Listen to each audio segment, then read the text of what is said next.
and gentlemen, hello friends from the esports family. We are live from Iași, Romania once again for the IESF tournament. I'm amazed to be here in this wonderful, beautiful city of Iași, and I'm joined by the one and only, my friend, Weza. How are you, Stuart? I'm not too bad, It's been a long old wait, but the wait is finally over. We have the 15th edition of the World Esports Championships. This is eFootball. And we will have the best players here coming from more than 100 nations. This is like the United Nation of esports. Well, that's the IESF. We have an amazing opening here at the Palace of Culture in Iași with mapping, with drones.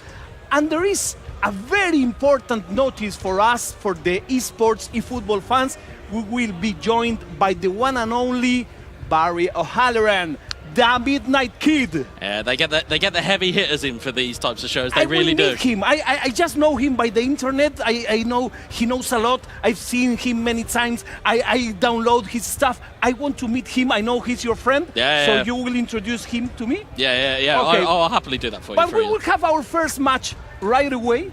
It's a very important match between Greece and Senegal. Senegal and Greece. Yeah, big game for, well, at least for the opening of the IESF World Esports Championships for these two teams. You look at, as we see the schedule here today, you've got Greece v Senegal, Brazil versus Bosnia and Herzegovina, you've got New Zealand versus Wales in the Commonwealth clash, you've got Romania versus Nepal. I'm sure the home fans here will be very happy with that. Saudi Arabia versus Serbia, which should be a hell of a game to watch. Egypt versus Mexico, Poland versus Italy, and Japan versus Mauritius. So we have got a stacked schedule full of top quality games for everybody to sink their teeth into. And I want to give a big shout out and a big hug and thank you to all the production team that have been working night and day to be able to bring you this wonderful tournament, these wonderful games.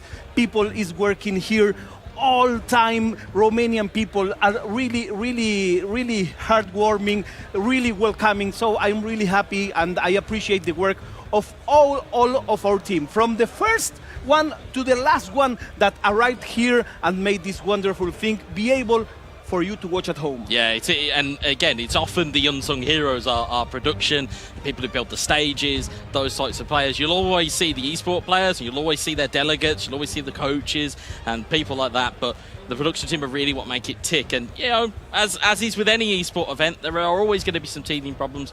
We've managed to overcome them today, and as a result, we now get to bring you live action of eFootball. As you said, we will be giving you some tips, some info. You know that we love this game and we love being here. One of the better things about these tournaments is that you can get to talk with the players, you can get to hang around. So I want to share some of the news that I know. I know many news, but some of the news that Agent I know. Farita strikes again. Do you know, I won't say his name, but there was someone that in Bali, IESF Bali, was a coach, a very successful coach, and it's playing here as a player. Yeah. I'm not saying his name. Well, you're not going to try and jinx him, no? No, you can't do that. No, he's a very cool guy. Yeah, I love how he plays. Also, some very talented players are doing the IESF for the first time. Players that we know from the scene, from the eFootball, from the PES days, are here saying, now I'm wearing the shirt of my country. Yeah. So it's another story. It's the great thing about this tournament as well, is that you will get kind of your big names, as it were, and your more recognised players of eFootball. However, as you mentioned, because we've got so many nations here, there are some people that this, as you quite rightly said, it's their first tournament, first time they're representing their country, and you kind of get the feel of, well, we won't know what they're going to be like. They're like that unknown entity. So it's going to be great. And, of course, we have got our first matchup coming in pretty quickly, I believe, between Greece and Senegal. So it's Greece, Senegal, Greece. Let's see what we have in store for you guys. Yeah, as you can see, you've got very interesting. Both have gone with Manchester United. Of course, you've got Marius Pat from Greece. Again, Greece have got an incredible, rich history within esports. You think of Stav Attack, you think of Crazy Flash, you think of Lazar the Greek. They have got a great depth chart in terms of players. And Marius, I have it on good authority, thanks to my good friend Lazar the Greek. Marius, very good player, likes to keep the balls aggressive. Of course, on the other side of the fence, You've got Senegal, Momo Juve, again, one of the most heralded players online. We saw a little bit of him in Bali. He played against your countryman Raymond in the group stage, and it didn't quite pan out for him as much as, or as good as he thought it was going to be. But he'll be looking to try and improve on what he accomplished in Bali, because again, as Africa as a continent, they have a growing esports scene. You look at Ghana, Nigeria, Cameroon, all of these countries that are coming to this event, and they're all able to come and put their game to the test, really. And one of the things that we learned in Bali is that forget about prejudice. Always forget about prejudice. Prejudice is no good for nothing. But in esports in particular, you may say, I've never seen this guy play, and some of these gave great surprises. People from Middle East that were the first time in an international tournament wiped old seasoned professionals. Yeah. I mean, we saw Saudi Arabia, we saw Iraq, Egypt. Obviously, we'll see later on. They had a fantastic tournament. Again, and looking at some of the players that are here, have already been here from Bali, will have grown from that experience. We talk about Saudi Arabia, you talk about Go Iniesta. He had a very good tournament, had almost a breakout tournament. Now has that experience, now comes to a different destination. But as we always say, when these players come to different countries, the leveler is as soon as they get on the console. Once a controller is in hand, all bets are off, because you will not be able to predict what's going to happen next. We are minutes away from the matches. We are minutes away of having here the Midnight Kid. If you are like me, a fan of his work, stay tuned, because he will be analyzing some of the matches with us. We brought you the best of the best. We are having some heavy hitters also on today's stream. Yeah, absolutely. I'm speaking about European top 3 players, like for example Roxa. Yeah. We got Serbia on the card. You've got Mexico, who were formerly South American champions, America's champions from previous year, and I believe we just had word that they are ready to rock and roll. Whoa! So let's go for the first match. We are reading your comments on Twitch, on YouTube. Thank you very much for being there. Thank you very much for sharing this amazing tournament with us. It's time for the first match. It's Greece against Senegal. Senegal against Greece. Both of them will be using Manchester United. I would hope they're not both in red, because that will make it very difficult for us.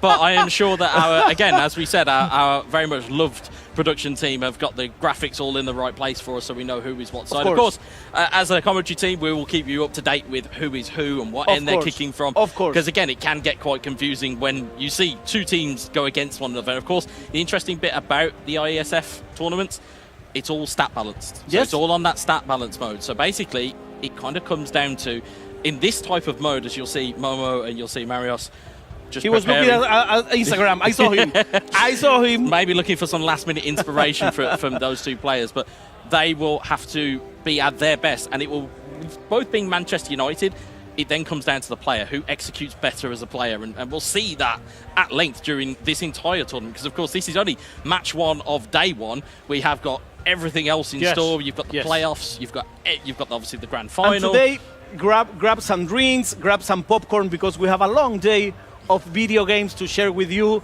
to share with this amazing team, with Weza, with the Midnight Kid.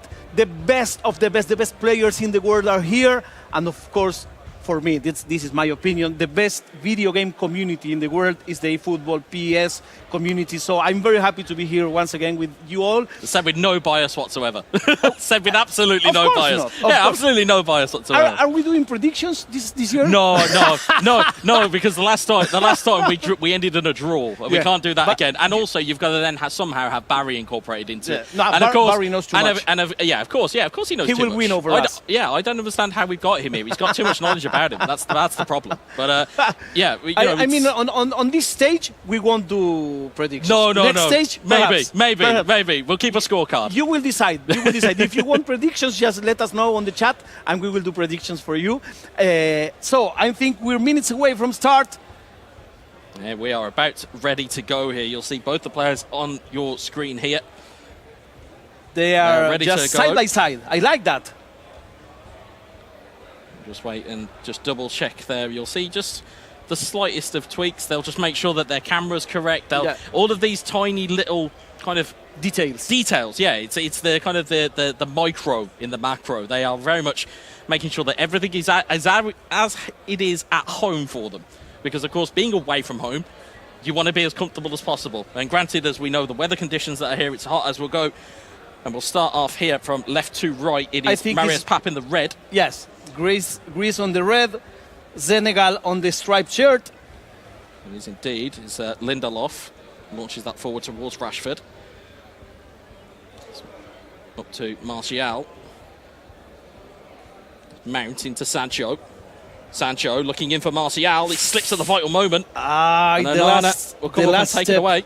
The last step is so important. It was indeed, but the ball is taken away by Senegal. Into the box it goes.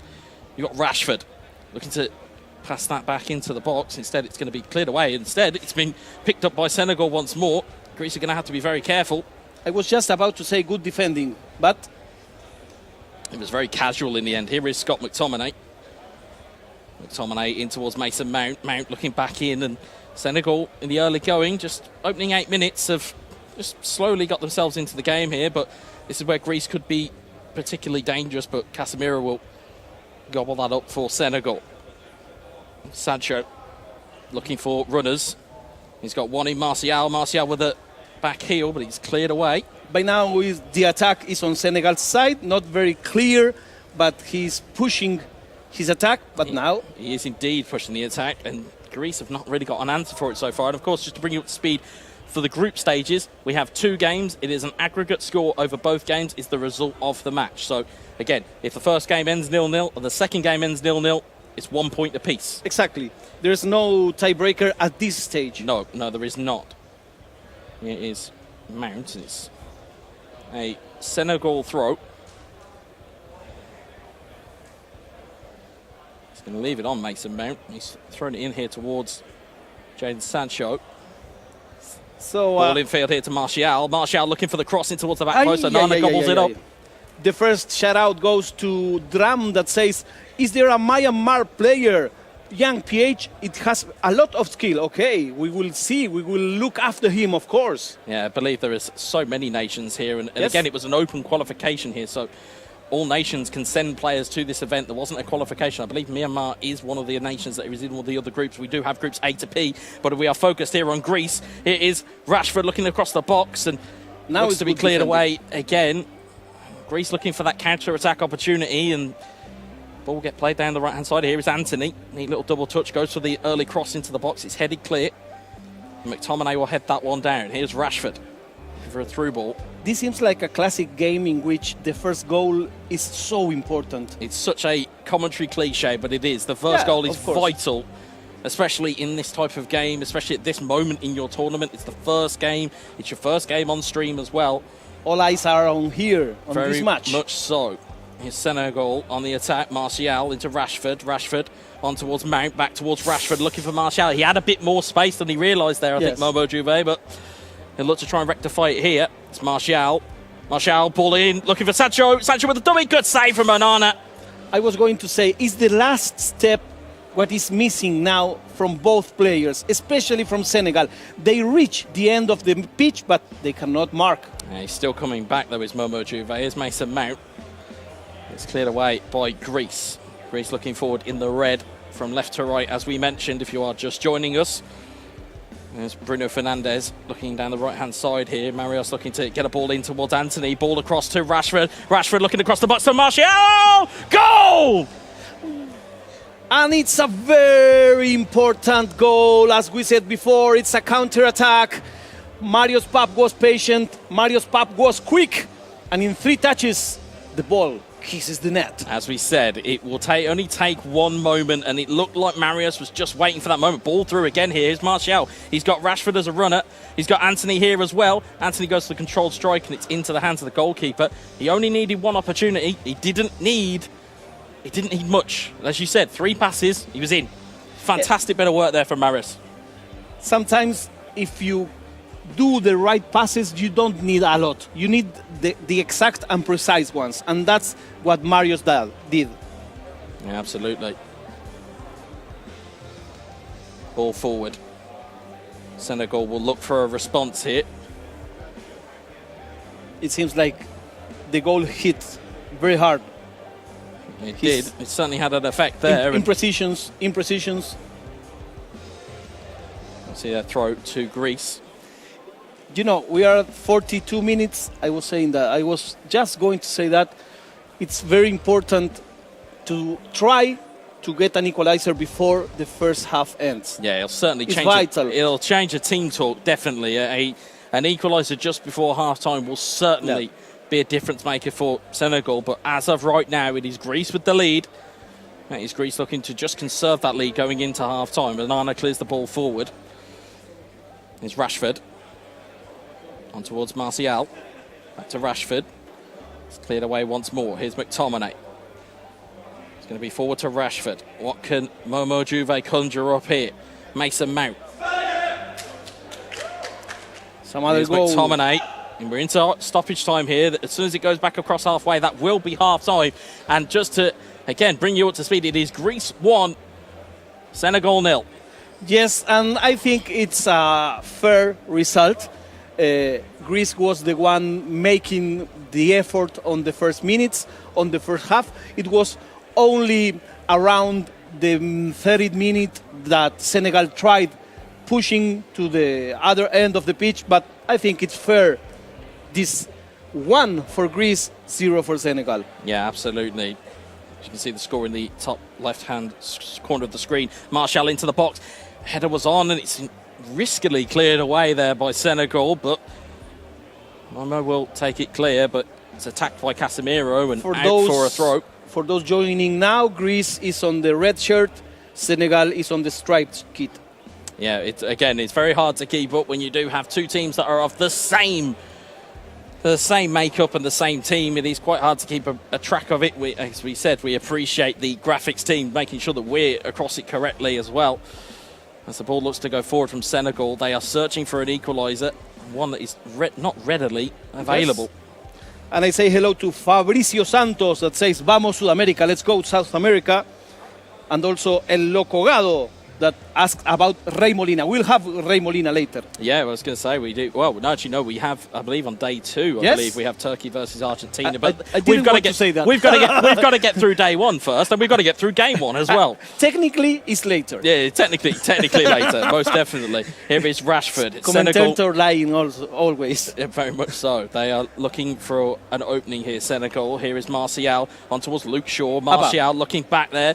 Eric Bailly gets the footy in, and there could be a counter-attack on here. Right-hand side looking very open here for Greece. And there is the quick feet of Anthony, unmistakably. And you know, if you're Senegal, you have to risk. You have to. Ball into the box. Martial with the header. It's a good save from the goalkeeper. You have to take the risk. You open spaces on your back, but, you know, this is just best of 2, so... Yeah, again, but it's your first game of the tournament. You're going to need to get off and running. You are going to need to hit the ground running, especially in these games. Because, as we said quite a lot in Bali, you don't get these games back. Once they're gone, they're gone. Exactly. And thanks again to all the volunteers working on this tournament. So here comes Senegal. Here's Senegal looking for, again, a route in, but Greece have been very stoic in their defence. They have not let anything go here. I think we've only really seen one shot from Senegal, but that may change just shortly. Is Rashford looking to chip that one into the box, and it's Onana with the good hands and keeps it out. He keeps trying. If he focus on the attack, all that he needs is just one to go through. Well, the issue is that plan A is not seemingly working for Senegal. They are going to need to find a plan B here, as Casemiro takes away a risky pass that was there. It's Lisandro Martinez down the line.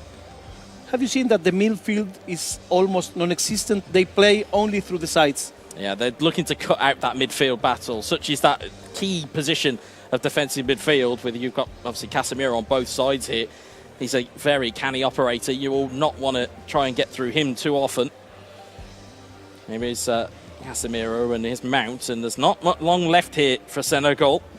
Some people on the YouTube chat are asking about the Mestre game we are seeing in just some minutes. Yes, certainly. We'll see him up later on.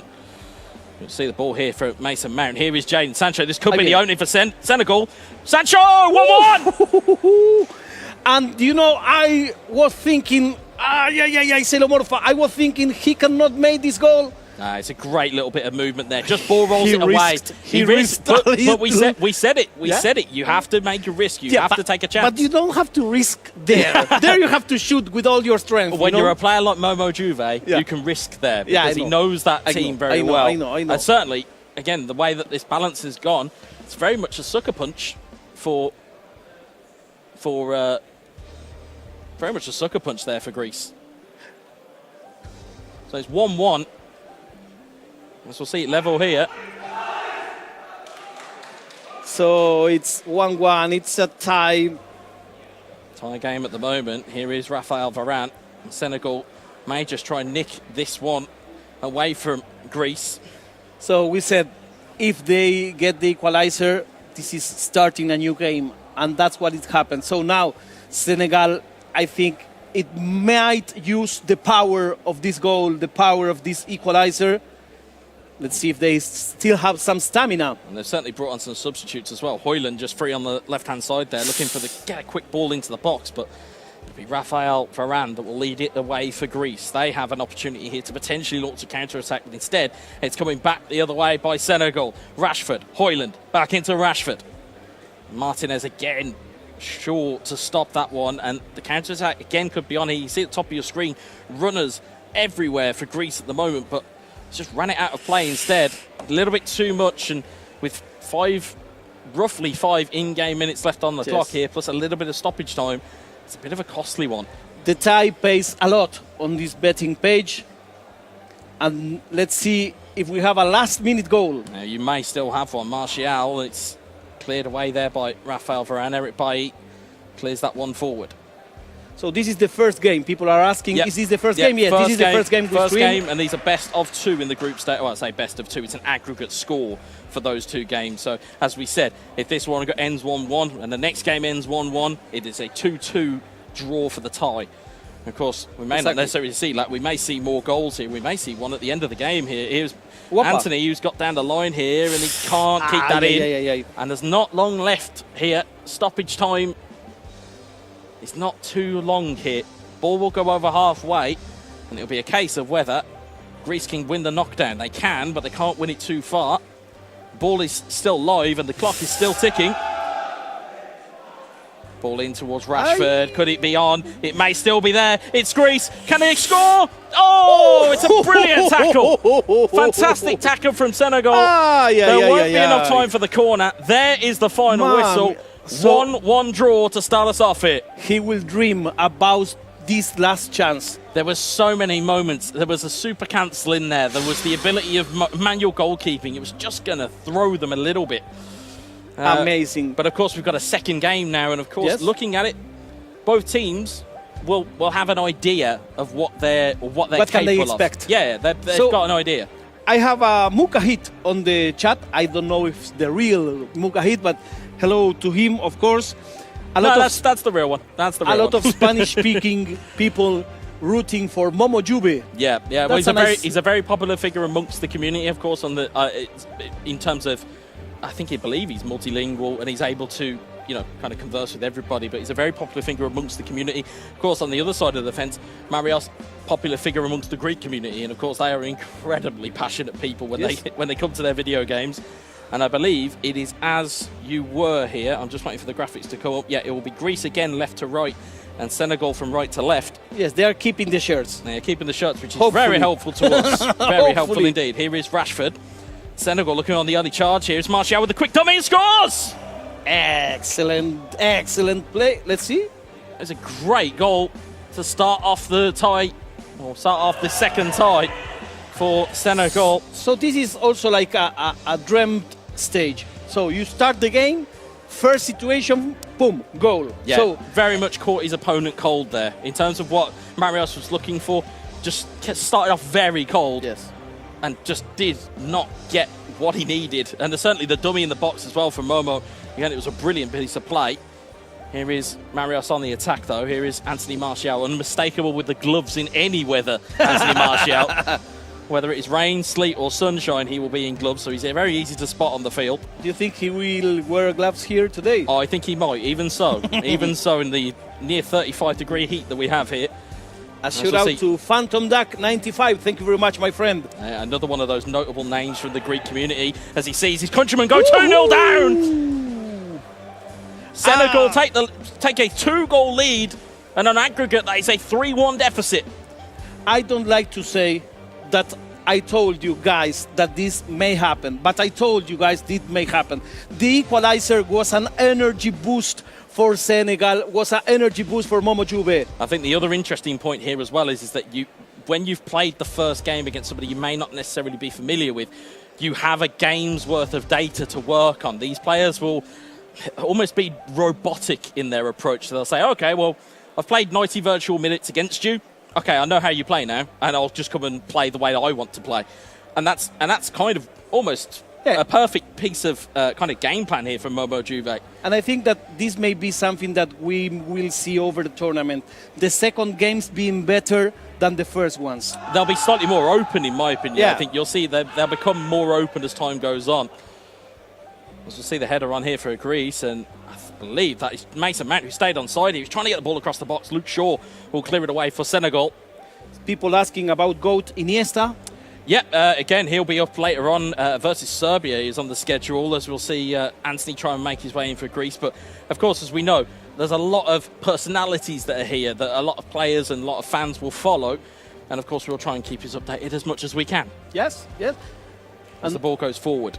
Last time we met, we didn't have the third star yet, so I don't want to start speaking about that. The ball goes in. Senegal, 3-0! Ahora sí, señores. It's 3-0. It's very simple from Momo Juve. It's not, and of course, as true gamers, they skip all replays, as true gamers will. But it was very simple. It's a knockdown. It's a very easy kind of in for Rashford. And Momo Juve very much playing with his tail up here, to pardon the English expression. But his confidence is there. You can see it. 3 goals to the good after 26 minutes. And he's looking for more here. It's Rashford. McTominay back to Rashford. Rashford has Martial in the box. He looks for Sancho. And Eric Bailly will clear it away. There is Bruno Fernandes. When you are 3 goals up, you can do that kind of things. Yeah, you can be a little bit more cavalier. But Anthony will look to try and free that up. And Mount will recover it for Greece. Here is Mason Mount in towards Martial. Back to Mount. Mount trying to find an inroad here is Bruno Fernandes. And he's caught out by Scott McTominay. And that's where you spoke about the skipping of midfield.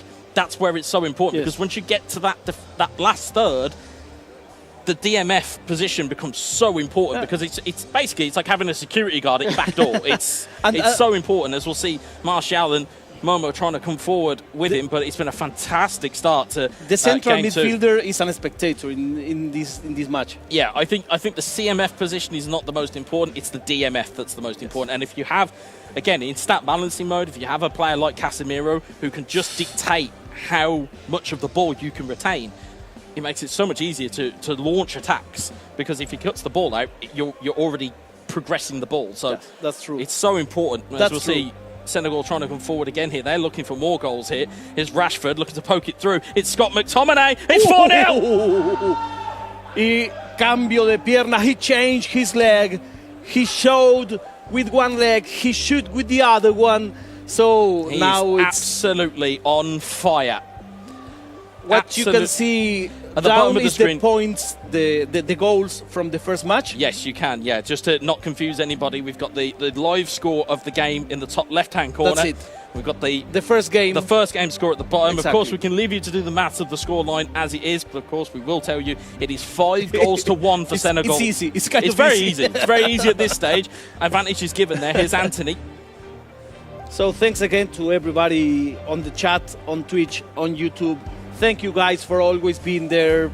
Don't mind time, day. You're always there. Thank you very much. Yeah, certainly indeed. Any of the viewers or any of the contributors to watching this, or if you're sharing the stream, we appreciate your time and your dedication to this tournament, as we'll see Martial come forward.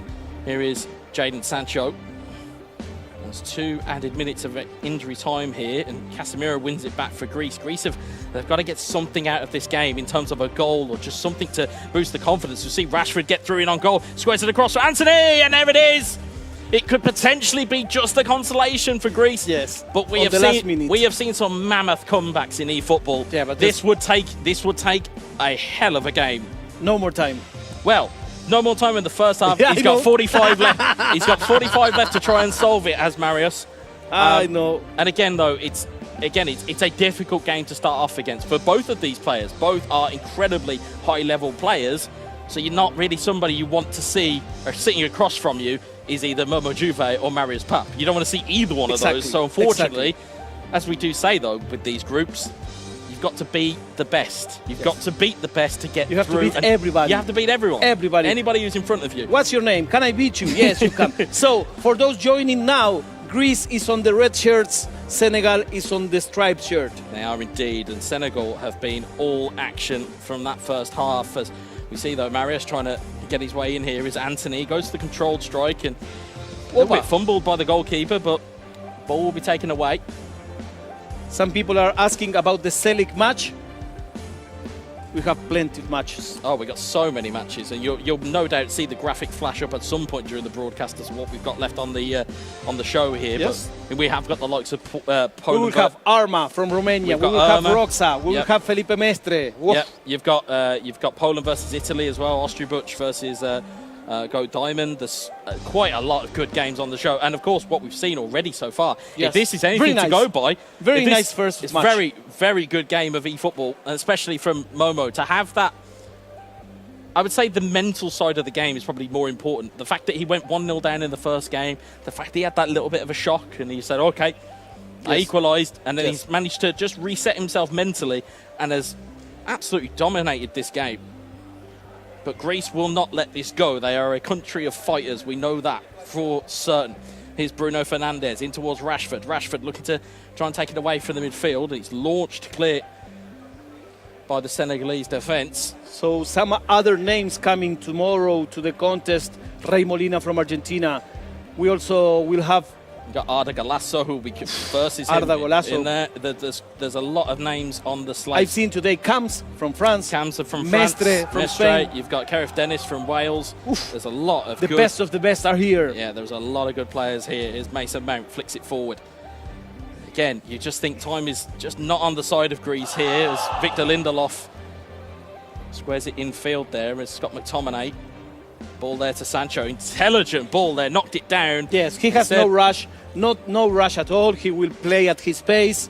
That's what he needs to do. I think if you're Momo Juve or if you're a Senegal at this point, you probably just want to keep the ball in play, keep the clock ticking, and get out of this with 3 points. As we'll see, Martial trying to run forward there. Mount tried to get the ball back in. It's cleared away. And as we said many times, this is a crucial moment of the game because for once, Momo Juve needs the time to pass. But on the other hand, Greece cannot unleash everything because just one goal will end the match. Absolutely, it will. Good footwork there from Marius Pap, and he looks to try and regain the ball there as Martial tries to flick it back infield, but Luke Shaw will clear it away. And as we say, in terms of the start that Greece have had, it's not their finest hour. Exactly. But they are not out of it, of course, as we talked to a little bit about the structure of the tournament. It is the top team in the group that goes directly through to round 2. Places 2 and 3 will play each other in a playoff for their place. I mean, it's important to qualify, but it's very important to be number 1. Yeah, absolutely. So every game almost counts double in these types of scenarios, especially when they are arguably one of the toughest games in their group. You want to put your best foot forward, and Senegal have done that, and Momo Juve has certainly done that. And now he's chilling out the ball. He has no rush. He's got nothing to He's worry about possession. here. Ball through there to Martial. Is he onside? He's just offside. Offside. People from Peru, hola Peru, ¿cómo les va? People from Africa, thank you very much. You're an excellent community. Thank you for being there, my friends. I'm here with Weza, my friend from England. And in a minute, we will have the Midnight Kid directly from Dublin, Ireland. Yeah, it's not gonna be a bad replacement, is it? It's not a bad substitution you can make. It's the dream team. We are the dream team. I also want to say hi to my friend Alex Alguacil that could not attend. He's also an excellent player and analyzer, of course. Certainly is. One of the best minds in the business is Alex Alguacil. Of course, Mestre here representing Spain. It's not too bad either as the ball comes forward from Greece. Here is Jadon Sancho. Sancho has options over. And instead, as you can hear the audible groans of Farita, I think even he knows that he needed to pull the trigger there and take the strike. The last step. Sometimes you want to make it through ball there. He's just offside. You want to make it so fireproof that you end losing the ball. Yeah, absolutely. Sometimes you have to risk. You have to shoot right away. Yeah, you have to do something. And Plan A, as you can certainly see in Game 2, Plan A has certainly not panned out here for Greece. It's certainly not panned out. Plan A for Senegal, on the other hand, certainly seems to have done so. It was that opening salvo. It's that opening salvo that basically took the game away in Game 2. See the ball into the box there. Martial, goalkeeper seizes on it. Not long left here for the first series, shall we call it, so we don't get it confused between games. The first series on our stream today between Senegal and Greece will go the way of Senegal, and as it stands, by 5-1. So we are live. This is the finest, the latest moments on this game. Yeah, it's going to be the final whistle, we hope, and there is the final whistle. It's going to be overall 5 goals to... Yes, it's 5 goals to 2 on aggregate, as I've just done my maths there. It's 5-2, exactly. 5-2 for Senegal against Greece. So great opening result for Senegal. Yes, of course. Yes, of course. It's like starting with a very good piece, a very good result. I think they both sign the result. Great sportsmanship by both of these guys. I like them to be seated so close. Yeah, I like it. Yeah. I think it gives a little bit more of a kind of a home atmosphere. You know? When it's like you're playing on your couch. Yeah, exactly. When you play with your friends. So this is Momo Jube. I think he must be happy. Of course, he must be very happy with that performance, especially coming back in Game 2 in the way that he did come back. It was a very good performance from him. And again, Greece will have to pick up the pieces there. Yes. They have got a bit of a mountain to climb now with that second result not going the way that they wanted it to. They've now got to almost be perfect in the rest of their group. Yes. And in these kind of games in which the score is aggregated, it's so important to focus on the total of the matchup, because sometimes after a game you can say, okay, it's another game, never mind. No. It minds, because you carry with the weight of the first match. Yeah. So if you make some mistake on the first match, that's a weight that will will have to carry the whole second game. Absolutely. And of course, if you're Greece, you'd be thinking, well, we were it was 1-0 up, and it was we were 1-0 up. We had opportunities. We had the lead. Yes. And then not only has it been compounded by an equaliser, it's then been compounded by a second game. Exactly. Where Senegal just took it away from you completely. Yes. So people here are saying like a lot of things. They want to see Mednasa. We are going to see Mednasa, of course. They want to see Brian. Of course, we will have him. And Mestre. Mestre is on a streak. Yeah, he's on a bit of a tear, is Miguel Mestre at the moment. He's not somebody you would want to come up against anytime soon. I think he's in his prime. I'll be honest, looking at the talent pool that is here, I wouldn't want to come up against any of them, if I'm perfectly honest. That's why I would much prefer to be here rather than over there, because the stress and everything else and the preparation that goes into it, it's crazy the amount that these guys go into. And we will have also on the stream the sub-champion, Rey Molina. Yep, absolutely. From Argentina. I think I've just heard in our ear that we've got the head-to-head of the stats from the game, I believe. Let's see. I'm gonna hope our production team were informing me correctly, because it would be interesting to see what the stats were. I think that the stats would be... I will do a prediction on the stats. Possession, more or less balanced. I think 60-40, more or less. Shoots on target, definitely on the side of Senegal. Although also, I will say this, is that in terms of how clinical those two players were, they didn't have that many opportunities to score. If you looked at the stats from Momo's second game, he had 4 shots, 4 on target, he had 4 goals. So in terms of how clinical you can be, it's when you're on top of the game, when you've got that ability to be clinical, you can go in, you can take a look. So we'll take a look at the head-to-head after the game. hopefully is coming up on your screen just now. So as we'll see there, again, as we say, 5 goals from 6 shots is 6 on target. Again, Marios, again, you can see there successful passes. Successful passes. I think Momo just had that bit more. And again, in terms of the interceptions, the reason why they're higher is because there's more passes attempted. Yes. So yes, that's it's almost there. Yeah, it's almost there. Not a full stat, but it doesn't really give you the context of the game. Whereas this here, the shots on target are the ones that those are the major stats to have. The place that they missed the opportunity to shoot. Yeah, that was the problem. I mean, there were more situations, but on the last step, they couldn't shoot. So, in order to be fair, this may be like 10-8 because they want to touch, and in the last touch that you should not do, you're missing your chance to score, to shoot, to score. So, very good game between Momo Juve and Marios Pap. Thank everybody on the chat for being with us, being here. And we are just preparing for another match. Yeah, and I will say this, it's your South American rivals that are up next. It is Brazil versus Bosnia and Herzegovina. We will be preparing for that one. You have Felipe Mestre from Brazil. You also have from Bosnia, again, as we talk about players that aren't quite known too much on a world scale, these are the types of events where they can make things happen for themselves, and they can certainly put their name out there. So if, for example, Bosnia and Herzegovina can pull off a shock here and take the game away from Brazil, that would be a very important first step. It puts you on the map. It certainly does put you on the map. So I'll be very much looking forward to that. I would like to say one thing, because I know a lot of people like to travel like I do. Iași is an amazing city. I'm so in love with this city. This is a city from 1,500 years. Wow.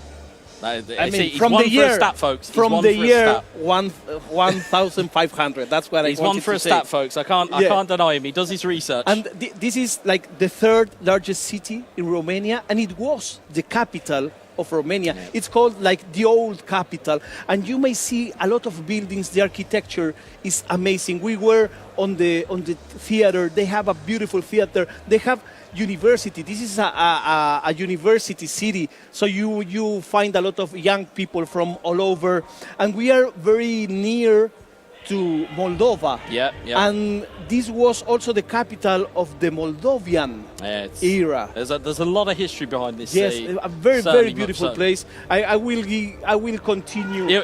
He'll get more facts and figures for you, folks. Yeah, because I like it. Oh, I know you do. I enjoy my time here. One of the wonderful things that esports let us is knowing places, knowing people, knowing food, knowing wine. Knowing food. No, that is something I can tell you about. No, that's I'm joking, very important. So there are a lot of people here on the chat saying hello, saying a lot of things. We are going to answer all of your queries, but this would be after a break. After the break, after the Brazil is coming on the stream. Yep. Take it. See you. Ești cu gândul la vacanță? Transformă spațiul în care trăiești în locul la care visezi. Până pe 31 august descoperă mobilierul și decorațiunile MobExpert cu reduceri de până la 50%. Alege relaxat în magazinele MobExpert și pe mobexpert.ro.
Hello once again from beautiful Iași in Romania, the Moldavian capital, and welcome, man. Barry I'm O'Halloran, back. the Midnight Kid. I'm so great, so happy to see you, man. Yeah, man. I was warming the bench there for the first one. But No. now I'm on now. I'm on the last minute to score a goal or something. You are, you are the GOAT of this team. So I'm really happy to be here with you because we are having an amazing match.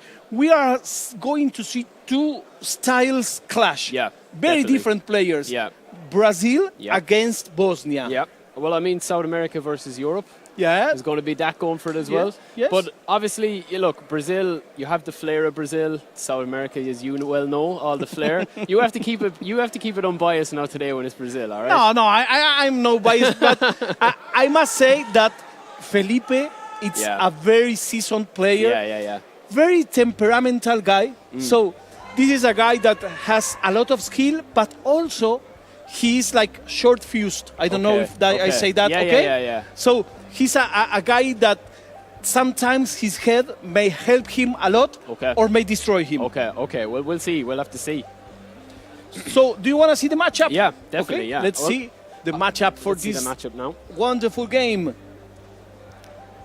between Felipe Mestre with Bayern Munich and on the other side also Bayern Munich. So we will have to search in this case who Who's will who. wear which shirt. Yeah, well, we had it in the first game as well, hadn't Yes. we? Manchester United versus Yes, Manchester United. So, exactly. listen, both balanced teams. You're going to have probably similar lineups as well, I would say. So Yes. tactics might come into it. Yes. Late changes might come into it, but hopefully we get goals. Yes, and two seasoned players Yeah, as well. definitely, yeah. This is also important when you see styles, and also because they both know each other. Yeah. Well, That's they'll also know- important thing. And I think you touched on it in the first game. You have a game, within the matchup to kind of feel each other out and see what working Yes. and what isn't working. So Yes. I think that's going to be very important as the tournament goes on as well, to get all this data in and see, right, this guy's a very aggressive Yes. player, or he's a bit more sit back possession, or a quick counter, whatever way he wants to go for it. I think that for sure Aki will start Yeah. defending Yeah. more than attacking. Yeah. And not so much attacking to need this kind of support. Yeah. But Mestre will be a little bit more on the aggressive Yeah, side. yeah. That's my prediction. Yeah. Perhaps Let's they see. surprise us Yeah. and they do exactly the opposite. I think everything that happens, it goes out the window when you can see the goal early. Yeah, that's that's true. the biggest thing. If That's you have true. a game plan and you're like, right, we're going to sit back for maybe the first half and see how he's playing, let him come on to me, you can see the goal, you're in trouble straight away. And if you don't put away a chance, as we saw in the last game, you can be in trouble as well. So Yes. I do think this is going to be a clash of styles, clash of personalities, as Yes, you of say course. as well, maybe. And two players very well known on the scene. Yeah. We can Just doing a see few Aki tactics. building his team. Yeah, we've gone for a 4-3-3. I think both very similar. We're switching it up now a little bit. Look, central play is always important, as you probably know. You're going to go through the centre as much as Yes. you can, and defensively keep that as solid as you can with your DMF. I know Wes touched on it in the first game. Keeping that DMF role is extremely important, solid. But with the stat balancing, you might have players in here that are not so much the biggest names on the squad, but you'll have guys that balance out really nicely with the squad. We saw this last year in Bali Yeah. with people having Tell as a megastar. yeah. He's a And man. if you watch the game, Tell was on the bench. Yeah, well, that's the thing. But- These guys, they kind of switch it up. Yes, And then they know yes. it's like, I know what you're going to do, so I'm Yeah. going to do this. And it's a bit of mind games as well. coming into And it. also in this case, they were using his height because even when you have balanced stats, sometimes the physicalities Yeah. play a very big role. Yeah, well, you have player skills coming into it. You have the idea of the players then coming Exactly. in as well, certain motions and movements. So Exactly. it is going to be a Yeah, clash. go ahead. It Yeah, no is. problem. We're just streaming. No, he's no, no he's trying to problem. get into the shot. Yeah, he's trying to yeah. get into the game. I Yeah, think he wants to no. be a substitute. It's in the game. Okay, so we are here expecting for Brazil against Bosnia Herzegovina. Yes. It's very difficult for me to yeah, say that. well, for me too. For me too. Okay. But if you just say Bosnia, it's not okay. Yeah, so yeah, yeah. I want to You're- say you're Bosnia doing- and you're doing well, you're doing Herzegovina. well. Also, I want to give a good shout out to the people on the chat, like Milo Dren that says Vamos Brazil. Okay. Big support for Selling X, Brazil. Crispy eFootball, Andrew Black, Kiwis JP, people from Peru, from Brazil, from all over the world. I must say, I must brag about this. Come on. The South American community on this game is amazing. Yeah, it's the passion. It's the passion. I That's what must it say is. that. I must say. But also, next game is the Commonwealth Derby. Yeah, we will have a Commonwealth clash. Yeah. And of course, it will be Wes and the Midnight Kid analyzing what will happen there. Yeah, well, I mean, that's going to be an exciting matchup as Yes. well. Listen, all the matches today, like, Yes, I know some of you guys watching at home will be thinking, they'll know the big names, you know, the guys that might stream and stuff like that. Yes. But there are definitely some hidden gems here that, Yes. that will definitely take their chance on this competition and go for it, like, because they'll have nothing to lose. They'll everything to gain and just go for it, you know? And this is a nice competition to Yep. show your skill, Exactly. to wear your nation shirt. Let's go to the game. This is Brazil against Bosnia-Herzegovina, Bosnia-Herzegovina against Brazil, and you will hear it with the Midnight Kid and yours truly, Fierita Catalano. Let's go for the match. We're ready. Let's get straight into it. All right, so the first thing we would have to notice is who's playing as who. Yeah, that's very because difficult. this is seen double. Let's see. And see the squads. And we obviously have the new transfers as well for people that are watching. So you've got the lineups here. And this is a notable one, the goalkeeper. You've got your back four, De Ligt Upamecano. Pavard is a very strong player in the game actually as well. Kimmich, Musiala. You've got Tell. Your man Tell is in with Harry Kane and Sané as well. So seriously strong bench as well, as you can see. Will there be any changes to the other squad? But we will see. Oh, I think we actually have a change. I think it's Barcelona just popped up on screen there, if I'm not mistaken. So it is Barcelona, yes. It's Bayern Munich versus Barcelona. A late change. Late change. Oh, that's a nice surprise. Yes.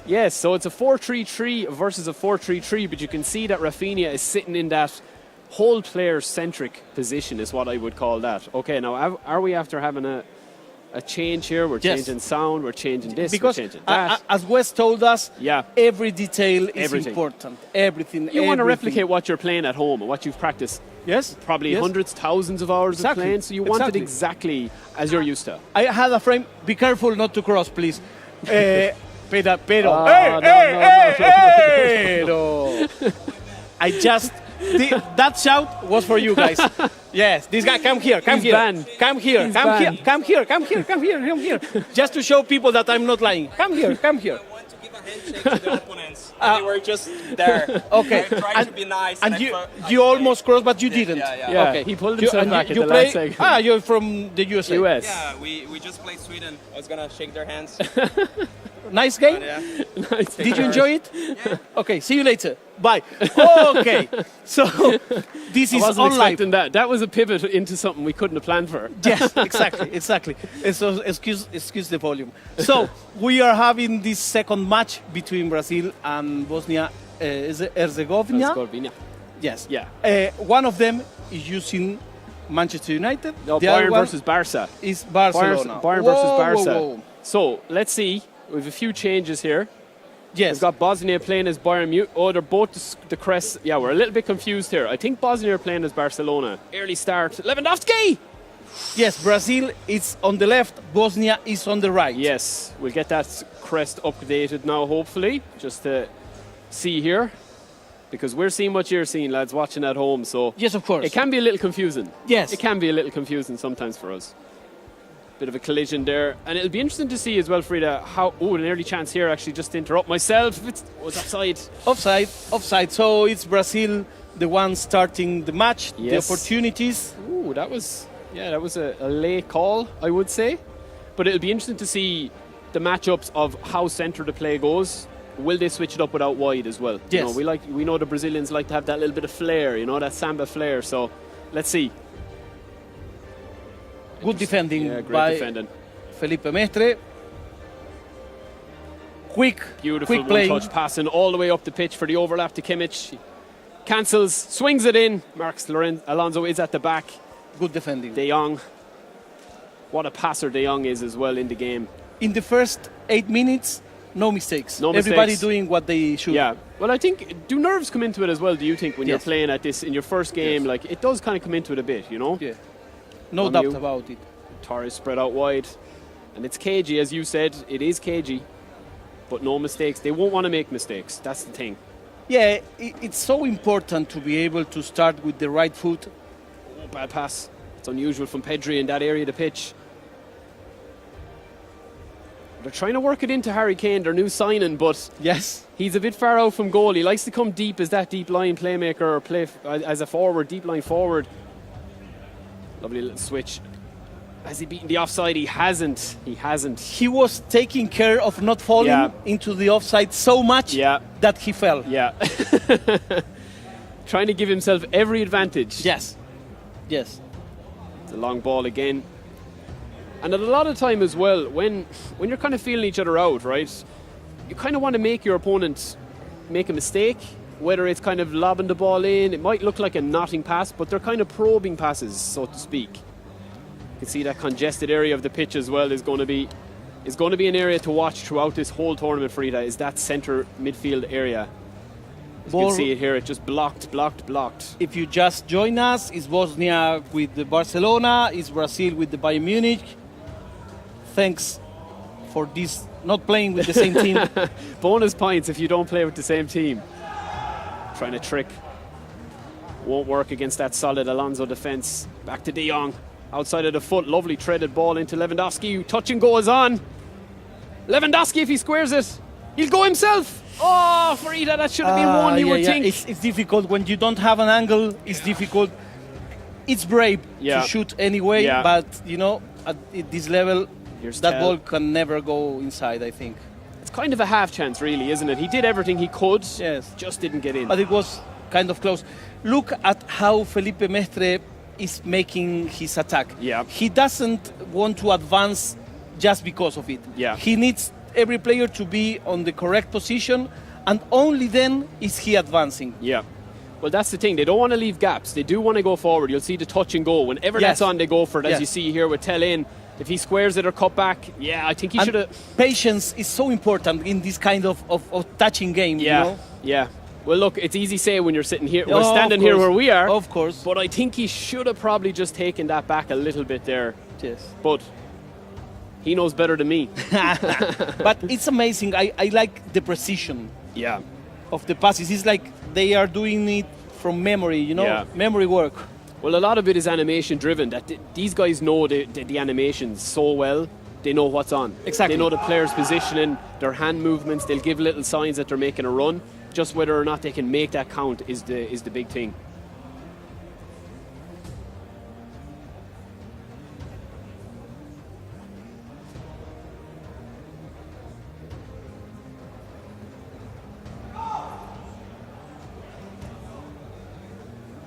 Okay. Okay, well we can probably talk about that in a sec. Pedri, De Jong. Here we are. Pedri's in, left foot, needs to cut it on. Beautiful ball. It's well cut back out again by Ferran Torres. Rafinha.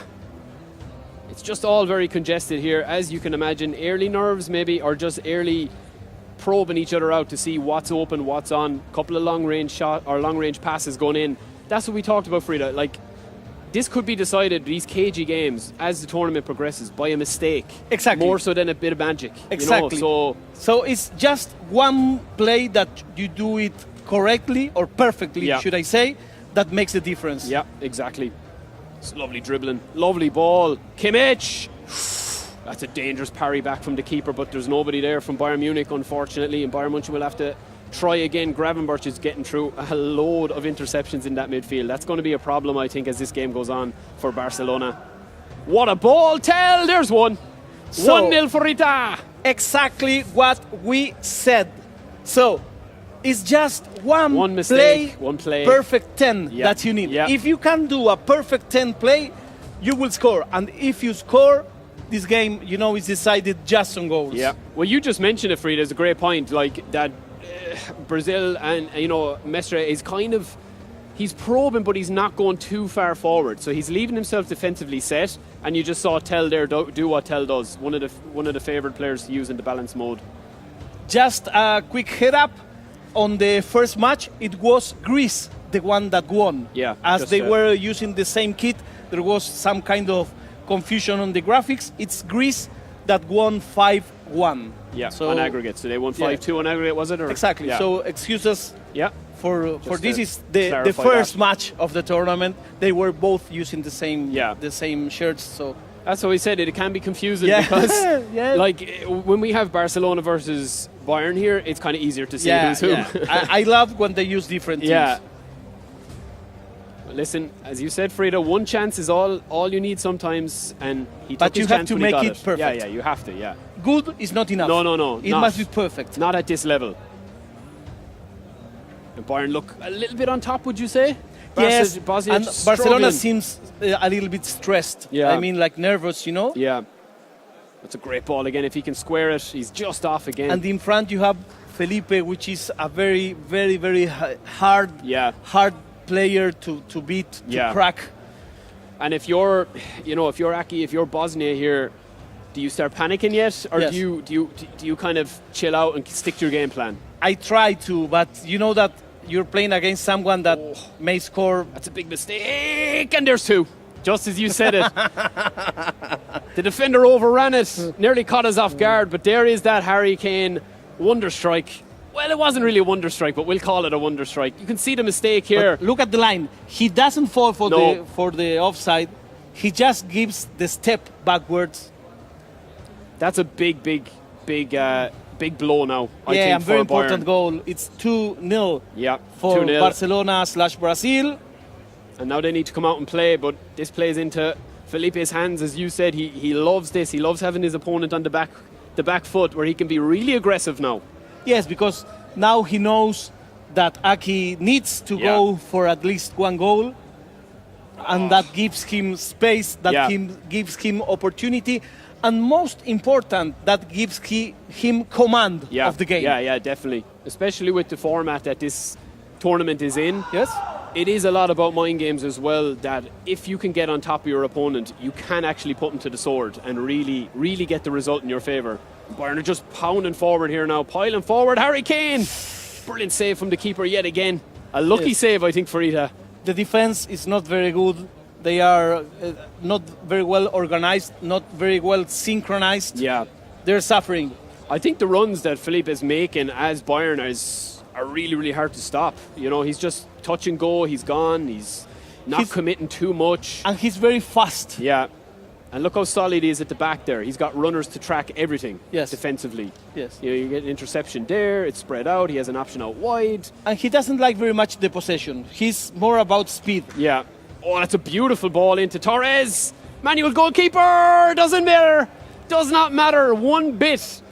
That's a bit of composure there for Ida there. That's a brilliant finish, because that manual goalkeeper, it's very hard and very, very kind of mind games again. That is an added skill that you have as the goalkeeper, but brilliant finish into the bottom corner. Sometimes manual goalkeeping is a coin in the air. It can make you win a lot, or it can make you lose a lot. And you know, when that happens, you can do nothing. You can just say, my fate is on your hands. In this case, it was not on his hands. No. It was on the net. Yeah, exactly. We saw it there. But look, we have a game in our hands now. No, this is a beautiful game it's now. a brilliant setup it's perfect. now. Brilliant setup. Yeah, and you've got subs coming in. 2-1.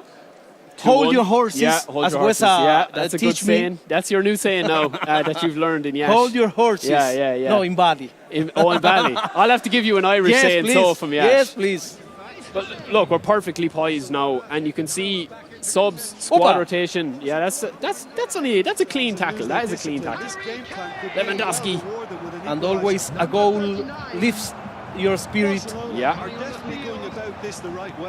Bayern again with that touch and go. That's killing. That is killing Bosnia at the moment.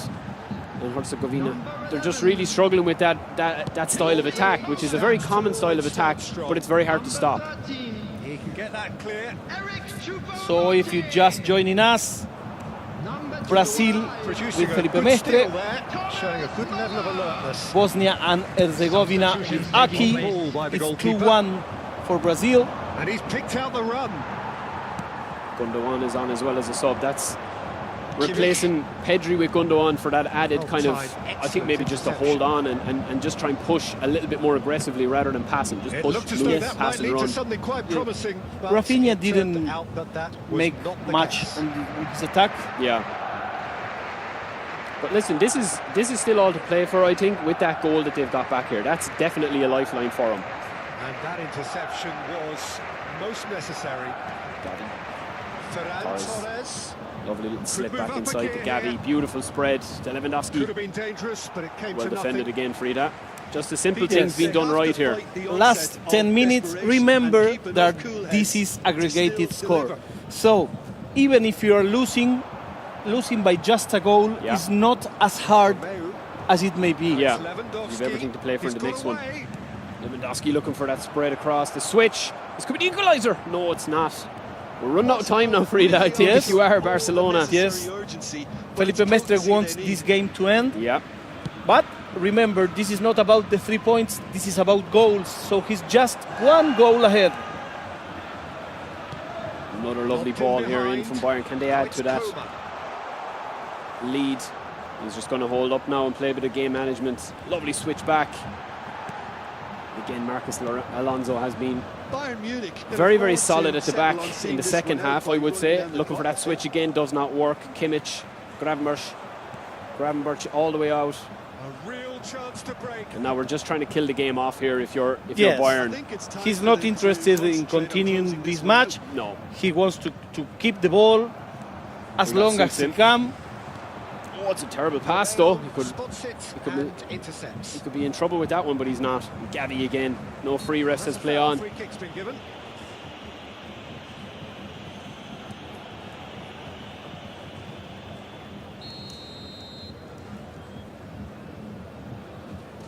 So it's 2-1. 2 added minutes has We been will get indicated, confirmation just on- lacking in accuracy. Everything after this game Yes, of course. as to what way it is with the standings. But we'll take it one game at a time. Of course. That's all we can Of do, course. and we'll That's sort everything else out. all that I care. I have no rush. We have 3 days of amazing eFootball. You will get to see the best here. So 2-1, this match ends. It's 2-1. 2 for Brazil, Yep. 1 for Bosnia and Herzegovina. I think on reflection over the 90 minutes, it's probably a fair result. Yes. Did what he needed to do, shut up shop, possession, controlled it, passing. You can see there the stats are way in the favour. I think Barcelona, if they're going to stay to these teams, need to make a change, especially in the centre of Yes. midfield. Will he change team?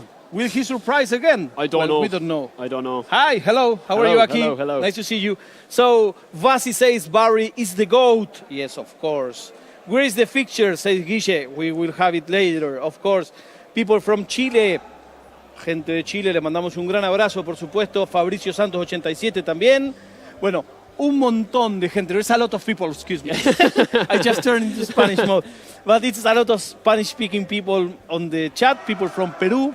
I won't say his name because it's a curse. Ah, okay. Yeah. Okay. He's trying to slip that in there, I is he? don't fall in those tricks. I don't fall anymore. in those. No, I've never fallen. I did those tricks. Ah, yes. Okay. I don't fall for those tricks. So, how did you see the match? It was what you expected to be? Yeah, well, I mean, I think you were fairly right about him being aggressive. You know, Felipe being aggressive. And once he got that goal, you're kind of thinking to yourself, will he sit back?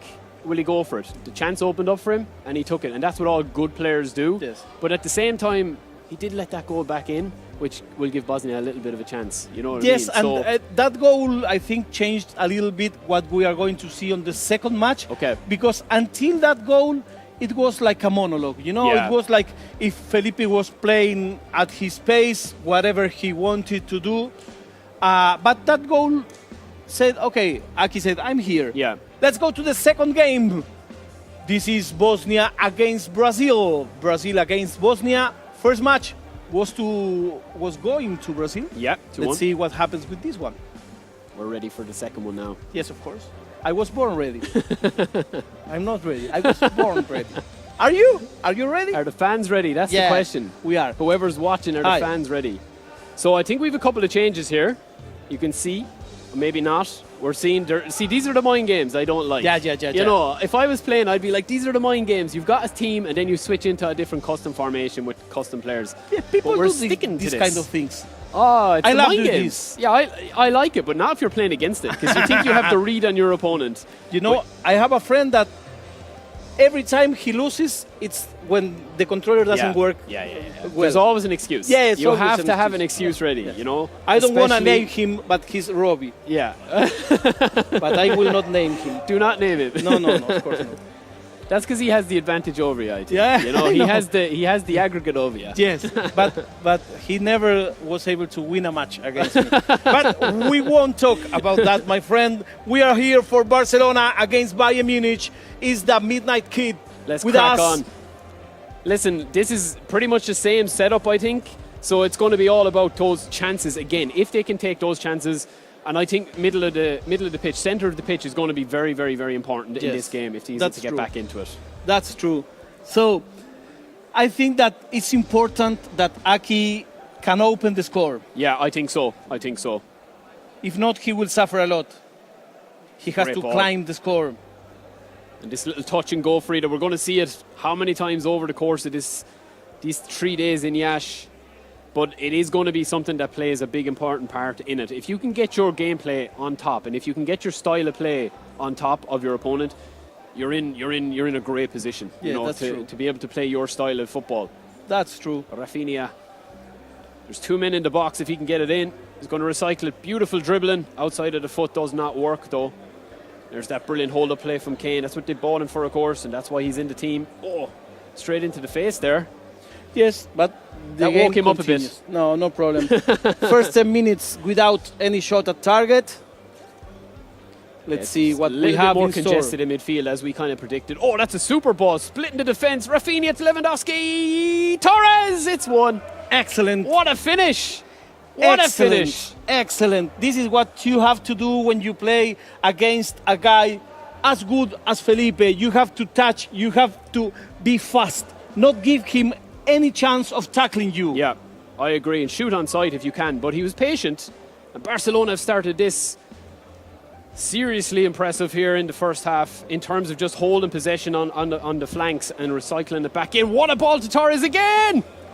And he's playing, you know, at the limit of the offside. He doesn't mind falling in the offside. And if you get the ball and it's not an offside, you have a very good position. Yeah, to recycle it back, and if there's runners on.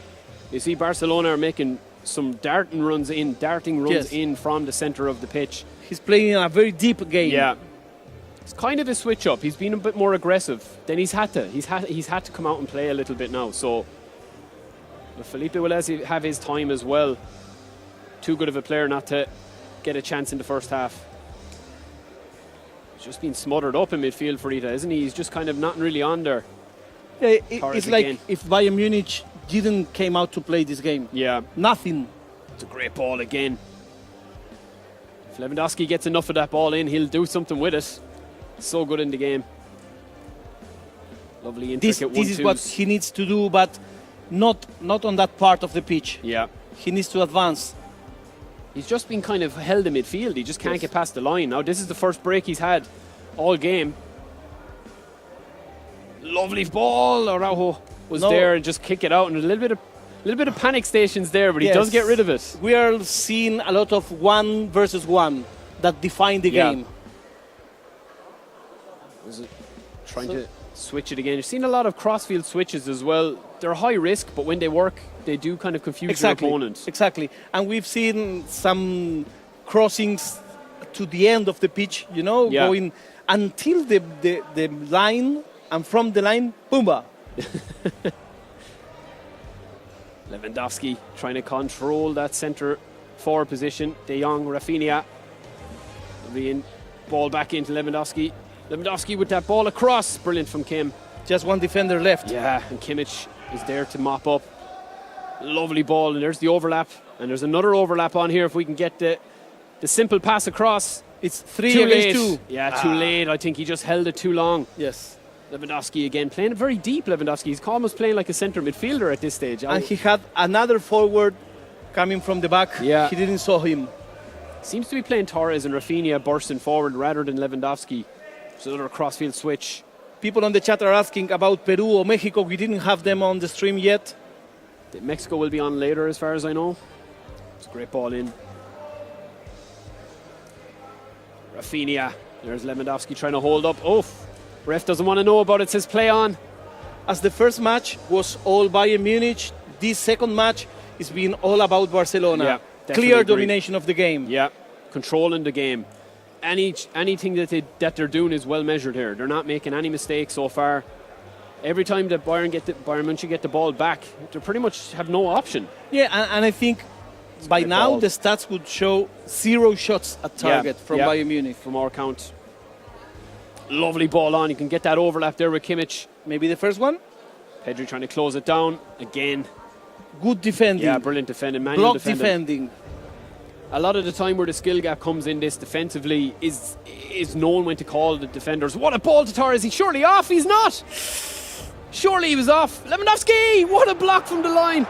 How important is having Torres in this team? Torres has been a beast so far. Defense. Surely a foul, says the ref. Ref says play on. He's given advantage. Not much advantage there. No. Just What a before the half. mistake. This is Mistake. cruel. Pedri. Rafinha, the overlap. De Jong. Cut back. Speaking of Oh rookie my mistakes. days! How do you even describe what we just saw there? Speaking of rookie mistakes, I cannot believe this happened to Felipe. Whoa, and look at what time of the match. That is incredible. Yeah. That passage of play, I mean, I'd love to see it back. And as you said, look at the stats there. As you said, we just got a glimpse of the stats for it. 0 shots. Listen, that's a cruel blow right before half time. And you talked about Felipe having the mentality now. Will he be able to come back out and use that aggression to be able to get back into this game? You know that we said before the first match, his head may let him win by a landslide or can make him do things like what he just did. An own goal. He didn't shoot at all at target. Yeah. He only did it once at his own. He's just found it very hard to break down this compact Barcelona team now. I think he's really got the matchup right. And Aki has really got the matchup right in this one now. I must say, I'm very impressed with his tactical changes that he's made. Not a lot of changes, but he's definitely playing a different game plan in this one. He left Torres free. Yeah. And that made a huge impact. Yeah, definitely. He's playing without the ball, but it's a very important player. Kimmich, lovely overlap again here. This is what he needs to do. This is a brilliant ball. If he gets it, stunning cross. But good defending. Yeah, it's a great ball because they are dangerous, those stunning crosses. They can go anywhere. Delict again, a monster at the back. The defense was on spot. Tell, looking for Musiala, looking for Harry Kane. And Harry Kane has been kept very quiet today, I think. In this match anyway. The first game he did have a goal, but good defending from Barcelona. Very cagey, very conservative, but it's going well. Taking a few more risks to keep it going now instead of playing back to the goalkeeper. Trying to get that spread on again. Bit of a collision going on there. Lewandowski playing out wide now. Alonso with the switch. Good defending again. Musiala miscontrols. Surely that's a free. Ref says, yeah, no advantage there. Kind of a coming together, really. Is a bit lucky, but they'll take it.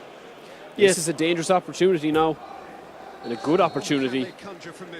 Is people asking about Mestre? No, Mestre is not on this game, my friends. Not on this game.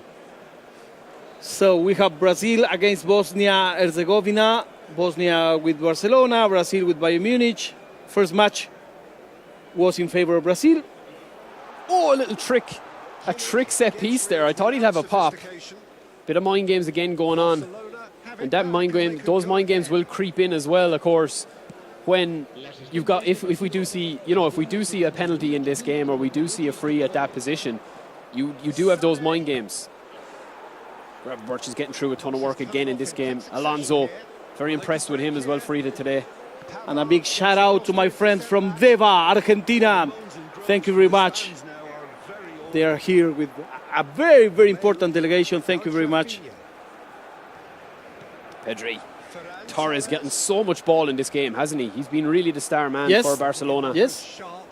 Which is surprising, really, when you think about it. You look at the stats there. They're not letting the screen stay up long enough for us to get the stats. But you can probably see on stream. Yes, but the important thing is how he used it. Yeah. He left it free on the wing. Yeah. Well, he's actually taken off Torres now because his stamina is down. Yeah, he's after he ran so much. Yeah. He's tired. He needs some energy. He needs a rest. But listen, what do they do here? What does Felipe do here? Does he go, like, does he change? He's making a lot of changes, but I think the biggest problem is what he's actually doing on the pitch. It's not the tactics. I think he needs to just quicken up his play, like in the first game a little bit. Yes, I think the own goal was a little bit devastating. Because of his temper. So people are asking here, but is it Miguel Mestre is from Spain. Spanish representative. Felipe Mestre is from Brazil. Yes. So that's the confusion. Yes. But this is Felipe Mestre. This is Felipe Mestre representing Brazil. That's it. And currently trailing here after winning the first game. Yes. Brilliant interception again. Defense has been very solid today. Solid from Bosnia. defending from Barcelona. Very solid. What a ball through. This could seal the tie. Lewandowski squares it. Is that it? The same gonna goal call it? all over. There we go. We were saying, how solid is Barcelona defense? Well, Bayern Munich is exactly the opposite. It's a brilliant goal, though. They lose, they lose the pairings. They are kind of lost going through behind the ball. This is not what you need to do in these games.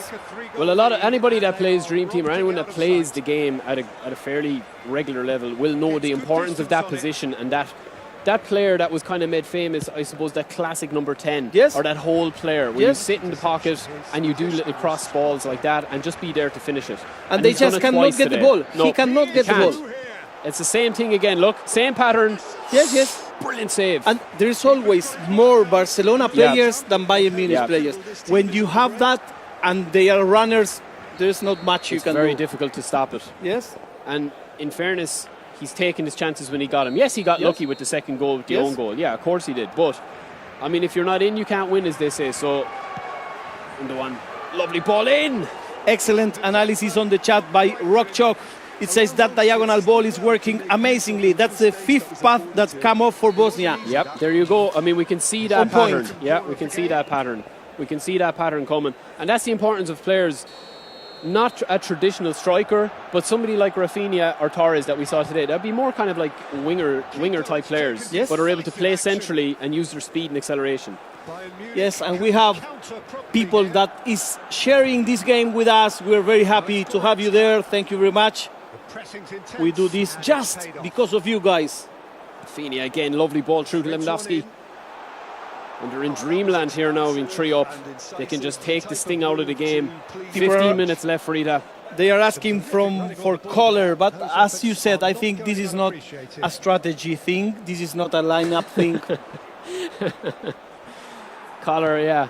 The famous man, Jan Collar. Lovely knockdown. Tell again. It's been a very strange game, hasn't it? Yes. It hasn't really... Felipe has... Oh, big mistake here. As I said, he's not at his 100%. Again. I don't know why. Did the second goal rock him a little bit? I think so. Just before the half. I think so. Because being a so experienced player to make a goal on your own goal. But we said it at the start though, Farida, like if you're here, you're representing your country. You are a great player. You know what I mean? You're a superb player. So just getting that chance. Brilliant break here. Can Bayern pull one back? The subs having a chance to have their say, but no. It's very disorganized. Yeah. He's not making plays like he used to on the first game. Yeah. When he knew who was shooting, who was receiving, who was running. Now it's like, let's see. Yeah. How much of that is down to Aki though? I think he's done well. Yes. He's really come into his own in this one. I agree. He's really shown his strengths. I agree. This is more of a merit to Aki than a mistake from Felipe Mestre.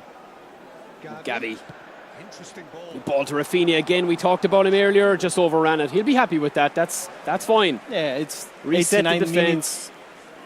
So, anyway, you want to count on these matches. This duel goes to Bosnia. Yep. The first match was 2-1 Yep. for Brazil. This one is 3-0. It would be interesting if Bayern were to score, but it doesn't look like they will. It looks like it's over. Lewandowski gets the last touch. Gundo, Rafinha, and the new youngster is in as well. He's going for another one. There we go. There we go. Yes. So the match ends 3-0 3-0 for Barcelona. Bosnia and Herzegovina. Clean sheet. 0 shots for Bayern, Yeah. as you called it in the first half. That stat did not change the whole game. It's difficult to score a goal if you don't shoot at target. Yeah, I mean, unless you have your opponent make an own goal, that's very difficult. And this is what happened. My friends, first match went to Brazil, second match went to Bosnia and Herzegovina.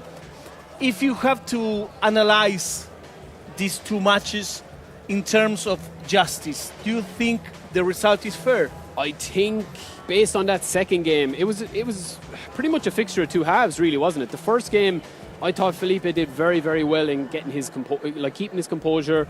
But I think in that second game there, where we just saw that own goal before the half was a killer for him, I think. So I think that own goal there on the 45th minute plus, I think that was a killer. And as you mentioned, maybe he just got a bit frustrated in himself and said, right, I can come back in and pushed it a bit, but he didn't shoot. He couldn't get a shot off. I mean, some players are so brainy, so focused that it's the same for them if they're winning, they're losing.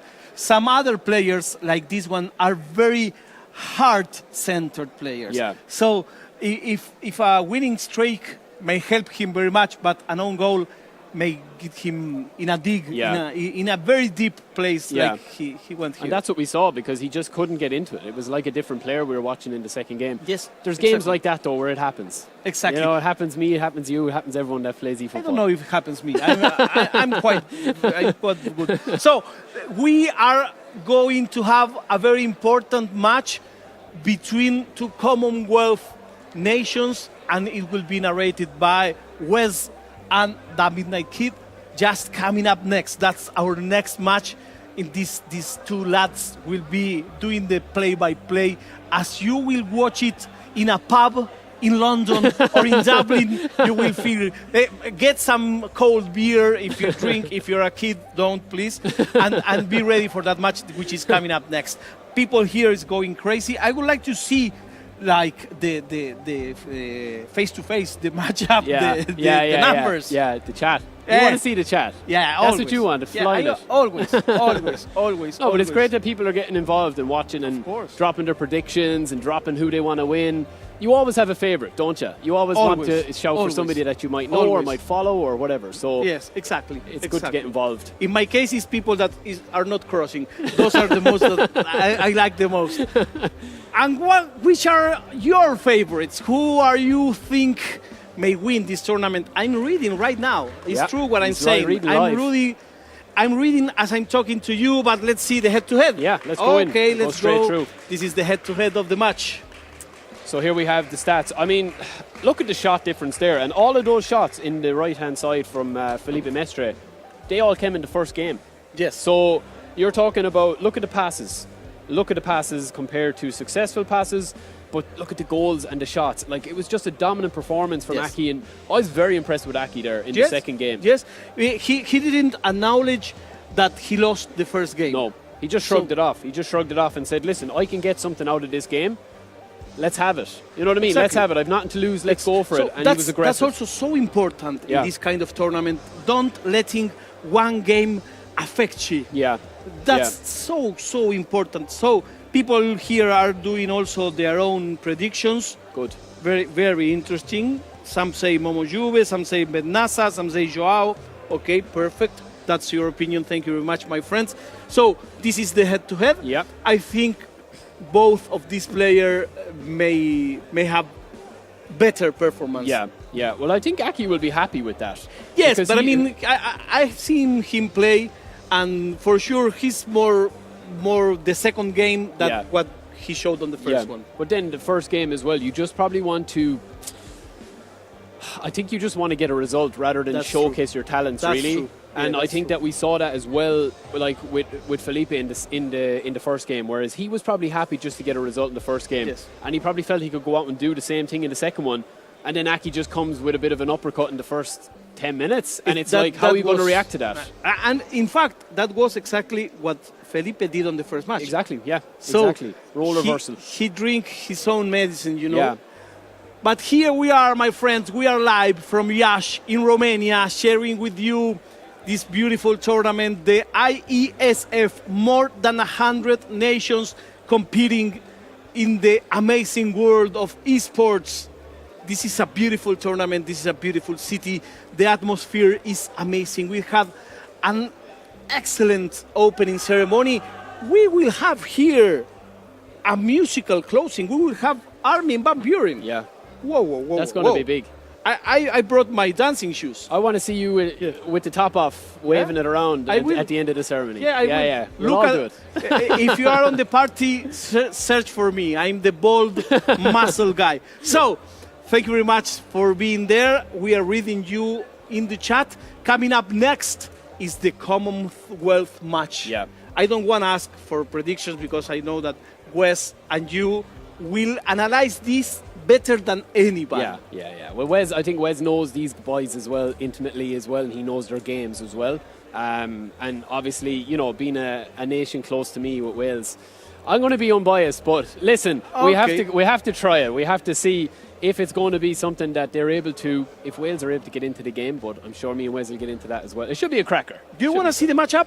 Well, let's have a look at the yes, matchup. Please. Yeah, let's have a look. It's just a sneak peek of what's coming up next. So there we have New Zealand and Wales. Arsenal versus Manchester United. So Carrot versus King, JMK King. Manchester United versus Arsenal. We're going to get Wes in here now in 2 seconds, and Wes is going to be taking over the play-by-play. But Wes, we will give you a chance in a second. We're going to finally see Arsenal in here. We have Manchester United again. I know Carrot is very comfortable, Wes, with Arsenal. Welcome in, man. We're back together, me and you. Yep. I'm back off the substitutes bench. I've had a slight rotation of probably energy drinks and, Did you get and some water. fluids in? Nice. It's a long old slog, but we're here. But yeah, absolutely. With the two teams and the two players that we have here, you've got Joshua King from New Zealand, you've got Gareth Dennis from Wales, as has already been waxed lyrical by our security guard for Rita. He has certainly brought the kind of the importance of it being a Commonwealth clash. Yeah. It's certainly worth its weight in terms of that regard. Of course, Josh King has, competed in other esports, has now turned his hand to eFootball. Obviously, Kerrith, as we've seen his development get better and better as time's gone on. It's going to be a very interesting time. You know Kerrith in terms of you've been even talking to me about him, that he's very skilled, but he is kind of a newcomer in terms of some of the other guys you might see, like Roxa or Mestre or any of these guys that have been around the block. But he has serious talent, and it's going to be very interesting how he lines up today against, against New Zealand, who, as I said to Frida, there's no bad player here. Everybody is a fantastic player. And the thing is, if you have experience of playing esports at any level on any stage, regardless of what game you're playing, if you have that experience, that big match kind of experience, occasions like this don't faze you. Yeah. So for the likes of New Zealand, it's not going to faze him being here. With Wales, of course, as we've mentioned about Kerrith and his development, we saw him at the Commonwealth and seen him progress further and further. And every time that I engage with him, he seems to get better and better and better. And of course, this tournament is a great opportunity, especially with the way that the qualification works. Yeah. In terms of the top team goes through to round 2, and then second and third play each other. Yeah. You've got a really good opportunity of getting yourself into that kind of that knockout phase. So I think for both of these teams, as I was corrected off stream, by the way, folks, it's not an aggregate score. It's each game is worth 3 points. 3 points or a point, depending on what you gain. So for these two teams, 6 points on the line. It's going to be a very valuable one. Of course, as well, we're going to see a difference in game style. Yeah. You've got Arsenal on one side, Manchester United on the other. It's going to be a very intriguing time. It is, because I think, as we mentioned in the first few games, like you saw in your first matchup, there is that different philosophy where you have quick passing, counter passing, and then you have playing a little bit of possession. And a lot of people don't play possession, but when you do, it can be killer. Like, it can be really, really overpowered. And I think that Kerrith is going to want to probably settle in. He looks focused there. The two of them look focused, but he'll probably want to settle into his pattern of play and say, right, what do I do well? Don't worry about the noise. Don't worry about anything else. I've played games before where I've had an audience and whatever. Let's focus on where I want to go with this game. Get my 3 points, then get another 3 points. And I mean, potentially, get through what is kind of a difficult enough group, Wes. Yeah, absolutely. With the teams that are kind of within that group, as we haven't yet seen the graphic, but I would imagine on day 2 we'll see a little bit more of what these groups have done and how teams have got on. I know there's a lot of chatter within the Twitch chat and within the YouTube chat around, how is, as we heard, how's Mednasa doing? How's Mestre doing? Relax, we're all good. This is day 1. You've got a lot of time yet to sink in. A lot of games yet to go. We'll find out how they are all doing, but all teams are doing on day 2. But as for these two here, they know each other quite well. Obviously, being part of the Commonwealth kind of setup, these guys know each other very, very well indeed. Of course, as we said, big match preparation or big match experience for Joshua King on one hand. Kerith has probably, I would say, the better experience within playing eFootball. So it's just a case of what wins out the day. Is it the experience of the game or is the experience of the occasion? Yeah, I agree. Well, I think it's a thing as well that, like, we've probably spoken about this before, right?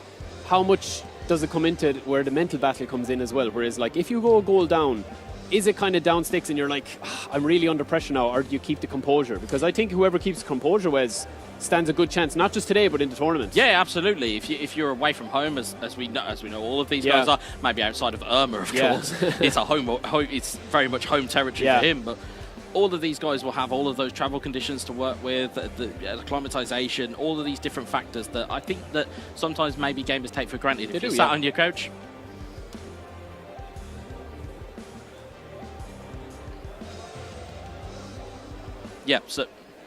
So we just had clarification. There is, hence why we were paused, guys. We were just listening to a little bit of chatter in our ears. Is that it's a best of 2. The games can end in a draw. Okay. So a point for a draw, so 3 for a win. Yeah. It's pretty typical. Yeah. So we are. But we will get clarification of all of that on the graphics anyway. I'm sure we will. The screens are like towards the end of the day, maybe. I mean, all these boys are focused on at the moment. They're just focusing on winning. Yeah, that's just all getting they're a focused result. on. They don't care how they do it.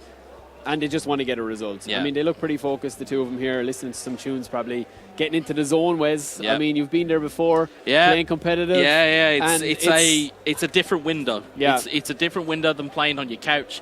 It's a different window than playing your buddies or family members. There's a different set of emotions that go through it, especially when you know you're either, I didn't directly represent my country, but I was there from the UK. I was UK. Yeah, you've been within that. You've been within the kind of circle, though. So for these two, they'll be wearing their hearts on their sleeves for both of their nations. It looks like we're about ready to get into the game. Straight into it, Wes. And we have also got the dulcet tones of Peter Drew with us as well. So we may need to overcome those at the same time. We've got New Zealand from left to right in the Arsenal strip, the Arsenal red. It's right to left for Wales. Ball goes into the box there. It's headed clear. Harry Maguire with the clearance, Wes. Very much so. It's Declan Rice. And let's find a way in there. It's looking all around for issues and help. But instead, Ericsson will get the ball clear. And it's not convincingly cleared by Wales. So as I said, I will have to try and talk over Peter Drury at the same time. So unless maybe one of the admins can turn him off, I'm not quite sure. We'll have to turn him off from in-game, I think. There's Amad Diallo down to Mason Mount. Mount over to Martial. Diallo in towards Rashford. Rashford on towards Martial. Back to Rashford. Wales and Kerith doing a little bit of inroad work here. Here's Ericsson. Tries to chip it back in towards Rashford. It's cleared away by Saliba. And then ball comes back kindly for Wales. Here is Amad Diallo. And we'll go a little bit more into the stat balancing nature of the tie. Ball just ricochets unfavourably there, but it's got back to Diallo. It's cleared away again by Saliba. But in terms of stat balancing, in terms of how important it is, especially if you have a younger side or if you have a team that is not quite statistically better or they're not quite up there, youngsters like Diallo and Ganasho, as we see the ball go into Marcus Rashford, good manual save there. Brilliant save by New Zealand. That chance just came from nowhere, really. It just came out of nowhere. Yeah, it did indeed. But you'll have those advantages of using those kind of youngsters because they get a significant stat boost in this type of mode. As Ericsson looks to deliver the ball into the box. Ball is in. It's headed on. It's a goal. Wales take the lead. Is it Harry Maguire, I think, scored that way? It may have just been Harry Maguire, and it was.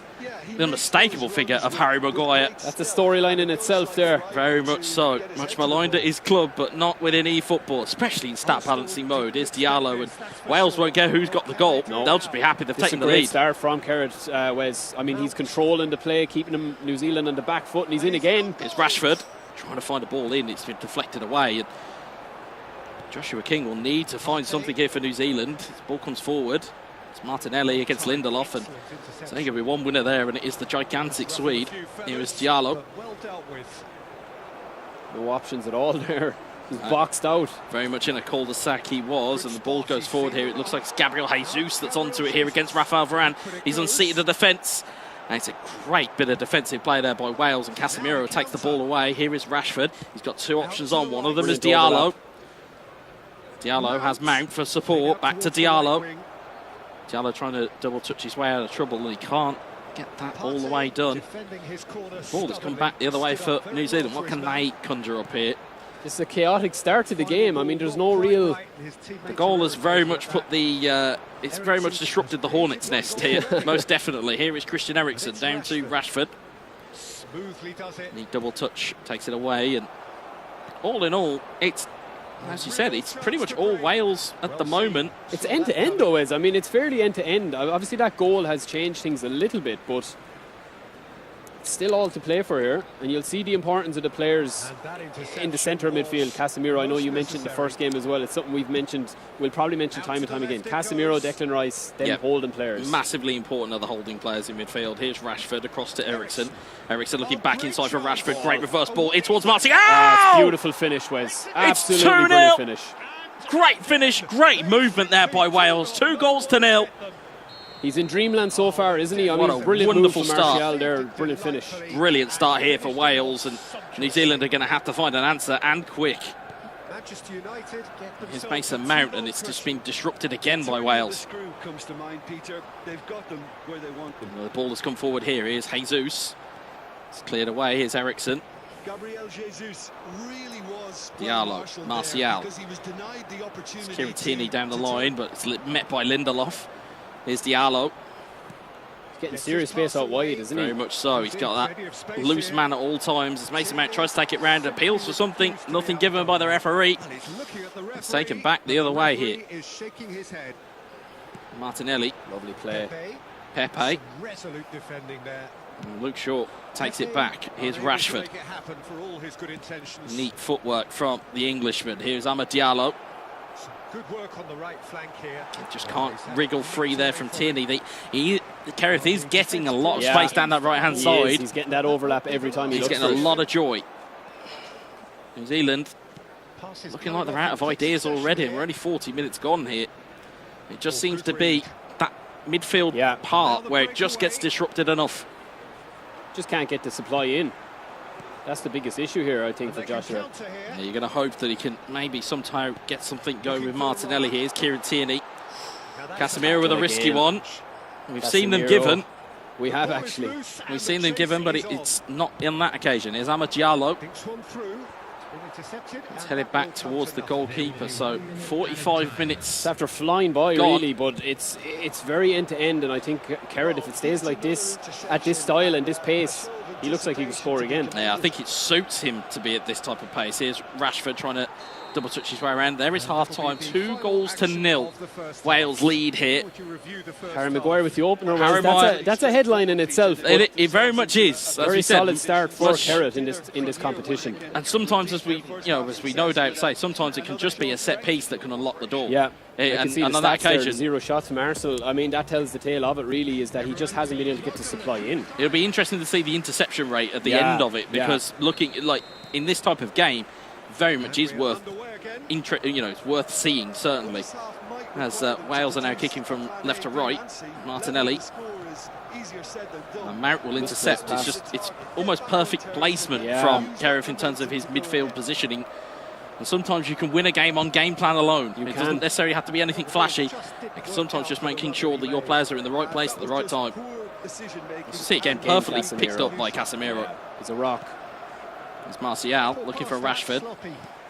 It's looking for almost that triple pass, that kind of wave that you sometimes see from the top end players, where it just works its way across the line And it's almost inevitable that the goal will follow. But on that occasion, Joshua King was smart enough too. Can he get himself a goal and get amongst it? Instead, it's Harry Maguire who has disrupted that attack. Pressing is high and relentless. Little triangles are kind of working in spots for Joshua King, but he's not really getting the supply in then. It's breaking down every time. Yeah, the issue seems to be, as you see there, he's cut that pass out, which is great work from him. Smith Rowe looking for the opportunity. It's been deflected for a corner. Okay. But as you quite rightly said, that kind of tiki-taka triangle play, sometimes you do need to go a little bit route one, especially in this occasion. But of course, Arsenal not really well equipped for that type of game plan. Yeah, they don't really have a target man in the box, do they, to kind of play towards. As we see there, it goes short there to Declan Rice. Declan Rice chips into the back post. That's wide by Martinelli. You'd want somebody else on the head there. I think if that's somebody else, it could potentially be a goal. But it's only a half chance, really, the back post. It is a half chance, but it's the first real opportunity that we have seen from New Zealand as the ball comes back the other way. Here's Jesus, and again Casemiro just dominating in midfield. There is Amad Diallo, Martial, Mason Mount, Mason Mount looking over towards Rashford. Can he get the shot off? He can't, and Saliba will take that one clear. Here's Eriksson. Eriksson to Rashford. Rashford, neat bit of footwork again here. Rashford, can he go all the way? Oh, he's at the post. What a goal that would have been. What a goal that would have been from Wales. I mean, that's somebody that knows exactly what works in the game in those areas, those pockets of space. We talked about it before. That whole player kind of positioning. It's very, very hard to stop that animation there. Yeah, it's timing of it as well. It's knowing exactly when to pull that type of skill move off. You know, it's one thing to pull it off, but it's a very different thing to know exactly when to time it. And again, there's been no answer here from New Zealand. Cannot get the ball through that line. It's a very robust Manchester United defence. Goes back to goalkeeper. It's a bit risky. Here's Mason Mount. Well, listen, I think Joshua King will just have to reset and look into the next game if this one goes this way, because they may just have an opportunity here. Is Martinelli, rolls it in. Is Gabriel Jesus. Can he find a shot? It's Harry Maguire again, playing spoiler at the back. There's Amad Diallo. Mason Mount. Well, Wales look to summon a third here. Will they try and be a bit more cute with it? Spreading in his arms since the first half, isn't it? Certainly grown into the game though as Joshua King, but it's just not quite been at the right end of the field. Certainly stopped the kind of the rot at the back. Hasn't quite got it going up front. Yeah, I agree. It's very easy to see the issue, but can he fix the problem? That's it. There's Pepe. Pepe might fix it now. Yes, he will. Just as I said it, Wes. He's fixed the problem. It's Nicolas Pepe. We've got a game on here now. And that is food for the soul for New Zealand. And right at the right time. 17 in-game minutes left. Maybe a little bit of stoppage time. Yeah, I think so. Now could be the right time for potentially for substitutions. He's got a serious bench to come on here as well. Yeah, you look at the bench for Arsenal. There's Saka, there's Nketiah, there's Reece Nelson. As we said, with the stat balancing Balogun, for example. With that stat balancing, it certainly evens it out for those players that aren't at necessarily a high overall. It does. That's why you see Harry Maguire dominating today. Like, he's been a colossus. But then if you look on the Manchester United bench, it's like Mainu, who's a very highly rated youngster. Yeah. But in stat balancing, becomes very, very good. And then, of course, you've got Rasmus Højlund. He's only just joined the club. But again, another kind of player that will get boosted up thanks to that stat balancing. Yeah.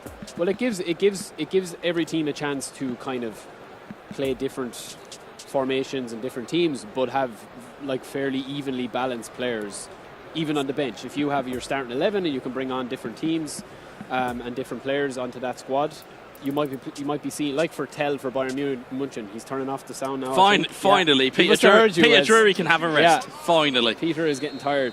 He certainly was. He's lent that back to us, thankfully. And Kerr has just gone defensive, I think, now here, and I don't blame him. He certainly has gone defensive, but will that be a bit of a downfall? If you've conceded, do you want to call on your opponent? That's, it's that old kind of almost boxing counter punching. You don't really want to call your opponent on when they've been on, you know, they've just got almost a sucker punch. Yeah, so I agree. It's a risky one, but he's just going to probably try and he's just probably trying to hold on to this result now. Yeah, I feel like he's done enough. As Victor Lindelof plays it forward, here's Jadon Sancho. 10 in-game minutes left here. Scott McTominay. I was just trying to eke out the time. Maybe see a just lot a as little well. bit. Whereas a lot of stop-start. They'll stop. They'll cancel the dribble and then burst Just pass. to sucker them into to committing a challenge, and the ball is broken kindly to Rashford. He's brought down. Nothing was given. Here's Scott McTominay. On towards Jadon Sancho. Lovely. Sancho to McTominay. Sancho, great footwork again from Kerith. He loves that double touch. He does indeed. It's one of the most potent weapons within eFootball. Here's Mainu. It's a free. It's a free given indeed, with about 5 in-game minutes left here. Now, we've seen plenty of skullduggery when it comes to free kicks. There's so many trick ones that you can do. It's very much the old adage of if you can't go over it, go under it. If you can't go over it or under it, you go around it. He may just pass it, as we do see there, Mainu. Just trying to break free there. That's a pretty poor set piece, but he's got away with one there. Yeah. He's got away with one. There's Rashford. Stop start again. Rashford to Mainu. Good footwork. And we've seen them given. That's very soft. That is a very soft penalty give, but it is a penalty to Wales. That is. It's Rashford against Ramsdale. It's a huge call, isn't it? England counterparts. For England, teammates against one another. Marcus Rashford goes to the cheeky stink down the middle. And there's the mind games Wes coming out. It's very much so, but again, he's given the ball back, but Wales have gobbled it up once more. I mean, I think in this type of scenario, you're going to just try and maybe bait somebody out and try and do something that they're not going to expect. And again, with potentially game on the line, it's a counter bluff though, because Joshua King is probably thinking he's not going to try that. Yeah, absolutely. He's 2-1 up. If he gets this, it's game over, and he tries it, and it just comes against him. Absolutely. Here's Mainu. And Wales trying to eke out the clock here. They've got 3 added minutes here for an opening victory against New Zealand, and they've got the final goal. Surely, it's Rasmus Højlund. It was great footwork by Mainu. Kerrit has been. His dribbling is on another level. He's been very, very good, and he has been very well worth this victory as Højlund looks to get himself forward. Here's Sancho back to Højlund. Højlund just can't get it there. And there is the final whistle. Game 1 falls the way of Wales. I think it's a fair result, isn't it? We'll have a look at the stats now briefly, I think, before the boys get back up. But it was kind of a very chaotic match, I think. And I think Kerrit probably deserved that result. Maybe not the scoreline, but I definitely do think he deserved the result in that one based on his play there. Certainly. And I think even you look at the New Zealand goal, it was more so they got the goal, and then the issue then became is that they couldn't then build on it. It was almost like they didn't have enough to go and build on that. They didn't have enough. Well, they didn't have enough time for one, and they certainly didn't have the kind of the weaponry that, as we said, Manchester United possess. You know, there is different physical capabilities of, say, Manchester United when you have, Rashford and Sancho and Højlund versus Saka, Martinelli, Pepe, Jesus. So they're a little bit more lightweight. You've got to be a bit more. You've got to be a bit trickier with that Arsenal Well, if you've got that attack and threat up front. There's no, it's no good to you if you can't get the ball up. Like, you can play all the triangles you want, but if you can't get through Casemiro and you can't get through the lines, it is very difficult. And I think that's what he saw there. And it was that triangle that he had kind of almost set up, which was Varane, Maguire, Casemiro. Yeah. That's that kind of triangle, especially within stat balancing, that if you have that triangle set up, it's going to be a big problem for you to try and break down. And especially that DMF position, we saw so many interceptions from Casemiro that game, and it just didn't allow New Zealand to really get going. Yeah, well, anyone that's watching at home as well will know, if they've played enough of eFootball, if you can get on top in that middle of the pitch and you have somebody to make runs off, you're half the battle done. You know what I mean? Absolutely. If you can get ahead of your opponent and say, right, I'm winning the interceptions, I'm winning the 50-50s more often than I should be, and you can just get a bit of luck then thrown in, as we saw. But Kerrit, fantastic dribbling there at the end, you saw. Could have dropped the head and been frustrated when he missed that penalty. It was a cheeky effort. Knowing Kerrit in the way that we've kind of learned about him, he's a cheeky individual. Yeah. He's a very cheeky individual. As we get straight back into game number 2 here, again, same teams as it was. It's Arsenal and New Zealand from left to right, and it is Manchester United and Wales from right to left. And Eriksson back towards We have a Onana. change up front for Arsenal, do we? Is Balogun in, is it? I think he may potentially have made his way in there as Mason Mount finds a brilliant through ball. It's Martial looking for Rashford, bearing down on him. And it's cleared away there. Casemiro wins it in midfield, finds Mason Mount. It's cleared again once more. Harry Maguire does well, and it's a bit of a free giveaway there as Nicola Pepe slides it in towards Gabriel Jesus, takes the first time strike. Luke Shaw will keep it in, and it'll save the corner. Yeah. I don't think it is Balogun in. I think he'll probably hold him back. Seems to be pretty much a same team. It looks like it's the same team. Yeah. I think it looks like it's Pepe, it's Jesus, and it's Martinelli, which again, I'm not too sure how smart that is of a tactic to go with the same team when you've had a disappointing result in your first game. It's Pepe, though, trying to show neat footwork. Casemiro clears it away. Here's Mount to Ahmad. Casemiro is acting really as a... He's just acting as a pure anchor man. He's like an extra centre back there when he's out, when he has possession. And Arsenal, they don't really know where to go with it. That's the biggest problem that he's facing here. Yep. Kerrod is set up absolutely perfectly in the first 13 or so minutes here. Yeah, and we said it's much like when we said when we were watching Greece v Senegal. He's the security guard to your back door. Exactly. He's not. You're not going to find a way past him or not find a way through him. You're going to have to just get around him somehow. Yeah. But at the moment, everything just seems to be going straight through him. And one thing as well, as you said, Wes, with the stat balancing, they still have their player skills in game. Absolutely. As Ahmad finds his way in, Martial, neat footwork, gets the back heel, and Rashford just can't sweep it towards the goalkeeper instead. It's tucked away nicely by Arsenal and New Zealand as they look to try and lead the way forward. It's blocked off again by Harry Maguire. And starting at a frenetic pace again, just end to end. Yeah, two players who just like to have the ball in play as Martial's found here. Martial takes it around the keeper and he stumbles, and it's adjudged to have been a penalty. Another penalty. I think it's a brilliant bit of dribbling again from Martial and Kerrod. Now, you were talking about gamesmanship a second ago. Does he still go the same place? I don't think so. We will so. find out here. He's It's going for Rashford power, I think, bottom left. versus Ramsdale. Rashford shoots, and he's got a hand to it, but it's snuck into the bottom corner.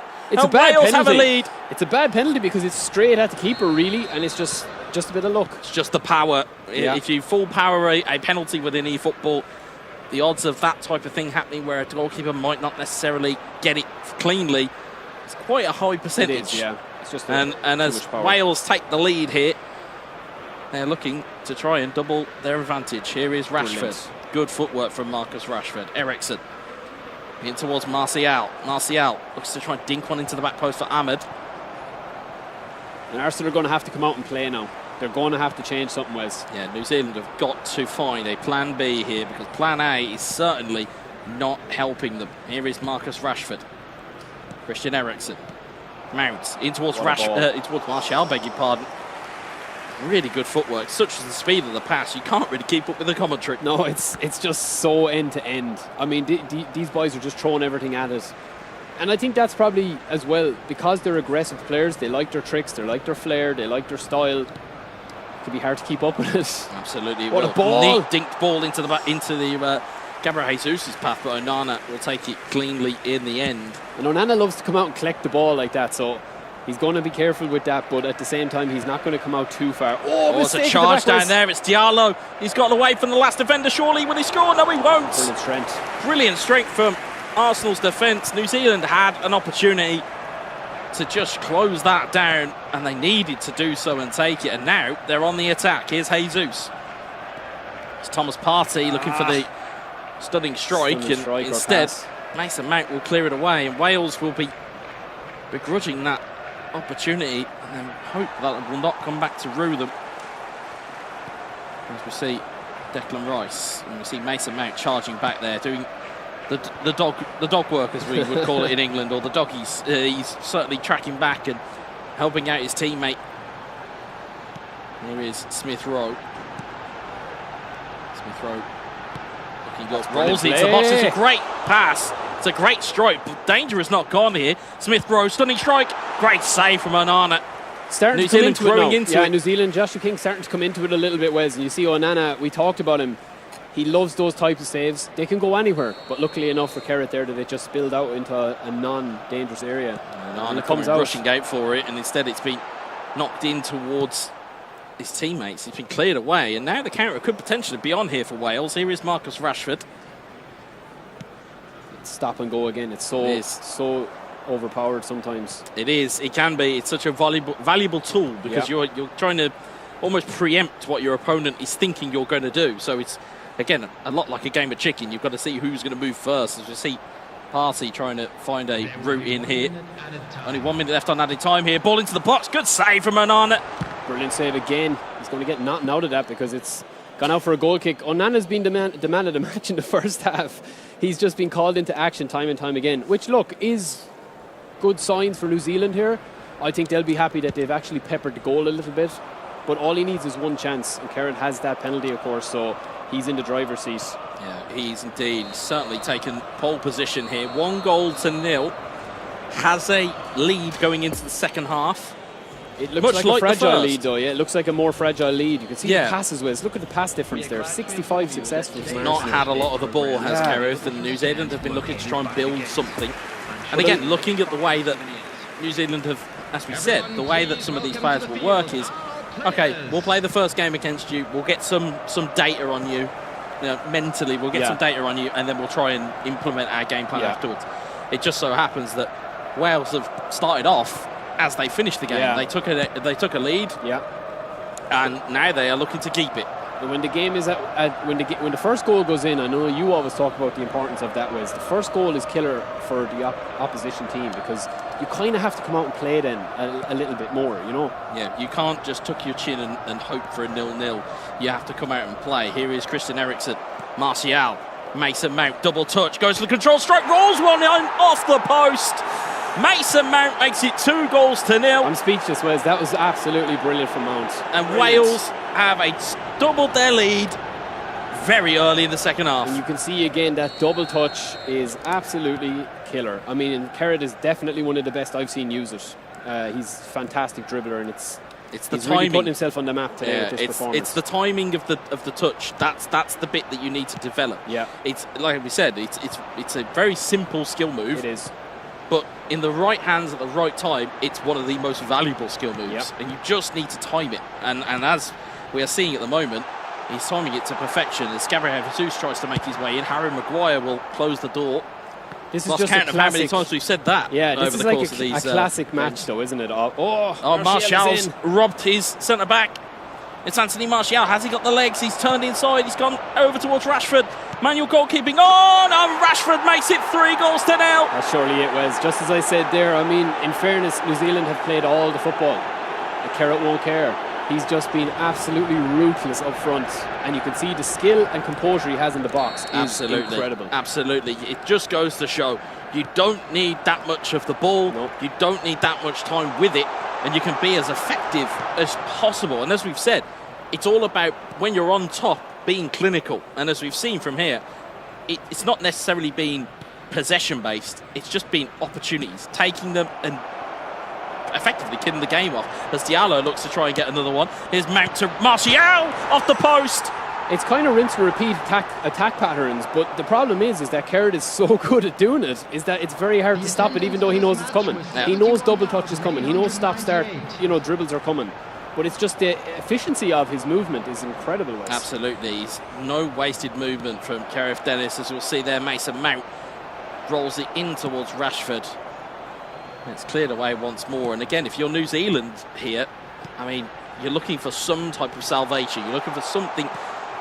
Might not necessarily be able to get back into the game here, but certainly something to latch onto as a bit of positivity as the ball gets called as an offside call. Yeah, but I mean, you've got to then try and, again, as we said, mentally recover from. Exactly. Okay, we've gone into what is a Commonwealth derby. Yeah. And we've not quite performed at the level that we know that is possible from New Zealand. Yeah, I agree, and I think you can learn a lot from a loss. But I think he'll be very disappointed with the manner of the loss as well, especially from the first game. But listen, he's not done yet. He might score. He's still getting chances. He's playing well, Wes. It's not flowing for him. The ball goes into the box. Good save again from Onana. That's a manual save. Yeah, manual save is great there. But Kerrith's kind of I would say teasing dribbling. He's kind of drawing him in and then bursting past is extremely good. That's it. That's part, and as we said, that's part and parcel of top level eFootball play.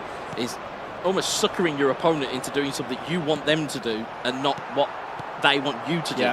It's very much the kind of the, you know, just putting a lure out there and just saying, yep, do you want to come and take a bite? Cool. If you're going to bite every time, great, let's carry on. And that's what Carriff is doing. As you said, it's very systemic the way that he is attacking. You're right. But he knows that he's got him. He knows that he's got New Zealand, and he knows that Joshua King is biting on every opportunity that's being presented to him. So again, it's a really mature performance from Wales. It is. And I think, in fairness, Joshua has played very, very well in certain parts. And he's been dominant with the passing, creating space. Just hasn't been able to get enough ball into the box. Like the supply line, that foundational problem has been still there from the first game. Maybe it's just a bad matchup with him, and maybe it's a bad matchup with the teams. Yeah, it certainly is. Ball breaks free there, though, and he does get a consolation. It is Gabriel Jesus. Ball broke very nicely for him. Just on the run of play there, off the run of play, I suppose. But listen, as you said, Wes, it's all about getting your chances and taking them, and that was a very smart finish there. It was a very smart finish indeed. But again, it does give him, it does give Joshua a little bit of a lifeline here. There is still time on the clock, as you know, as I mentioned to Farita earlier. We have seen some mammoth comebacks within the world of esports, within eFootball. We have seen incredible comebacks. It can happen, they can happen. And the phrase I always like is, it's improbable, but it's not impossible. And that is essentially what Joshua King is staring down the barrel at here. Is it's not impossible. He can get this back. It's got 10 minutes though. It's a very, very hard sell, especially when Wales have the ball. So if Wales have the ball, he's got to get the ball back, score, and then get the ball back and score again. It's almost like in American football. You're looking for a turnover. You're looking for a very favourable turnover. He does get one here, and whether he can make this pay. Ball goes into the box here. It's a bit of a collision there, but Aaron Maguire has been brought on. The ball is still live though here, and it's a bit of a wasted ball there from New Zealand, and he's gifted the ball back to Wales. And as you know, as we've said, Wales know that they're going to get a bite there as Mason Mount goes to chip that one into the back post of Martial, and there it is. That is surely the killer blow. Classic counter-attack. Had the overlap. What was it, 4-on-3? Into the box. Boom. Done. Knew he had New Zealand's defence in the palm of his hand there, did Kerrith. Knew it was there. Knew the opportunity was there, and he's still coming again here. Here's Martial. I think he wants to be the top scorer in the competition, whereas this is the way he's going. He's trying to score as many goals as possible, but it's just the chances are just opening up for him. You know, as you said, it's very systematic in what he's doing, but he's doing it at such a high level that it's very hard to stop it, even though you know it's coming. Yeah, absolutely. That is it. It's a case of, it is a case of, yes, you know it's coming. How do you stop it? That's the question he needs to face. Ball's in there again, though, and it could potentially be a second here if he can make it work, and instead Wales will clear it away. Second guessing himself there. That's just a kind of a finesse finish or a curl finish. There's Martial, just shapes to get the free kick. And again, will we see something clever, or will we just see gamesmanship and just close the game out? I think so. I think they just not want to get caught in the counter. It's 92 minutes on the clock. He's gone for the strike, and it's just about kept out there by the goalkeeper. And that will be 4-1 for Wales in game 2. It's a really mature performance from Wales, and they will be delighted to come away with the bragging rights. I think so. I mean, he did everything that he wanted to set out. He probably set out to do. Doesn't need to dominate possession like he did in the first game. Get my chance, score. Use my strengths, dribbling, stop starting, accelerating. He looks a happy man. Yeah, He's absolutely. drinking a bit of water there, but he looks a happy man. Absolutely. And again, with that type of performance, as we said, the kind of the not the kind of the profile of Wales or the profile of the player, but they're already very prominent within the eFootball esports community. These types of results, these types of performances on main stages, will just kind of just inch them up the table to say, hey, yes, okay, historically, you know, your Brazils of the world, your Argentinas, your Netherlands, your Germanys, your Frances. Actually, hey, we're not too bad at this either. And I think it's certainly just creeping up ever so slightly in their ability. Because as I say, the player that I saw from Kerrith previously versus what I'm seeing now, totally different player. In a very good way, I think Josh King, he's got a lot to do. He's got a lot to then kind of just reset himself. Yeah. I saw a lot in Josh King though. Like his style of play is very, very good, but it's just about getting that killer instinct up front a little bit. Kerrett seemed to know exactly what worked, and it was like, right, the minute I get a chance, boom, like it was a goal. And I think, as you said, mature is the right word to use there, because they're still finding their ceiling, you know, whereas some guys have been around the block that are veterans. You know what you're getting from consistency point of view. So we'll have a look at the head-to-head in a little bit, but I definitely think you summed it up well, Wes, when you say that it's a mature performance. Yeah. Because you get your chance on this stage. Anyone can be a big name after a competition like this. Exactly. Doesn't matter who you are. It can make it for any of the players that are here. As we said before, when people are in the Twitch chats and the YouTube chats and they're saying, well, where is X player? How is Y player doing? Actually, there are some star-making performances here. Just to cast your mind back, obviously, to that Brazil versus Bosnia versus and Herzegovina game. Yeah.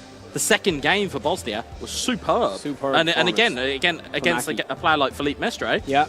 It's a big performance, and it certainly puts you in the running as somebody to keep an eye on. Yeah. Well, even put yourself on the map. Like you're getting the opportunity. Like you're not here by chance. Yep. You are one of the best in the world representing. So it's like, go out, and if you can get your game style flowing, I mean, anyone can win it. Yeah, you know what I mean? Anyone can win it. And that was it. I mean, it's like you cast your mind back to Bali in December, and again, that feels like it doesn't feel. It feels weird that I'm saying the words Bali in December, and it feels like that long ago. It wasn't too long ago, but we saw Indonesia kind of come in as host nation, but they had such a, and I mean this in the greatest amount of respect, by the way, they had such a simplistic way of playing e-football that they got some of the players, or the notable players, as we'll kind of call them. They couldn't figure it out. They couldn't. Guard. They were like, well, where's the double touches? Yeah. Where are all these skill moves? And instead, it was like, no, you could have very much looked at Elga, I believe the gentleman's name was. Could have looked at his gameplay, and he was playing with two buttons. It was pass and shoot. Yeah. Because that's how easy he found it. Yeah. And again, it's the same thing here. Is that we may stumble across nations. For example, we've got, I believe it's Romania versus Nepal next. That's going to be a good game now. Obviously, home nation, of course, Irma in his home city. Yep. But, of course, representative from Nepal, it's Aish, I believe is how you pronounce his name. As the Notorious. Or AKA the Notorious, which I love as a nickname. I love that name. I rate that name. He may be able to kind of pull it out. But we're going to take a look at the head-to-head now and maybe see what we were looking at in terms of interceptions, because I think that was the kind of the real big takeaway. As you can see there, 56 times an interception for Wales. Yeah. It Everything just else is fairly even, apart from the goals, obviously, which is the main stat. But you're right. I mean, this interceptions, passes. I mean, Joshua King had a lot of the ball in the areas that he couldn't hurt Kerrett. Yeah. Kerrett had a lot less of the ball, but he had him in the right areas. And the minute he got a chance, it was boom, daggers. Yeah. And a good performance from Harry Maguire. Yeah, absolutely. Yeah. And again, the kind of the other real tale there is when we talk about shots and goals and shots on target. You also have to mention there was a good few manual saves in there from Coach, which we didn't necessarily see from Joshua King. Yeah. Now, again, that's also a stat that's something, it's a very risky strategy, because one false move with a manual goalkeeper and you can be in trouble. So I think in terms of that, it's an overall great performance from Wales. Yeah. And I think, New Zealand will need to learn a couple of things from that going forward. Yeah, they will. I mean, there's no easy way to learn it when you're on a stage like this. Absolutely not. You just have to crack on and say, right, write that one off, next man up, next one up, and let's crack on and see what we can do. Because, you do want to go out, you don't want to go out not playing your game. Like, if you go out and somebody beats you, fine, but you want to be able to produce your play style more so than anything, because then you can build on that for future tournaments, you can build on that for future games. Yep. There's not more frustrating than being not happy with your performance. Yeah, absolutely. I mean, you can certainly come off a console and say, hey, actually, I just didn't play wasn't very my day, well. or it wasn't whatever. my day. Yeah. But to go in and maybe be weak about it, then that can be sometimes the issue. But I have just had in our ear that before we get to Romania versus Nepal, we will be cutting away for a short break, so please do not go anywhere.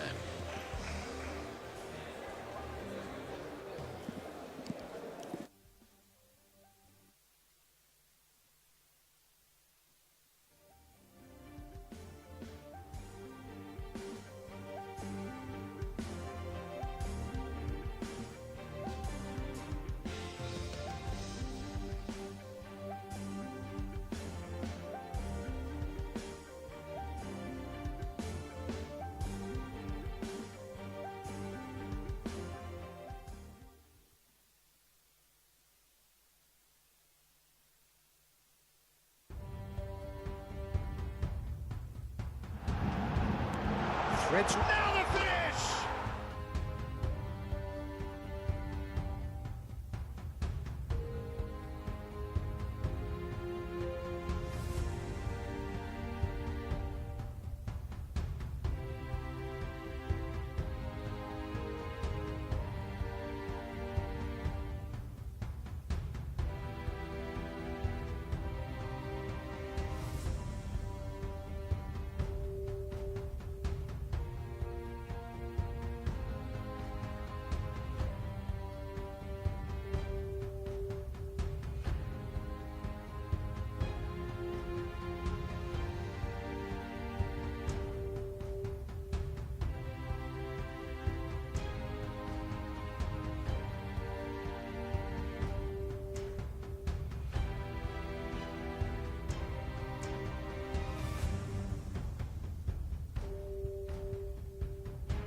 Ești cu gândul la vacanță? Transformă spațiul în care trăiești în locul la care visezi. Până pe 31 august descoperă mobilierul și decorațiunile MobExpert cu reduceri de până la 50%. Alege relaxat în magazinele MobExpert și pe mobexpert.ro.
Cu Vodafone EasyTech, distracția vine cu tine în vacanță. Ai mai mult timp împreună cu familia și prietenii, fie că ești deja client sau te portezi acum. Vino în magazinele Vodafone și alegeți gadgetul sau telefonul dorit cu asigurare de ecran inclusă. Cu EasyTech ai tehnologie în 36 de rate fără dobândă, plus 3 luni cadou HBO Max și cea mai bună rețea certificată.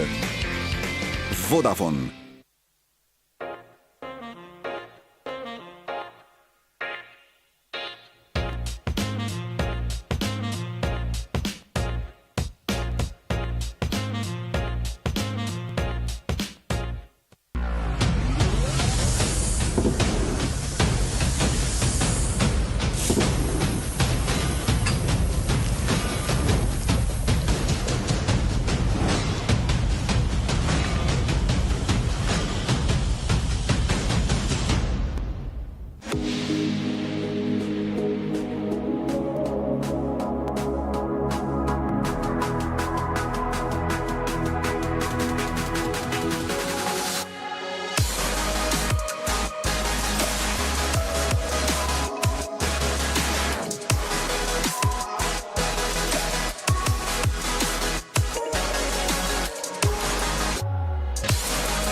Să înceapă jocul. Pornim pe drumul către victorie în dubla cu Israelul. Urmăriți echipa națională la Prima TV. Naționala României e tot mai aproape de campionatul european.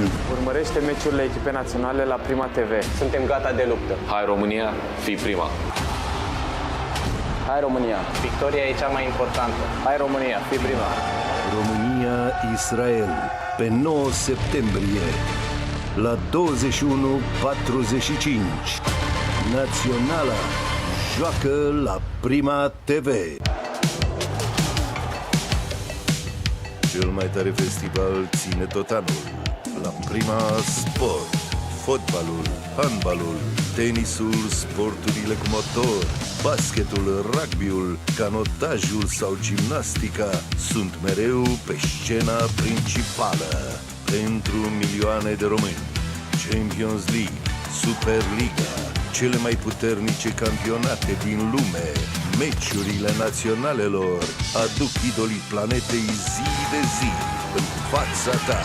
Prima Sport. Spectacol fără pauză, sport fără egal.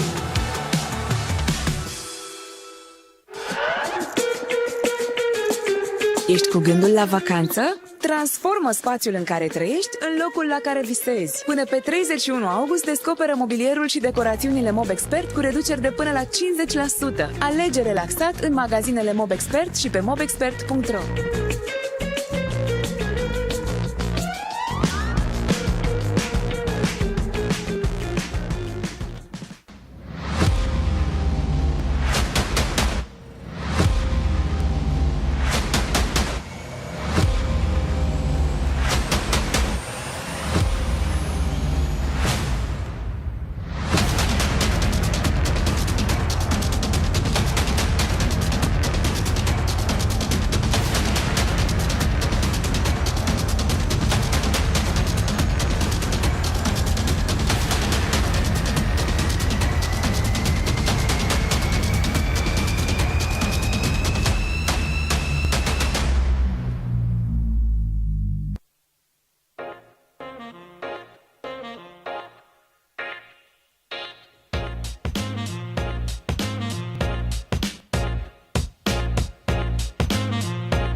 Thank you once again. We are here from lovely Iași in Romania. I'm with my friend Gueza, and we are going to see the debut of the hometown hero.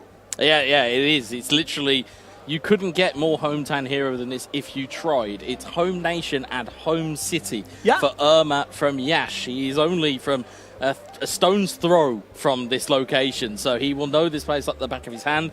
He's up against Nepal, as we said before. These nations that you might not necessarily know, and these players you might not necessarily know what their level is. These can sometimes be the curtain raisers for them, if it sometimes maybe the black swan. It may be a good surprise. You never know. You don't know. You never know. But, I mean, would you consider that this is, for Arma, a pressure game, or is it more comfortable to be able to have your debut with a country that is not on the favorite list? Well, from a caster's point of view, when I casted in my home city, there is a different set of pressures that come with that. I can only imagine that tenfold is what happens when you have to play in your home city.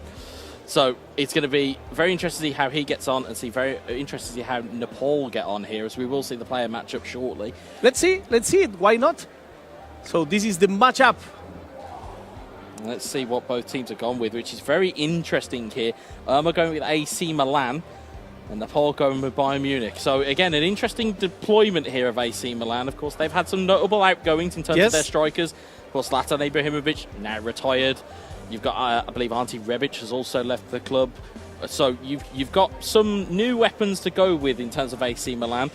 You know, they've also lost Sandro Tonali as well. So there's some notable outgoings. And also for me, it's kind of curious to see Urma with AC Milan, because we've seen him playing so much with the Roma. Yeah, and he's played against them so often as well, which is an incredible thing to look at. If you're thinking domestically, it's like, oh well, I'll play my rival instead. And it's like, oh, I played this whole year, seeing why don't they do this with this guy? Why don't they do this with this guy? Well, it might even be an audition for them. Who knows? But certainly looking at AC Milan, the big player that stands out for everybody, Rafael Leao.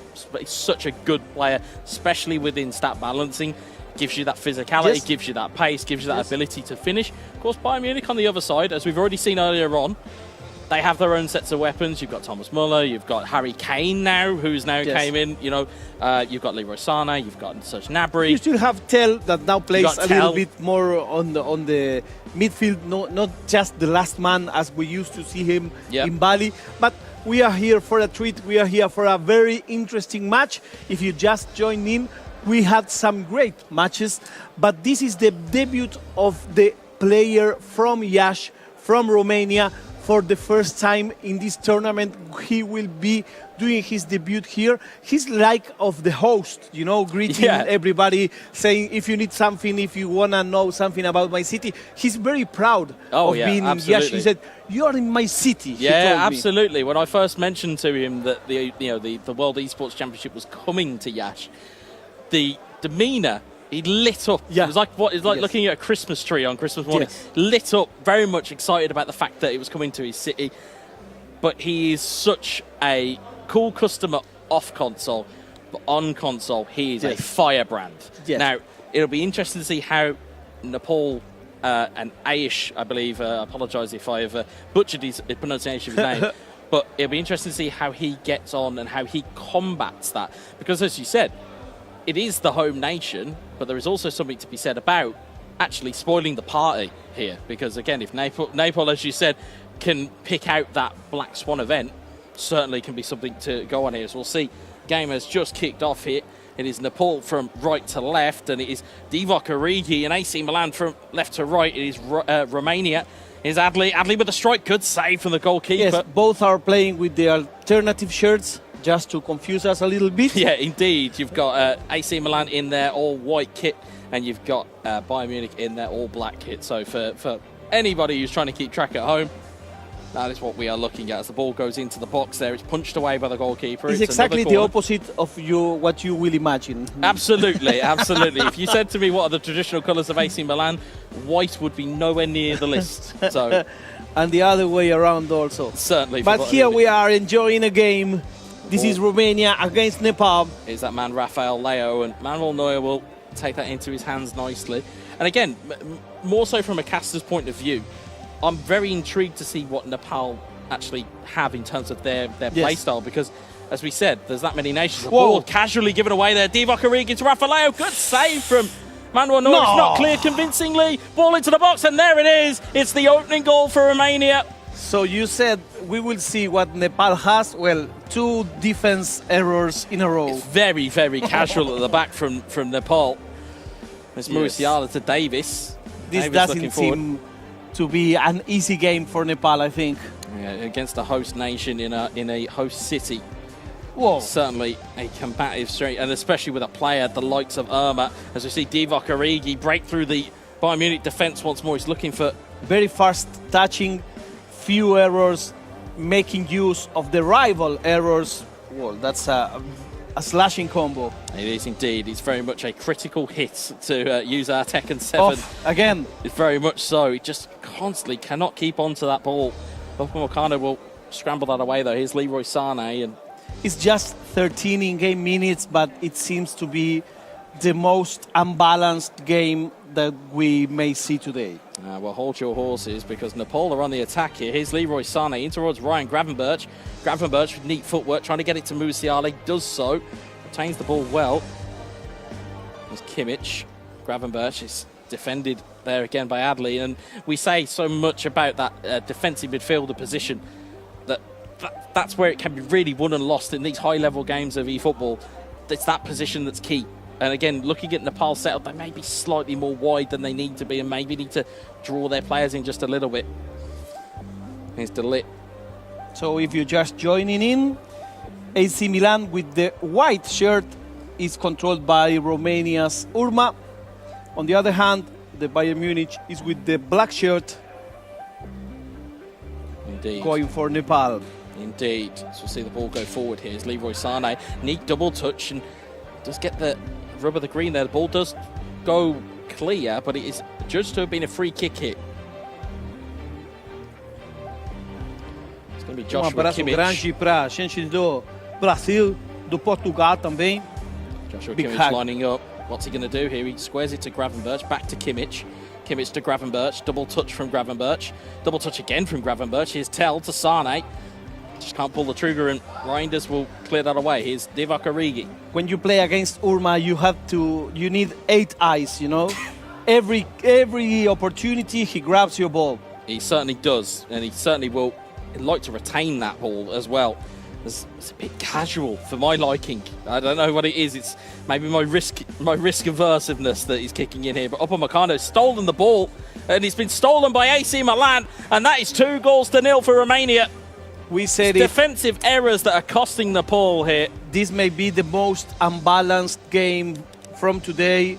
Some very big mistakes in the defensive side of Nepal that cost. Here's Sané though. Here's Gravenberch, and Gravenberch trying to get the ball back into the box. And those errors are too costly when you are playing against a top-notch player. Yeah. Again, when you're playing against the likes of Irma, every goal you concede is worth its weight in gold. You have to minimise those opportunities as Tell tries to flick it on. Reinders will clear. And every error, you know, he will capitalize. Origi, I believe, is onside there. He's got a pass Upamecano. Here's Origi again in towards Rafael Leo for 3-0. Rafael Leo makes it 3-0. So get ready for a demonstration by Irma. Romania are 3-0 up. And just 34 in-game minutes. So we may have a record for today, I think. We'll have to see what Nepal can summon here. Here's Mazraoui into Tell, back to Sané. Sané can't get the ball across, and Theo will take it away. It's very interesting. So fast. But it's interesting, the team selection, because the first AC Milan I believe we've seen today. We've seen Arsenal, we've seen Manchester United, we've seen Bayern Munich and Barcelona. But it's the first AC Milan that we've seen, and this might just be a bit of a blueprint on how to beat teams that are not necessarily, as a great shot goes in. This might be a bit of a blueprint for how to beat teams who are using Bayern Munich, because at the moment, this is all one-way traffic. Let me do a shootout a Damian, que dice, somos todos latinos aquí. A Johnny dice, otra página para latinos, solo esta. Esta es la transmisión oficial, la hacemos en inglés. Pero bueno, de vez en cuando un saludo va. So I was just greeting my Spanish-speaking friends that are asking about if there is a Spanish-speaking channel.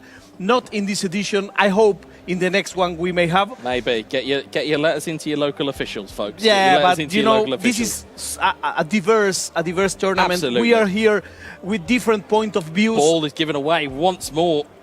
Origi, Di Catalare. I knew who was going to do that. It's just Neuer that just took it away. But it's going to be a very convincing 3-0 lead going in at half-time here. Abrazo a Guille Goat.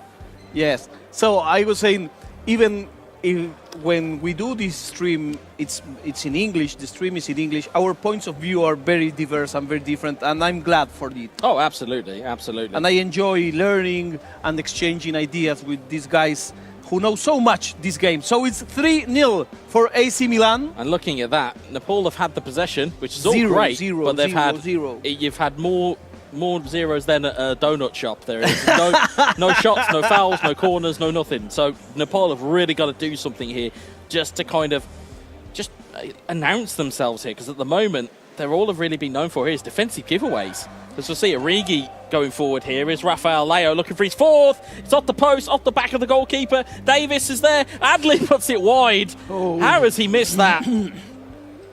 This is a defensive errors show, you know.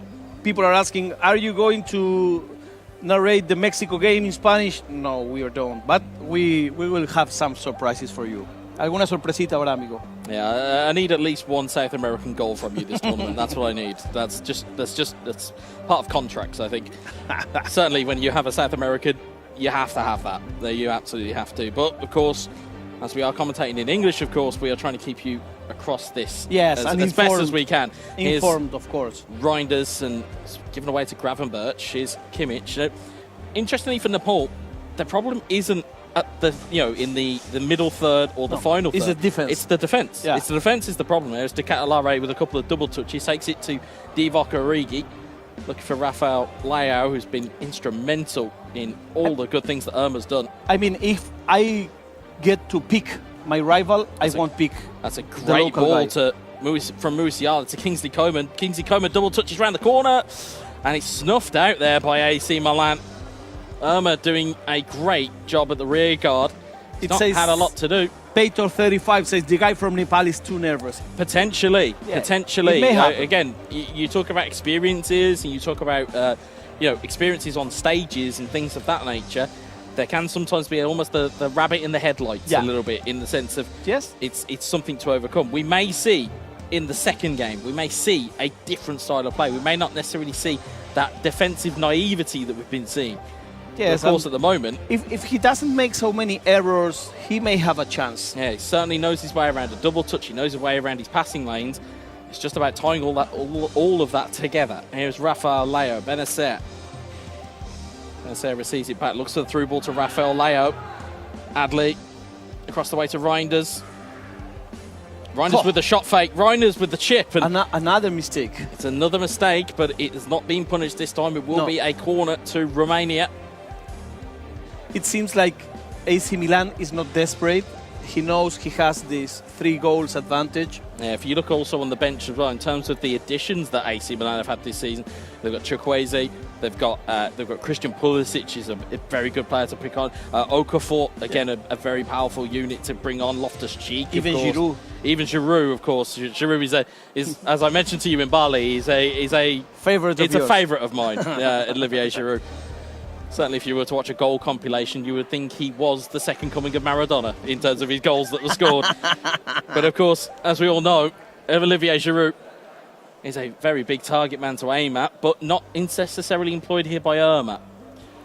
As we look for Ruben Loftus-Cheek to deliver this ball in, it's looking for Okafor. Ball is cleared away. Here is Matthias de Ligt. So even when the match is really unbalanced, Urma cannot pass the 3-goal barrier by now, so he can. What I respect from Nepal is that they haven't broken from their play style. Yeah, yes, it's cost them goals, but their play style they've not broken away from. They just need to get an opportunity. Yeah. But right now, it is all Irma, it is all Romania. And he's not making fouls, he's not having desperate plays. He's certainly not. It's Musa in towards Rafael Leo once more, dinks it in towards the back post. Okafor diving header, and it's 4-0. I asked for a record, and I may have it. It's the local boy, he's the man from Yash. It's Irma. Certainly doing his country proud at the moment, certainly doing his city proud as well. As Pulisic in towards the back post. And Upamecano will clear that one away. Here's Joshua Kimmich looking forward. Gets it on towards Kingsley Coman. Closed down by Thor. Rafael Leo. Ruben Loftus-Cheek. Irma looking for a fifth, maybe. Musa. Loftus-Cheek. Okafor. Thor again. Loftus-Cheek. Okafor. Davis will clear it away. That's the way. There's Ibrahimovic, not of the Zlatan variety. It's 4-0. It's 4-0 here. Romania have been dominant in this game. They have pounced on every error and they have made Nepal pay for those errors. He's doing some fantasy stuff. I like that. Certainly trying to maybe put on a little bit of a show here. There's Okafor to Musa.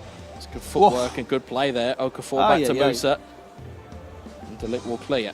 It's Musiala. Kimmich looking back for Musiala. Finds it into Tell. Tell on to Gravenberch. Gravenberch finds a ball through the line here. It's Ibrahimovic. He's broken free on goal. Ibrahimovic scores! And this is the goal you need to say, hey, I'm here. I'm here. Fantastic work there from Nepal. They had that opportunity. As we said, the issue hasn't been in the attacking half. It's actually been in the defensive one as Rafael scrambles that one home and make it 5-1. It's the defensive fragility of Nepal. And as you requested, you've got a high goal-scoring tally. Yes, it's 5-1. This is the biggest score from the day, I think. So far in a single game, this has been the biggest score. And Musa will play into Loftus-Cheek. Loftus-Cheek onto Okafor. Irma not done yet, not by a long shot. Here's Rafael Leo, turns away from Mazraoui. Loftus-Cheek.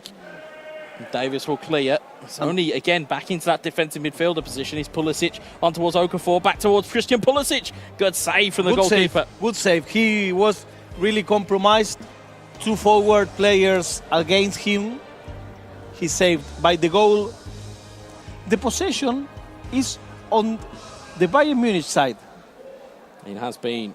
However, all of the chances and all of the goals have fallen on the AC Milan side. But that will just go to show you, yes, the possession stat may be quite high, but the fashion of the goals means that that's the reason why it's been so high is because the ball's been at the back. Arma's style of playing is very quick. Certainly is. As Rafael Leo tries to head it into the back. Touch and go, touch and go. Boom, boom, boom, boom, boom, boom.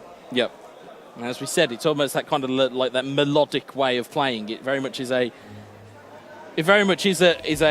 It's a system that works, and it's a play style that works. And if you can replicate it and you can keep replicating it, it just makes it easy. Un abrazo a Zorro Inetero. Here's Pulisic once more. Pulisic double touch one way and the other. A good save from the keeper.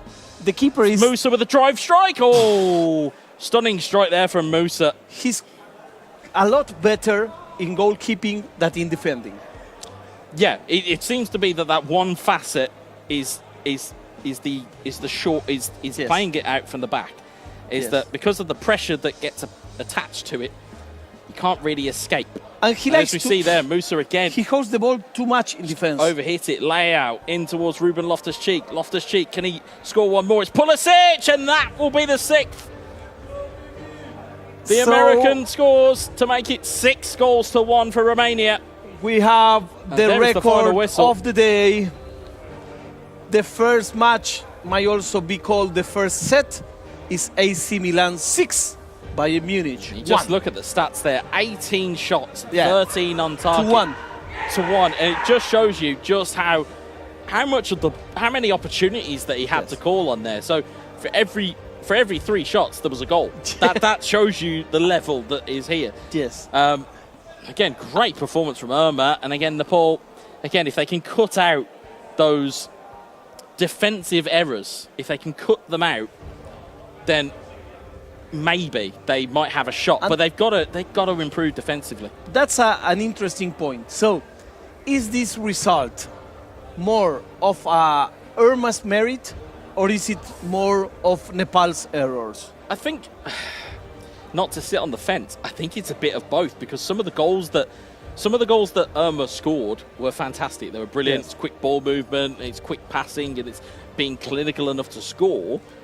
But then there was some other that were absolute gifts. I mean, I know it's nearly September, but it's, you know, Christmas is only 3 months away. So We have a change in teams.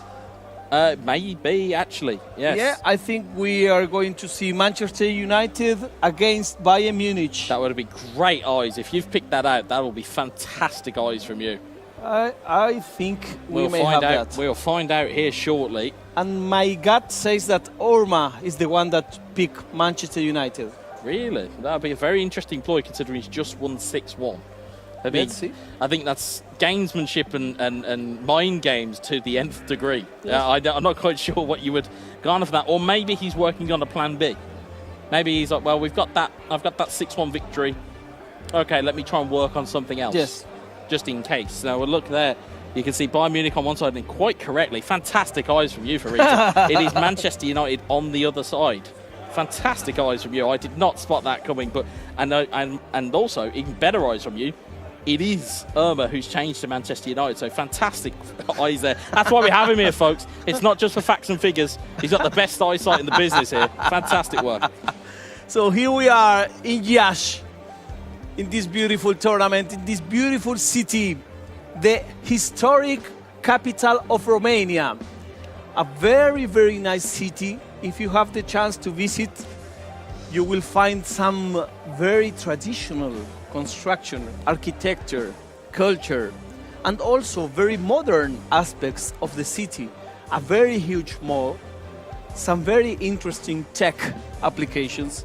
So I was blown away by the size of the Palace of Culture when we were there with the opening ceremony. amazing. Blown away by the size of it. Amazing. And the theater, this The classic theatre was theater. fantastic, yeah.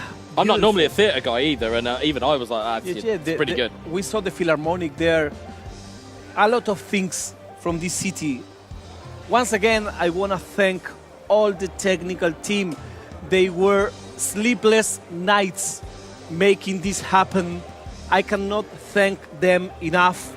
Our friends from IESF, our friends from Nexus, everybody here, thank you very much. Our friends from the city as well, everybody working in order to make this tournament an unforgettable one.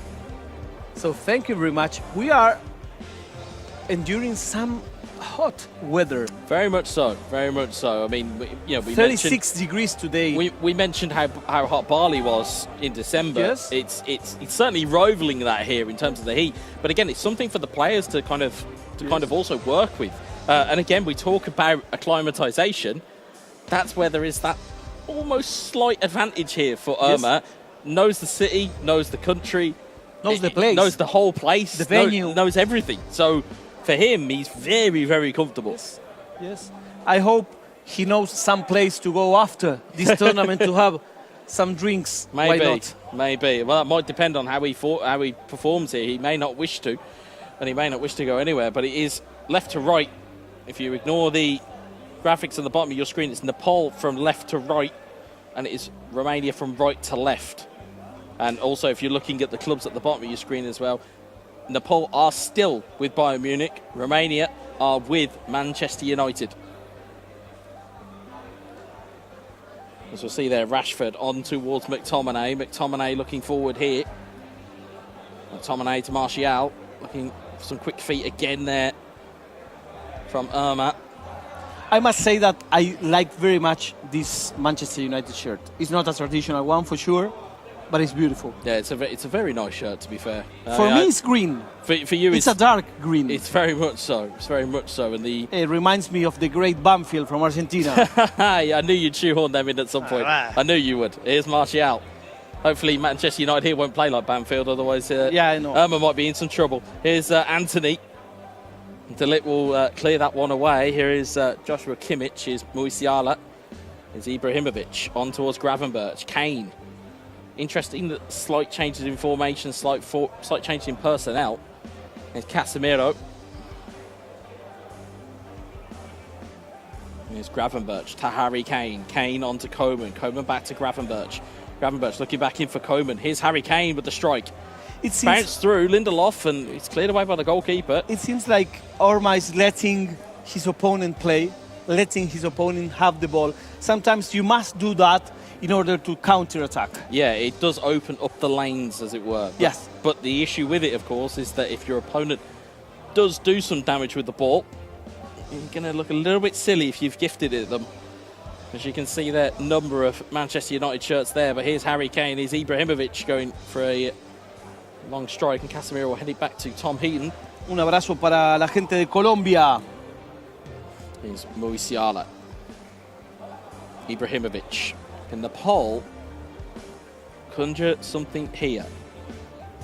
The answer is no on that occasion. And Mount will get it clear to Anthony. Here is Anthony. Down the line here for Anthony Martial. In towards Mount. Back towards Martial. Martial up against Upamecano. And Upamecano does well. And a little tiki-taka for Orma. A little bit. And there might just be a little bit of almost complacency maybe crept in from that first game. But we'll see that shortly. Here's Martial in towards Anthony. Good defensive block. And I hate to say it too quickly, but Nepal appear to have maybe calmed down a bit in terms of their defence. As Mount looks to lift it into the box, looking for Martial. It's a good save for the goalkeeper. Martial again, another good save for the goalkeeper. Had to be made, and it's away and clear for Nepal. On the chat, people are asking about the Iran game. We will have it. Yeah, we do have, I believe, at some point we will see maybe potentially a graphic for day 2. I'm sure that we will no doubt see Iran against the US, perhaps. I believe it may be on the schedule for USA versus Iran on day 2. But as I said, when we were kind of looking in on day 1, we've still got plenty more games to come here. And it's Joshua Kimmich, and of course we'll have the updates in terms of the groups and how things look on day 2. Yes, of we'll course. certainly have that data there for you. And the results, there are some surprises in the results score. I need to say this. Yeah, we are only picking up kind of almost the little pieces of information that we can. Of course. Here's Ibrahimovic to Musiala. Here's Kimmich looking forward. Here's Kingsley Coman. He didn't realise he had so much space. Played an extra pass, as you said. Too many touches becomes a problem. Here's Mason Mount, though. We're looking to drive forward. Martial with a heavy touch to take it in field. Musiala will clear. At this time of the first game, Urma/Romania was already with. Yeah, Romania were out of sight. So this is progress here. Certainly for Nepal, and they've certainly been a little bit more, as we said, just clear the lines and get the ball gone. As we'll see, Musiala, Gravenberch, there is Bayern Munich shirts in support here. One of them is Ibrahimovic. Ibrahimovic trying to get past Rafael Varane, not strong enough in the challenge. McTominay to Rashford. Joshua Kimmich will clear it away. Coming in with the red and white shirt, it's Bayern Munich, which is Nepal. In the stripes shirts is Manchester United, owned by Romanian's own Irma. It certainly is, and this has been a slightly more intriguing matchup in this game than it has for the previous game. Again, as you said, at this point, it was out of sight for Nepal, and they were never going to get back into it. Yes. But the good news here is that they seem to have steadied the ship. Yes, this match is a little bit more balanced, and I think that's because of Nepal don't giving some horrors on defense. Yeah, it's a very early substitution there. Harry Kane taken off and Tell coming on. Why? It may have something to do with the super sub. Now, obviously, we can talk about player traits, and you talk about little lessons you can pick up from people, or certainly from us as casters. Within eFootball, there are different traits, which I'll come back to shortly, as Anthony looks to break in, but each player will have their own particular player styles and player skills. One of them is super sub. If they have that card, they're more potent when they come off the bench, which is why you may have seen a substitution for Harry Kane early on. McTominay finds a beautiful ball to Martial! And on the stroke of half-time, Romania have the lead. And it's Anthony Martial. Urma just needs one opportunity in the box to score. Just one. I've said it before, and I've said it again about Irma. He's an assassin. Yes. As you quite rightly said, he only needs one. He doesn't need a tremendous amount of opportunities. He just needs one to just almost take the wind out of your sails. Yes. His precision. Yes. Is absolutely. so big that he doesn't need like a probability of 1 in 5. No. If he has one clear enough, it's okay. It's done. Yeah, absolutely. And again, we'll see there. It's a quick free kick that's gone back the other way, and Nepal now are having to defend a 3-on-1, and he's done very well there with Matthias de Ligt as Mason Mount looks to try and get the ball, and instead Gravenberch will clear it away as Jamal Murisiala. He's Ibrahimovic. Cleared away by Rafael Varane. Now he comes again. Here's Scott McTominay. McTominay lays it off to Rashford. Rashford with the curler, and it's the keeper was on the floor there. It was deflected up into the air, and it seems like if Orma has pressed the gas pedal once again.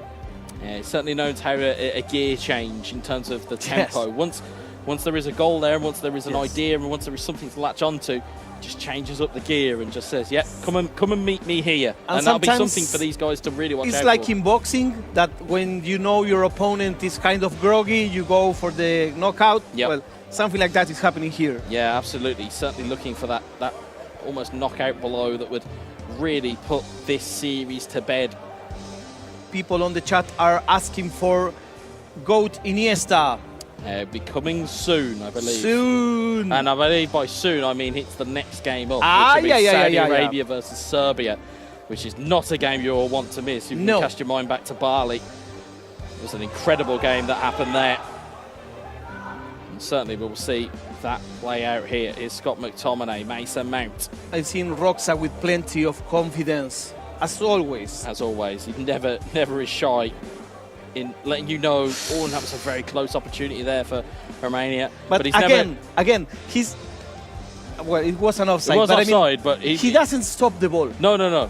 It's almost perpetually in motion. Like there's no wasted motion with them either. Like in terms of the way that he will attack, he won't want to waste the ball. You know, in Spanish we say de primera, from first opportunity, de primera. You get the pass, you shoot.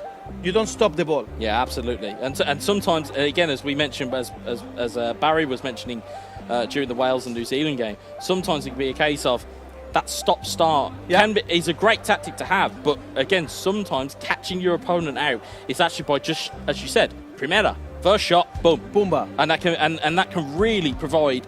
Again, it would just maybe shock the defence because they're not expecting it. Yes, and also when you have so quick reaction, that's like the best ending you may have for a play. Yeah, absolutely. If Three touches and pumba. Yeah, absolutely. And again, if you're going to take those opportunities, you work yourself into position there. And I'll say this for Nepal as well, in terms of their position, they've been a lot better in this game than they were in the first. They've certainly learned from those mistakes. Yes, they're a goal down. Yes, you can read into that what you will. But their performance overall has been a lot better. Here's Martial looking for Rashford, and Upamecano's lost it. It's Rashford, and it's off the post and in. He did like a luxury one. He did this fantasy of waiting until the last instant, the last second, and he put it tres dedos, and off he goes. Crashed in off the post there from Irma, and again that will look to be potentially that knockout blow that he's been waiting for here. He's certainly looking at substitutes maybe to just shore the game up. But certainly it'll be interesting if and when we get to talk to him as to why the change up in team, because it's just a curious thing for me that even when you have dominated the game first time, that you change your team the second. I think that this is just a speculation from me. Speculation. But when you had a win so clear as the first one, perhaps you say, okay, I would like to try this to see for the next match. Perhaps you are already thinking on the next one. Yeah, certainly. It's Tell. Casemiro. Your victory is for sure not at risk. Yeah, absolutely. Here's de Ligt to Mazraoui. Mazraoui out to Coman. Can Nepal get themselves something here as Coman tries to drive forward, and he will win the free kick. Onyx says Nepal is playing on level 1 pass support. It won't work at such a high level tournament. Well, you have agree? different pass assists and pass supports in terms of the levels. Again, if you're talking about pass assists, it can certainly make a difference depending on what one you go with. Here's Bruno Fernandes. He's looking for a rainbow flick there. I've seen that animation far too many times. But in terms of pass assists, I think it's a pretty null point in the end, because the reality is that you've still got to go and play the game. So regardless of what pass assist you're playing on, you've still got to perform. It's not like, oh, well, I'll set it to PA3 or PA1, and that just wins me the game automatically. You still have to be able to perform. In fact, Pator35 says most pros are using PA1 now. So these people know what you're watching. Listen, I love this kind of audience. There's a lot of technical talk that will happily go into it. Of course, as we know all too well about the eFootball or PES community, they will certainly tell you a lot about, they're very much invested in what is going on. And Nick says, está buena la combinación de la narración entre inglés y español. Did you catch that? No. He likes the combination of us speaking two languages. Oh, that's not too bad. That's always good. As Hoyland makes his way in and it's cleared away, and you would say here, again, it's a very fair assessment of this game that, again, there's not been that many opportunities for Irma, but he's took the ones he's needed to, and as a result, and he doesn't with rush. a couple of minutes left here, it's going to be another victory in the bank here for Romania, and a very good homecoming for Irma as Hoyland. Fernandes, can he make it 3? Yes, he can. Mamadera. Takes the paint off the post. No, show me the replay. It's gamers. Gamers are never going to show you the replay. They're never going to show you the replay. But this was an excellent goal. It was an excellent goal indeed. I want to see it again. 3-0. Turn off, no? And that is all that she wrote for that series. Yes. Again, comprehensive performance there from Romania. Again, amazing. And just maybe almost a slight warning, maybe going out to other nations that are around the room, just to say, hey, you see me on that big screen up there? Nine goals. That's me. 9 goals. 9 goals. 9 goals to 2 separate teams. You see that? 9 goals, different team. Which team do you want me to play with? Exactly. And that is certainly something that may be in that psyche, is that if you come up against Irma now, what team do you game plan for? Do you game plan for AC Milan? Yes. Do you game plan for Manchester United? Do you game plan for another team? Yes. Could it be anybody? And that is almost the beauty of it, is in terms of the ability that he has. We've known it for a while. We've seen it at club level. We've seen it at international level before. Again, in terms of his almost fairy tale run in the Euros with his teammates Pobest and Paneas, I believe I'm pronouncing that correctly. They had a fantastic run to the semi-finals of Euro 2020, I believe it was. Yes. And they're such a good run, knocking out teams left, right and centre. And it was all thanks to their ability to just kind of, as we say, find the route and find the way to goal, find the best solution to the problems they were seeing on the pitch. As we're seeing it again, he's just getting better and better and better. And if you don't have Urma on your favorites card, it's time to add it, because he showed that he came prepared. He's not just the host, she's not just the local. He's a top-notch player. He's in very good shape. He comes from a very good season, and he shows how and why. Yeah, he's a linchpin at club level for AS Roma. He's a linchpin for that side. Yes, alongside his teammates Gallardo and Stifler.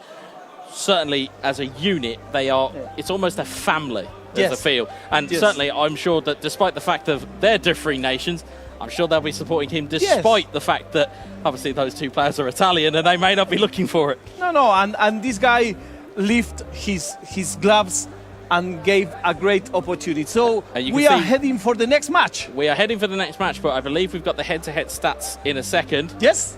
Which hopefully we'll cut to in just a second. I was just saying to my friend Barry to come here. Let's get the rotation. Let's get the rotation on. It's like in volleyball. Yeah. It's a Casta Rondo. That's what this is. It is a Casta Rondo that we're running for one day only, I believe.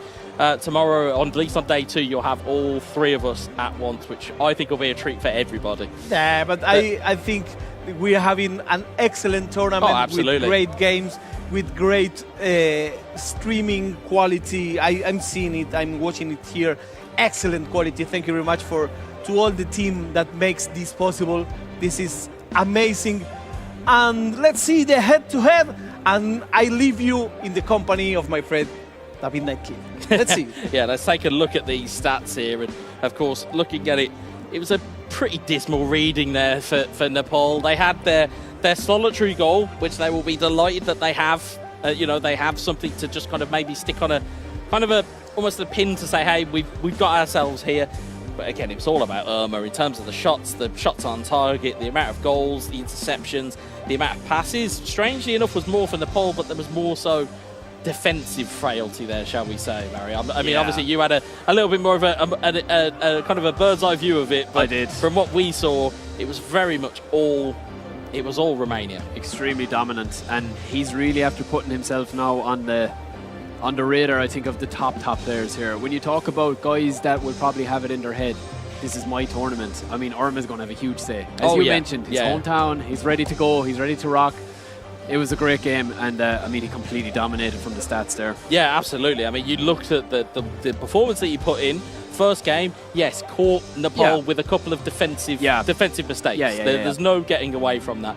In the second game, though, far more controlled. Nepal grew into the game, but ultimately it was two really big chances, took the game away, and then got a third one at the end just to kind of smooth it over. Yeah, and some great goals as well. I mean, we know the talent he has. We know how class he is to put away, and he loves to score goals. Absolutely. And we saw everything there. I mean, we saw everything. So I think Egoix called it when he said he is one of the favourites, I think, now, especially when he's got the home crowd. I mean, can you imagine the noise that this guy is going to get? Yeah. If he somehow, and not casting aspersions here, but if he somehow makes it to finals, if he makes it to the grand final on the stage that's outside in front of the palace, my word, will there be a loud. But there's a long road to travel before that happens. There is. But if there's anybody that can tread it, especially on home soil, you've got to be looking at definitely, man. But I do say that we're about to see two Goliaths go at it. Yeah. And as the chat has already pointed out, which Farita has done so, they were looking for this man once. It's Goat Iniesta. Had such a breakout tournament last year, has kind of lit it up from a Saudi Arabian point of view. And more so that, again, as we've said before, like you talk about emerging regions. We spoke about Africa at the top of the show in terms of Senegal. You look at the Middle East, you look at their types of players that you've got, Saudi Arabia, Iraq, Iran, Kuwait, you've got Lebanon, who I was speaking to earlier on. There are so many good players coming out of that region that they're now they're getting onto that platform with esports now, and they're kind of showing, hey, actually, you may think it's all European, you may think it's all South American.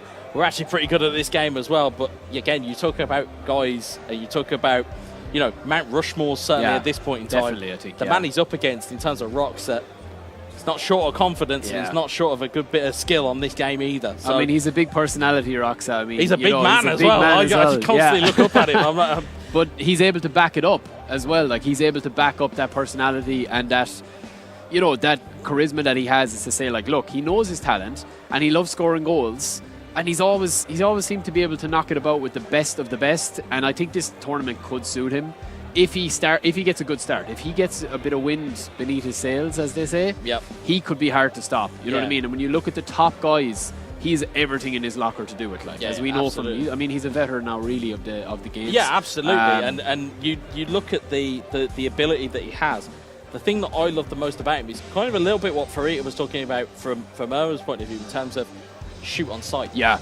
If there is a tinier bit of a chance to shoot, they will pull the trigger. Yeah. And he's just lethal in front of goals. Yeah, but Goat Iniesta is also one of those guys that, Rox, as you said, he probably has that name and stuff like that, but when you see the matchup here, like, that's AC an Milan interesting versus tie. Arsenal. So you've got Arsenal, which Roxa will know far too well after his season within the eFootball Championship Pro. Yes. And you've got AC Milan. That's an interesting choice, I think, AC Milan, because you've got a really strong couple of players there. But it depends on how he uses them, and again, with the squad balancing and the team balancing, it'll come into it. A lot of player skills will come into it, and their actual play styles. AC Milan have a lot of players that. It depends how he plays. I mean, will he play Giroud up front? Will he play Leao up front? Leao is one of the best players in the game, as we know. But with the stat balancing, is he as powerful? Is it? Well, if you looked at how Irma performed in the first game, it's like a hat trick from. Oh no! Oh, no shot! Come on! Come on. No, I'm kidding. It's all good. It's all good. It's all right, guys. As you can no doubt imagine, we have games going on everywhere. But the good news is, if we now have the game here, which it will be Roxa from left to right, and it will be Go Iniesta from right to left. Yeah. Rafael early gets it in towards Okafor. Okafor onside here. Can Go Iniesta break the deadlock? Yes, he can! What a start, Wes. What a start from Saudi Arabia. That is incredible. What a start. 3 minutes gone, and deadlock is broken. What a finish. Didn't even get to one of my summary points here. It's Rafael plays it again. Okafor in on goal. Can Go Iniesta make it 2? Yes, he can! Oh my God. What a start! He is on fire! Wes, you're holding your hands. For people that can't see, your hands are in his head here, Wes. But that is incredible. What a start. Identical goals. Massive gaps in the middle there. It certainly knows how to play with this side. And again, we spoke at length about Saudi Arabia in terms of their ability. Didn't expect this from him. No, 6 I don't think we minutes saw gone this here, coming. and he's looking for more already. He just needs to steady down now a little bit. We know with Arsenal they have the talent and the players. Going to have to find a response here. Is Balogun. Balogun starting. As Thior takes it away, here's Adli. Chukwueze, Musa, and again we talk about that transfer activity that we've seen from AC Milan. Adding a player of Chukwueze's ability, dribbling, pace, that strength, can drive forward. But here comes Emil Smith-Rowe. Smith-Rowe looking to make his way into the box there, and he gets it back there, looking for Odegaard, and Kalulu will take it clear. It is a absolutely lightning quick start here from Go Iniesta. Saudi Arabia will be delighted with this start. 2 sucker punches from Roxa, but he won't panic, Wes. He won't panic. He won't indeed, and he will certainly have something in the locker. Here is Gabriel Jesus. Jesus trying to knock it back across goal. Benacer intercepts it. Musa picks it back up off of Pepe's bad touch. Wow, I need to take a breath just to get myself here, because it's 2 goals in the space of 6 in-game minutes. And Musa looking to move the ball forward. Is Adli looking forward again, but Rob Holding will take that one clear. What a start. Unbelievable start. And a lot of people will probably be thinking, like some of the players, as you said, was not the most notable of the names in the squad, but with the squad balancing, it's a massive. Like Okafor here, you can see the reason why he's starting is for that reason alone. Yeah, I mean, he's got the brilliant stats. Again, it's a transfer in. It just goes to show you the effects of how quickly the transfers can make such a difference here. Okafor looking back for Chukwueze, but it's cleared away again. Roxa playing a lot of ball in his own half, which he won't like. Yeah, and of course, Arsenal have had like loanees return. You've got Nicola Pepe, you've got Balogun as well. Timber's now in, of course, as well at the back. But Go Iniesta will not panic here. No, he will not panic. No, he is 2 goals up, but there won't be that nervousness because, again, as we cast it back to Bali was like his first major tournament outside of his region. Now he's come away again and say, hey, actually, do you know what? I'm okay here, because he managed to get through to, I believe it was the top. I believe it was the final stages. That's a little bit too much pace on that. He got through to the final stages. Yeah. Got knocked out, I believe, or at least he got knocked into the playoff round, I believe. No, tell a lie. He knocked Serbia into the playoff round, I believe. So there's a bit of history. There's a little bit of history here. And of course, if you cast your mind back domestically, if you're thinking eFootball Championship Pro, as we see Odegaard move the ball across, Smith-Rowe off the post, cleared away by Adli. That's a bit of an unlucky break there. Could have went anywhere, Wes, really. Could have gone anywhere indeed, but you cast your mind back to the knockout stages of the eFootball Championship Pro. It was AC Milan that dumped Arsenal out, so there might be a little bit of residual kind of psychology in what's happening here. But Benacer and AC Milan have a 2-goal-to-nil lead. Saudi Arabia are looking very much in control. They are. But Roxa will have a plan A, B, C, D. Like, this guy's so experienced, he won't panic. We saw him carve out a chance there. Absolutely. He's carving another one there. Balogun to Smith-Rowe. Smith-Rowe looking to the back post, looking for Jesus. Hernandez gets that header clear, and Adli will try and drive forward. Here's Chukwueze. It's Partey that wins it back there. Gabriel Jesus back to Partey. Grown into it a bit now, the Pepe, Roxa. Odegaard, Jesus! Boom! And that's 1 back already for Roxa to make it 2-1. It was coming, Wes. You could see it. I mean, that pressure is always going to need to be released, and he did get the goal there. So he's got to be careful, though, that overconfidence doesn't seep in quickly enough, because, again, no sooner have you scored, you can be very much.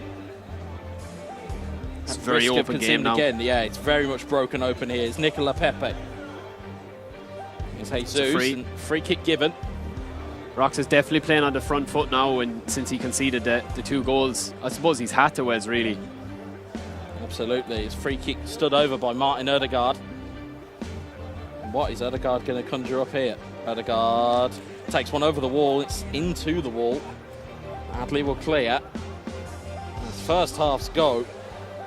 What a first half we've had here. Barely to catch our breath. It's not over yet. Here's Partey in towards Ødegaard. Ødegaard looking forward.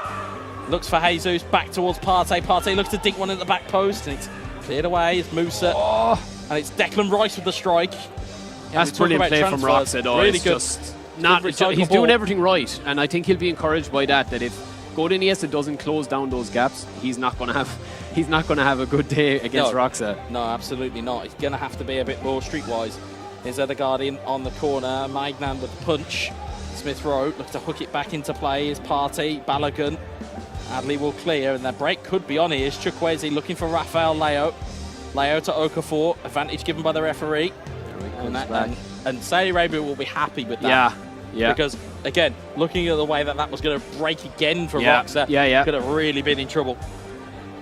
Roxa is an excellent counter player as well. He just loves to play on the counter. Here's Rafael Leao, Adley.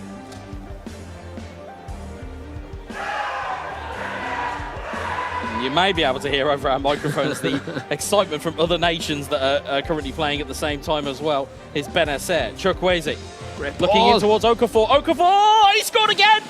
Man, that curl finish is killing Roxa and the goalie there. I don't know how to stop that when he gets it in. It just is an instant goal. Snuck it in.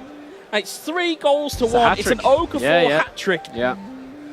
And we were saying that who's going to play up front. And they've had 3 shots, 3 on target, 3 goals. Yeah. That's again, as we constantly refer to it, it's the clinical nature that you have to have when you are playing eFootball at this level. Yeah, and look how narrow his formation is as well. He's literally trying to get that centre-forward run all game, and it's happened 3 or 4 times for him. He scored 3 out of 4. So. Absolutely. It's been a fantastic performance from him so far. It's just so far. We've still got another 45 in this game. We still have another game of this to watch, which, again, could very much turn in a completely different fashion as Leao to Chukwueze. Now. There's Ødegaard. Balogun. Tamori comes flying through the back of him. He took man ball and all there. Will give away the foul. I think they'll be happy. I think Roxa will be happy if he can just get a goal back early doors here and just wear Golden Iniesta down with attacks.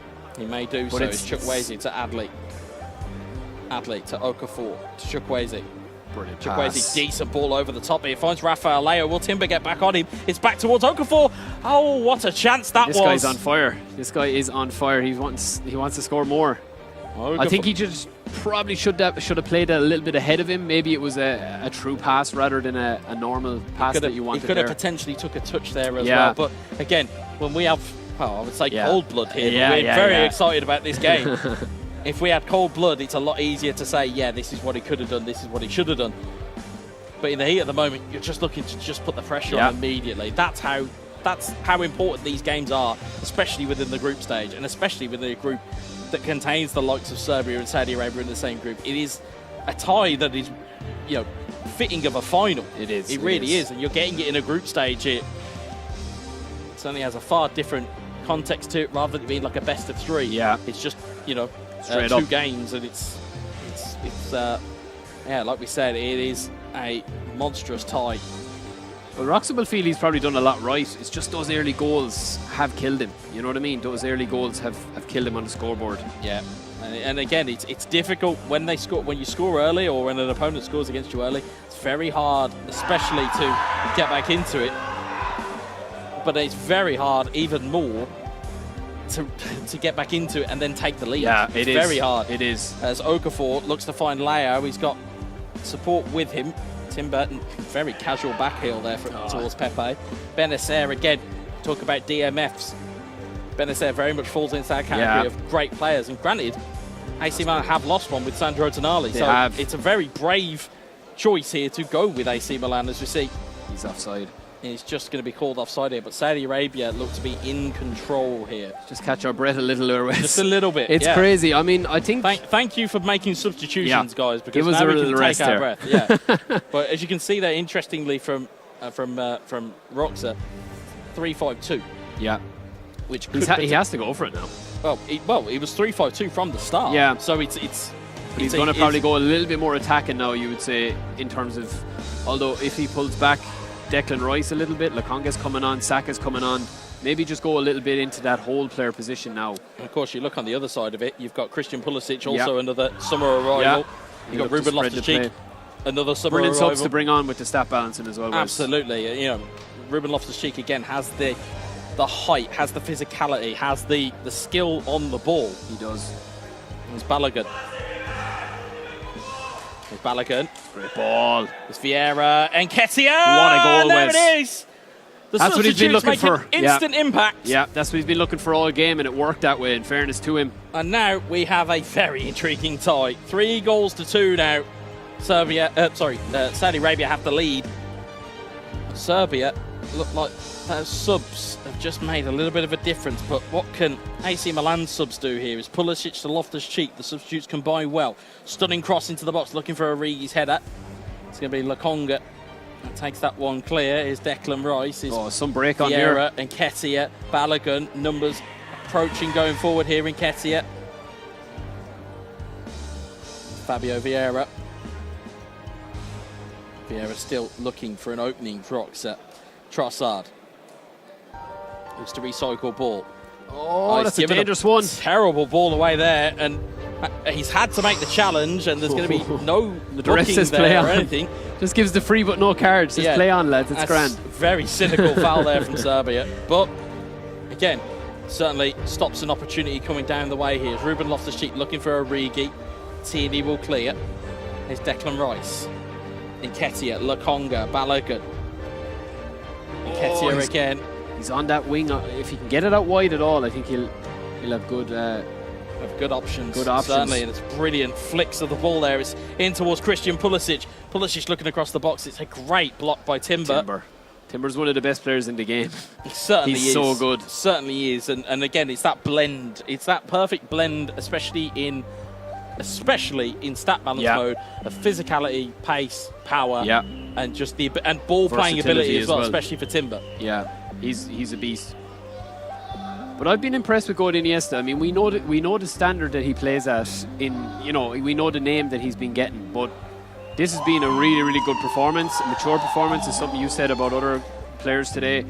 It is something that when you go up like that, it's very hard to get excited and to maybe lose the head a little and say, right, I'm 2-0 up here, I'm dreaming. And that's it. It's very hard to keep it under blocks as Reyners looks to drill that ball into the box. It's going to be Loftus-Cheek to potentially win the header. He has won it. Here's Okafor. It's ricocheted off of De Ketelare. The ball's broken to Balogun here. He's got Kalulu in hot pursuit. They go body to body. Yeah, it's free out though. And which way the free kick has gone? I believe it's gone the way of AC Milan. It is. Which again is a little bit... It's a little bit fortuitous because that could have been given either way there. Ramsdale. I think it's just... comes out and takes the ball away.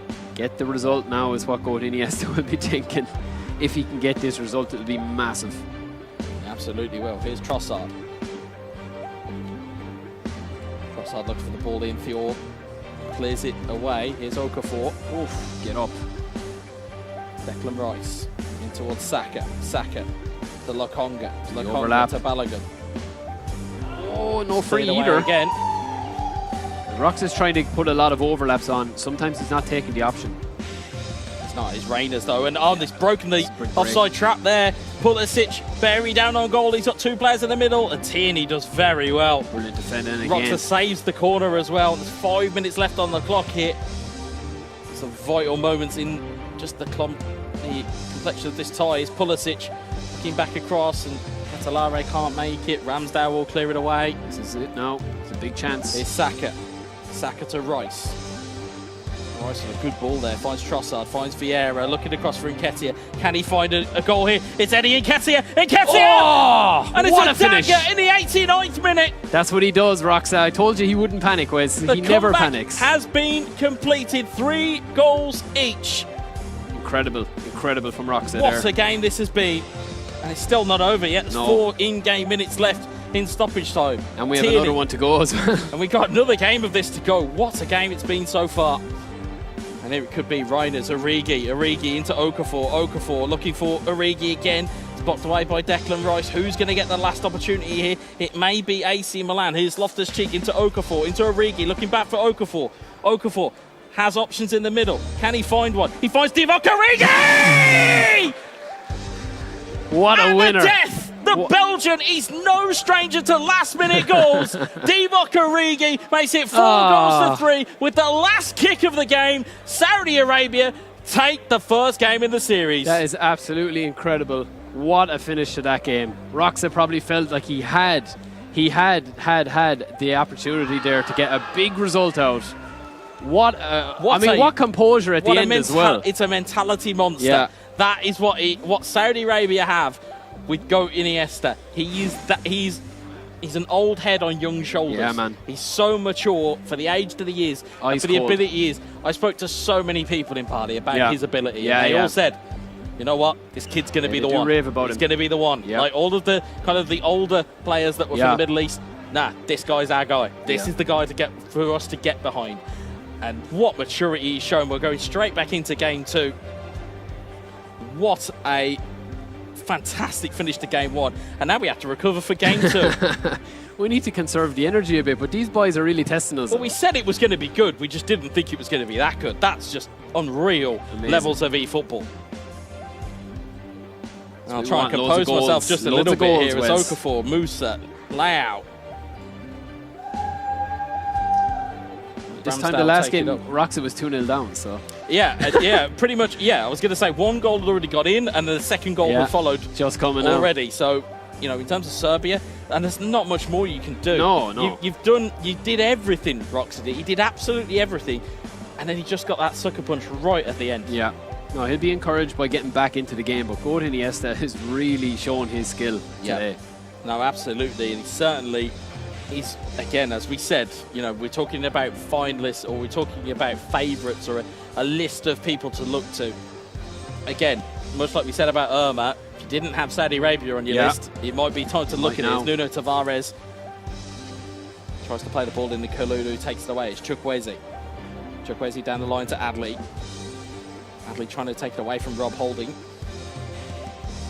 Bit more of a calmer start to the game. Very much so, a bit calmer indeed. Okafor, Jorginho plays it out wide. Tavares, bit of a personnel change there from Roxa. A few changes. Here's Jesus looking for Balogun, and then Balogun's escaped his man. Here's Balogun. What a good save from Maignan. Brilliant save, actually. I think he should have maybe went across the keeper there, but it's easy to say that when you miss the shot. If it went in, we would have said, what a chance, what a goal. Finish. Yeah, it's, it's the hindsight. Commentators' hindsight. Odegaard up into the box, and Leo Hernandez will scramble that one clear, and there will be options on here. You can see the numerous AC Milan shirts swarming forward, but it will be Arsenal that recover the ball. Here's Balogun, Tavares, Pepe looking back in for Balogun. Offside flag given. It's just that little inch or two of space that Roxa is looking to get. When he gets it, he finishes his chances. Absolutely. When he doesn't get it, he's caught in the break a little bit. So he might just need to look at that as he progresses in this tournament. Yeah, it's Okafor trying to win the header. Declan Rice, Balogun, Odegaard, Balogun. Theo coming away with it again once more. Launches it forward, looking for Okafor. Holding takes a chest, and Okafor reads it. Okafor has options on, should he look to use them? Kiritini with a very good interception, and Rob Holding will clear it away. That's a very, very good chance that's gone by the wayside there for Saudi Arabia. And Roxa's learned his lesson, I think, from that last game, not to overcommit. Yeah, certainly is Chukwueze. Okafor in towards Musa. Musa rolls it in towards Rafa Leao. Onside. Leao off the post. Timber will clear. And Tavares will look to lead that one down the line. That's another big chance for Saudi Arabia. Chukwueze, though, in towards Rafa Leao. Oh, man, what has happened there? I think he's recycled ball, and he has found the back of the net. I think he's just caught us all off guard there. I thought the chance was gone. He just recycled it really, really well and finished rocket into the roof of the net. What a brilliant piece of skill there, but it's not over by a long stretch here. We saw it from the last game. Pepe with the double touch. We saw it in the last game. We thought it was dead and buried. We thought it was gone. There's goals in Not this. with these two. These two are heavyweights of the highest order. As Okafor nicks the ball and keeps it in play. He's got Adli, he's got Leao, he's got Origi. Leao in towards Adli. I think it may be Origi at the back post looking there, but Adli is not the guy you want there. No, not in that run. You kind of you go between midfielder. He's not the guy you want. Rocks are getting a lucky break there. Pepe, Balogun, lovely. Odegaard in towards Pepe. Pepe rolls into Jesus. Jesus has a man at the back post. It's Tavares. Brilliant goal. 1-1. There's the switch that Rox is looking for all game. He gets a bit of fortune, with the interception and the rebound. But listen, both goals have been kind of like that. You know what I mean? Both goals have been like that, so it's a fairly even tie. Yeah, absolutely. Here's Musa, though. Layout looking to lead it on. Timber will clear. Timber will put it forward to Tavares. Tavares in towards Odegaard. Odegaard round the corner for Jesus. Jesus has player at the back post if he can find him. Jesus in towards Jorginho, of all players. Just made it wrong, didn't he? Pulled up at the penalty spot. Could not find the finish. Rox is so good at carving out space. When you don't think the chance is on, he still finds a way to do it. And Godin Iniesta is just so clinical at reading that. But that's what the game is going to come down to, I think. Who gets the lucky chance there? Yeah, it's gonna be who predicts. Yeah. Who predicts the luck.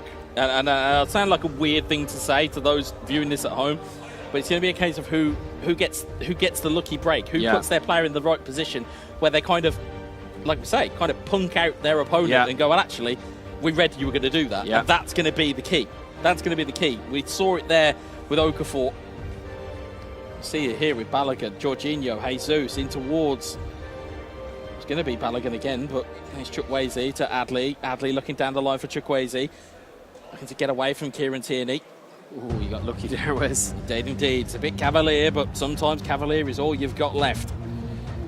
You can see what Rox is trying to do. He's trying to get the wing play into it, and when that works, Godin Iniesta is in trouble. Yeah, absolutely. You can see it.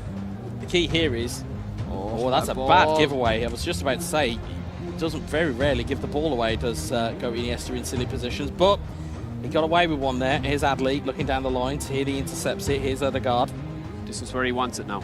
It's indeed this overlap into centre. Jesus looking in towards Odegaard. Odegaard across to the back post, and Hernandez will flick that clear. Musa will head it on. We're into 1 minute stoppage time here. It's Declan Rice in towards Balogun. Balogun in towards the box, looking for Odegaard. It's a lucky nick away there from I thought it was in. We thought it was gone. There is the half-time whistle. I think Arsenal, you've seen the difference here. Look at the difference in Arsenal. Roxa is controlling this game a lot better out wide. And he has to use the strength of the team if he's playing this formation. Five in the midfield. You have to lean into what your game plan is. You can't almost retrofit your game plan to the formation. The formation dictates your gameplay. That's what you have to lean into. So if you're going to play 3-5-2, you're going to need to use a wide men. You're going to need to keep control of the ball. As Pepe wins it down in midfield, plays it back towards Jorginho. Is Declan Rice in towards Nuno Tavares. Kalulu will clear that away, and this is where this wing play comes so important for AC Milan as Musa plays it on. Okafor has a man over. It's Rafael Leao against Timber. And he's played it back towards Adli, and Adli will play in Chukwueze, who plays in Okafor. Okafor outside and scores! Another classic counter-attack. It's liquid football from Saudi Arabia. It is. It's such good gameplay.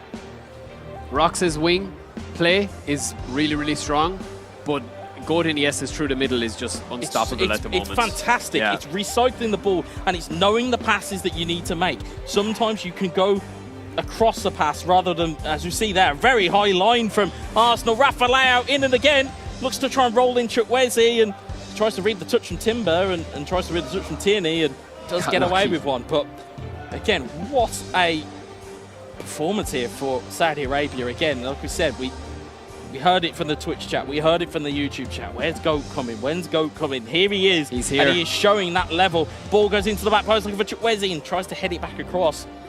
You can see the runners out wide, though. That's what Roxa wants, and that's what he's going to try and use. You can indeed. You can see them, but it's, as we say, it's one thing seeing them, it's another thing using them. Here's Jorginho thundered away, but only as far as Tavares. Jesus gets the look and gets the goal. What a finish, though. What a finish. Brilliant finish. It's a lucky ricochet, but as we said, sometimes it is about predicting the luck that comes your way. And listen, he used who set up that chance initially? Pepe on the right. He's bringing Saka on now. He's going to do the same thing. You know, the wingmen need to get involved a little bit more. If he's playing this formation, which he's set on playing at the three at the back, he's taking a lot of He's taking a lot of risk with playing the 3 at the back against the top opponent. That Absolutely. might work if you're playing an average guy, but Gordon Iniesta is a beast. If you look at how it lines up, you've got 3 centre backs against 3 strikers, but then you've got runners as well. And then if your runners aren't being tracked, you're in trouble. Yeah. So that's the risk and reward that I suppose you get with having more bodies in midfield. Well, we're seeing 2 different philosophies here: a wide versus centre play. You know, so it's good for the fans at home as well to see this. Absolutely. Again, out wide. Look, Jesus in towards Laconga. Laconga looking to chip one over the top there, and instead it'll be De Catalare that will clear it away. Here's Loftus-Cheek in towards Origi. Here we go again, out wide if we can. He's not going to do it this time. He's gone central. He's gone to Benacer, who plays it back there, and now he's escaped the clutches here as Saudi Arabia, and he has brought on Olivier Giroud. Again, a very focal point of an attack if you can utilise his height correctly. Here's Theo Hernandez, launches it clear. Olivier Giroud, Origi towards De Catalare, and Tierney will play it backwards. And it's a fascinating game. Here we go again with the wide delicately play. Poised is Vieira, Laconga. Laconga has runners, finds Nketiah. Nketiah brilliantly taken out by Fikayo Tomori. And off we go again down this channel.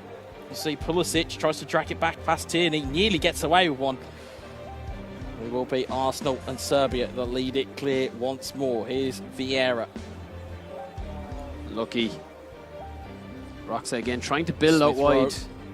Yeah, just can't get it going. Neither can go Iniesta at this very delicately poised stage. Here's Vieira. Vieira looks to chip one into the back post. A little bit ambitious of a cross. Probably the wrong option in hindsight there.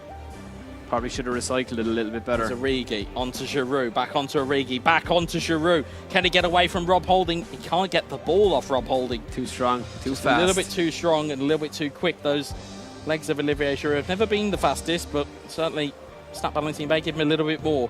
As we see him run through here again, Olivier Giroud. Timber clears it back and away. We've got 14 in-game minutes left here. Will there be a winner?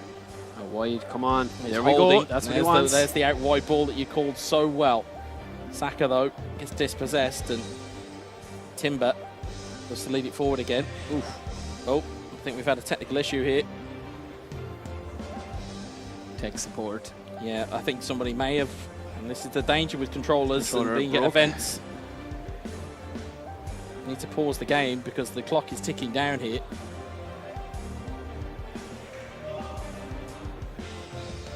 I'm not sure what we're going to have happen here. I think one of the controllers just died or something. I think it's either a case that somebody may have logged in a different one. I think the referees, we may have to maybe take a little bit of an interlude just to try and figure this out. Because we're after losing time there as well. Yeah, I'm not sure how that one's going to work out, but some issue with the controller maybe. And again, such a delicate time of the game as well. There's not that long left. No. But that's not to say that that won't necessarily have an impact on this game. Here's Vieira to Jesus to Laconga. Laconga looking back in. It's happened again. Yeah, it's happened again. We need the refs to sort this out here because it's not. Yeah, thank you. I was going to say the pause needed to come in there, and Roxa rightfully so, especially on the controller isn't right, man. It's a very difficult I don't even think it's his controller. I think even from my kind of nerdy outside, gamer head, you'll probably find that some of the players who have used their own controllers may be logging into a different a different console. Yes. And when they power up, what's then happened is it's then kicked into the console that they used to be at. Yeah. And I think that might be where we're at the moment. Yeah. So we'll just wait for a moment or two, but we will get it's confirmation a bit of a spectacle as well, though, in terms of the drama of the game as well. In terms of the game, I mean, it's so delicately poised. Yeah. You don't want to see a game like this go down to that type of I mean, this game has had everything. Like it's had everything, and then that happens. Yeah. It's just a little bit of almost like a spoiler, as it were, because it just kind of dampens the mood. Of course, it's going to take Roxa out of his rhythm. It's going to take Go Iniesta out of his rhythm. There's so many other facets to this that it's more so the mental or the energy side of things rather than it being the gameplay itself. Because obviously there wasn't that much time left.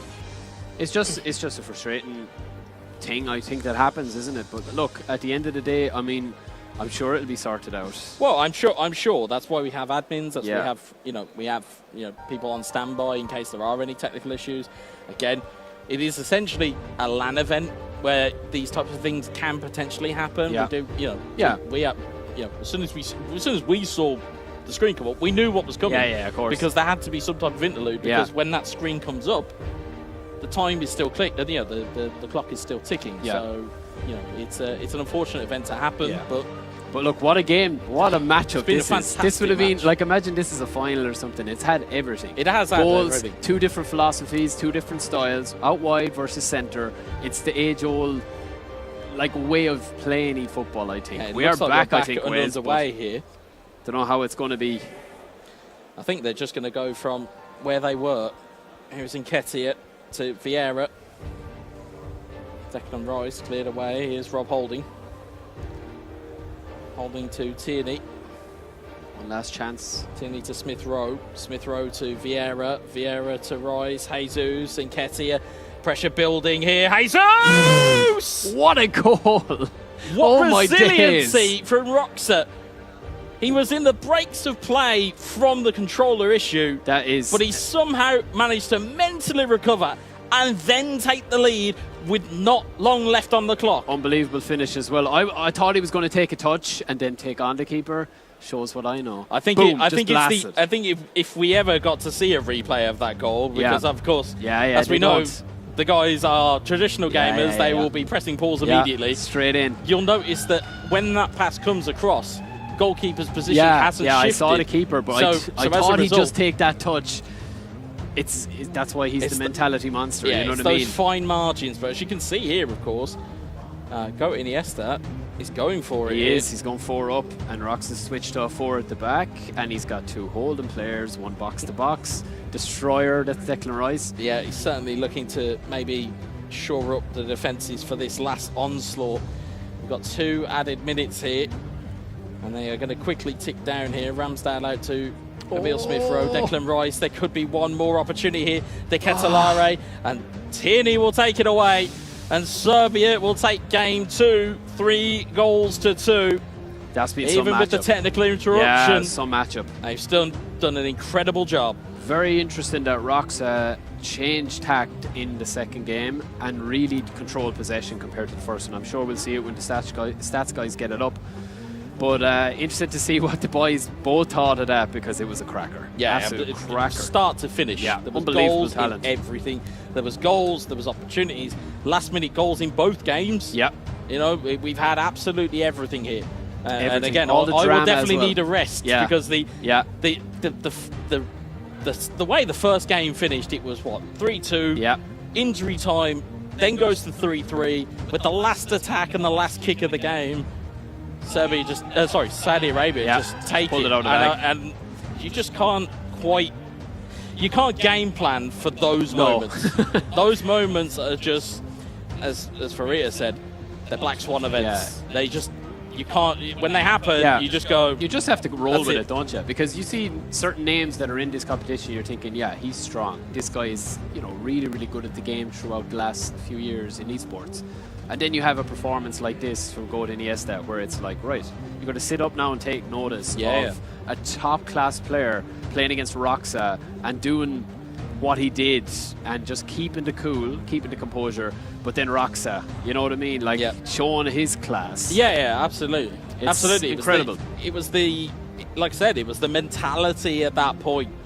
The fact that there was the technical issue, there was the controller break, and then there was a couple of minutes that had ticked off in that interlude bit, and then from there, he still had to have the mentality to get back into the game and say, okay, I still need a goal. That's happened. It's done and dusted. There's nothing I can do. So, but that's the thing we'll probably see in the head-to-head here now in a second. Like, the games took on a life of their own. Yeah. After the goals started flowing in, it was like a game of tactics. The substitutions had a big say in it as well, I would say.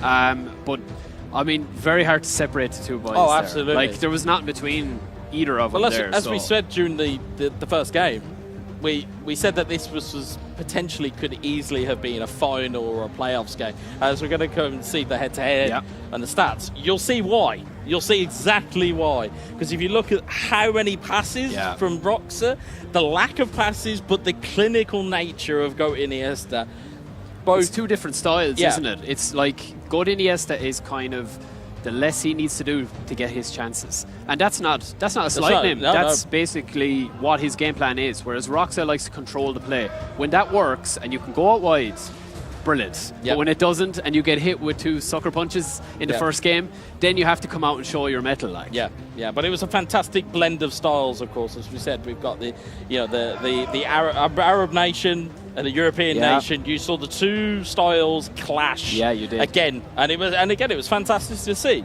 Of course, coming up next, again, we've got clash of styles. I believe it's Egypt versus Mexico. Yep. So again, kind of Middle East or Arab nation versus South America, and I'm sure our friendly neighbourhood South American will very much be interested to see how the Arsenal style gets on in terms of his ability. And of course, as we called it out, Egypt had a very good tournament last time. So again, styles make almost fights as it is within eFootball, and we'll be very interested to see how that goes. Yeah, well, as it progresses, we'll see that drama, we'll see those little storylines, we'll have everything to fall back on and say, look, these guys have faced each other in the group stage, or they have played each other in the past, and that's when the drama starts to come in as well, is that the mental side of it comes down to who's strong enough on the pitch and in the head as well when things get tough. And I think we saw that there. We'll probably see it in the next game as well. Yeah, absolutely. So it's going to be an interesting one. Absolutely. And as we said, there are 2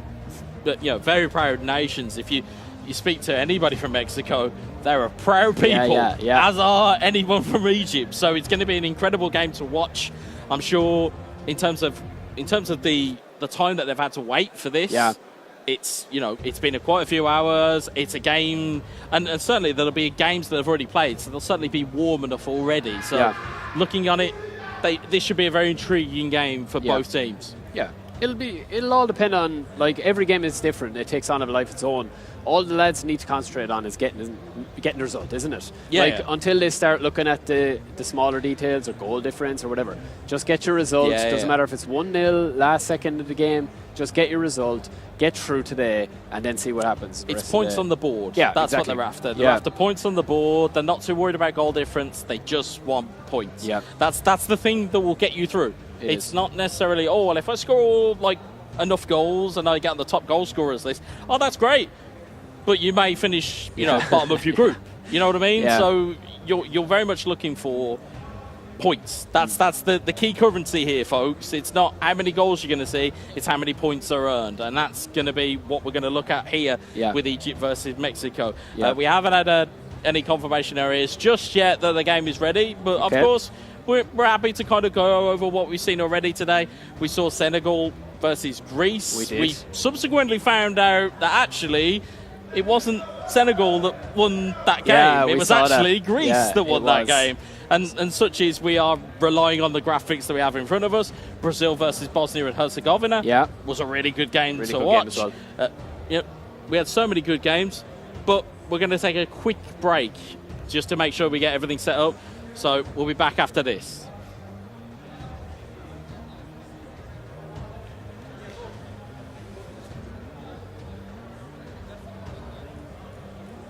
I think we're taking a break. Yeah.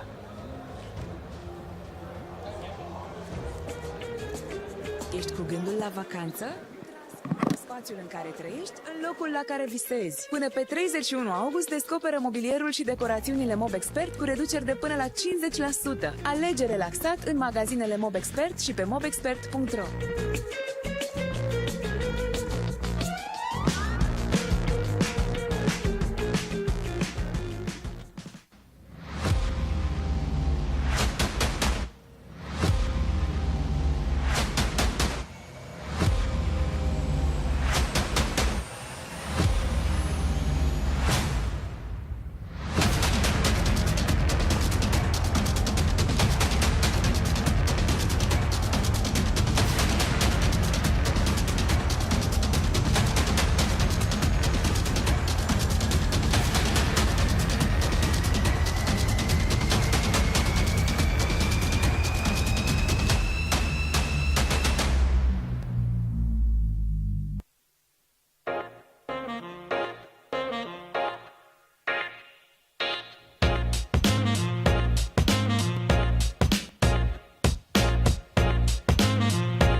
Cu Vodafone EasyTech, distracția And here we are once again for this amazing match. A lot of people were asking on the chat, when is Mexico coming? When is Mexico coming? When is Mexico coming? Yeah, well, they're here. Yes, they're here. They're here. No more waiting for the chat. No more waiting if you're in the stream looking for Mexico and Egypt. Boom, here they are. Straight in. So Egypt in Bali had a very good performance. Perhaps some of the people who doesn't used to watch the Middle Eastern and the Asian tournament knew what to expect from them. And they did a great job, a great job. So I think this will not be a surprise now if IESF has a good act here. So we will have Arsenal against Manchester United. It looks like it, yeah. It looks like it. Yes. And I think also with the Arsenal style, this guy, a lot of expectations as well from Mexico fans. He did very well at Bali. Yeah. He entered like here comes the champ.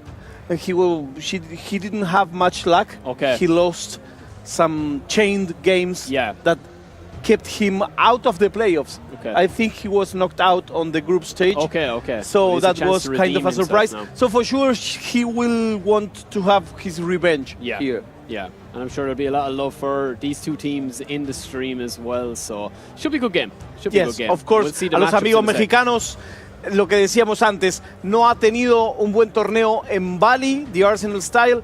Bueno, será esta su oportunidad de mostrar de qué está hecho. I'm saying exactly what I said before, but for our Mexican fans, of course, they were waiting for this game. Yeah, they're looking forward to this one. Yes, because of we know course. how passionate they are. Yeah, We've spoken of about course.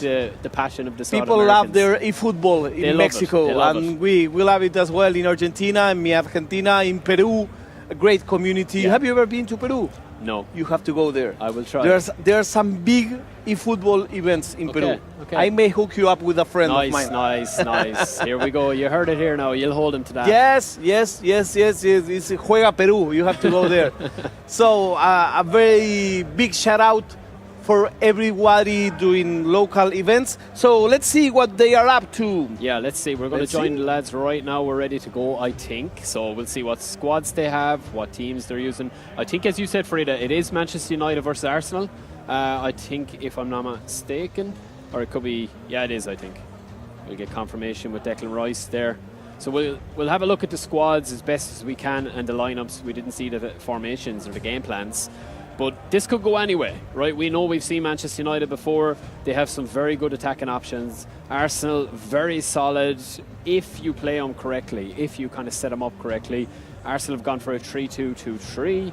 I'd be a little bit nervous at the 3 at the back unless he's very solid, but you do have the pace. Declan Rice, Odegaard, Lokonga, S. Smith Rowe, and Jesus, Balogun, and Havertz. So very attacking side, I think, from this Arsenal 3-4-3 they're playing, as we see the full squad lineup there. So you are hearing Barry O'Halloran, the Midnight Kid, with his superb analysis. We are going to see this Manchester United with the striped shirt, 4-2-1-3. Yeah. So it's an interesting matchup because you've got the 3 centre-backs of Arsenal versus the 3 central players of Manchester United, but Anthony's going to be that outright winger. So it depends whether they'll use out wide or they'll cut him in and try and kind of score a few goals that way. Seen a few changes here now. We want the players to have their own style. Yes, this is crucial, you know, because you can always blame the controller. Yeah. Not at a stage like this, though. Exactly. That might work at home with your brother. Exactly. Or, you know. Exactly. And nowadays, I'm so old that I used to use controllers with cable, and you can always blame the cable. Yeah, exactly. There's a loose connection here or something like that. You cannot do that anymore. No. And but we these used guys to want save. to play exactly how they play at home. We That's used what you to said. save a broken controller, so when someone came from the first time, he Give him a would say, controller that doesn't work. Yeah, That's he been needs hopped to pay off the wall toll a few times. You or need to something pay like the toll. that. Yeah. No, but these guys, listen, these guys know exactly what they're doing. Of and course. we're already straight in and an attack. Declan Rice holding. Declan Rice again. Stunning pass. First early chance. No. Not going to be that easy. Mexico with Arsenal on the red shirts. Egypt with Manchester United, the striped ones. And who do you think may win this match? I read you over at Twitch, over at YouTube. Get your predictions in. So we have a lot of Mexico fans watching and Egypt fans as well, Egyptian fans. Sancho looking for that overlap straight away again. Close down Balogun. Now we've got another overlap for Arsenal. Havertz. Lovely stop start. Balogun again. Cuts back in. Epa. Lokonga. Double touch to nobody. And a chance. Peters down.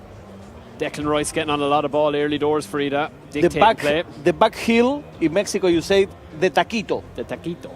The taquito. I'll Back have to heel. brush up. What a shot! Rebound! It's one. Is he on? Is he onside? I think he's offside. He's not. I think it's It's offside. 1-0 to the Arsenal style. Playing Club with de la Arsenal Reta dice, Viva Mexico. for Mexico. Yeah, it was onside. Yeah, it was onside, yeah. Onside, yeah. It counts. And Arsenal had an early possession domination there, and they made use of it. That's what you need to do. You get a chance, you take it. If you don't, you can rue that mistake. So, if you use the Arsenal style nickname, can you play with another team? That's a good question. Yeah, good luck with that. We should have known he was going to pick Arsenal by right, shouldn't we? Un abrazo a Fabricio, un abrazo a Lucho, un abrazo a Arsángel, a Jael. Varane, strong as usual. Odegaard recycles the ball back to Jesus. Balogun, Casemiro back there. What a performance he will need to put in today. Sancho lets it run on. Timber has got the pace to burn. And this Mexican player knows his attack very well. He does. So he needs to score right away. Yeah, I That's think what he's trying to do is get the overlap. I think he's trying to get that overlap again. When you're playing the three at the back, you need to make use of that kind of wide position. We saw with Roxanne the last game as well. If you're playing three at the back, you're taking risk, but you need to score when you get the chance. So people on the chat root for Mexico, for Celik.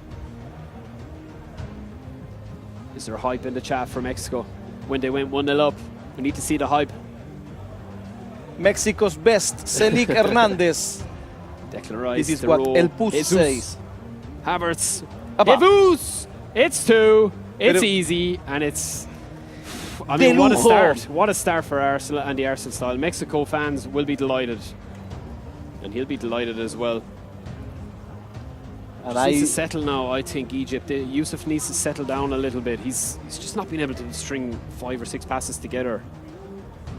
Here we go now. It's not Anthony. easy when you receive 2 goals in a row in so little time. Rashford. Could have went You anywhere. get Ramsey a little comes out scared. safe hands, protecting that goal.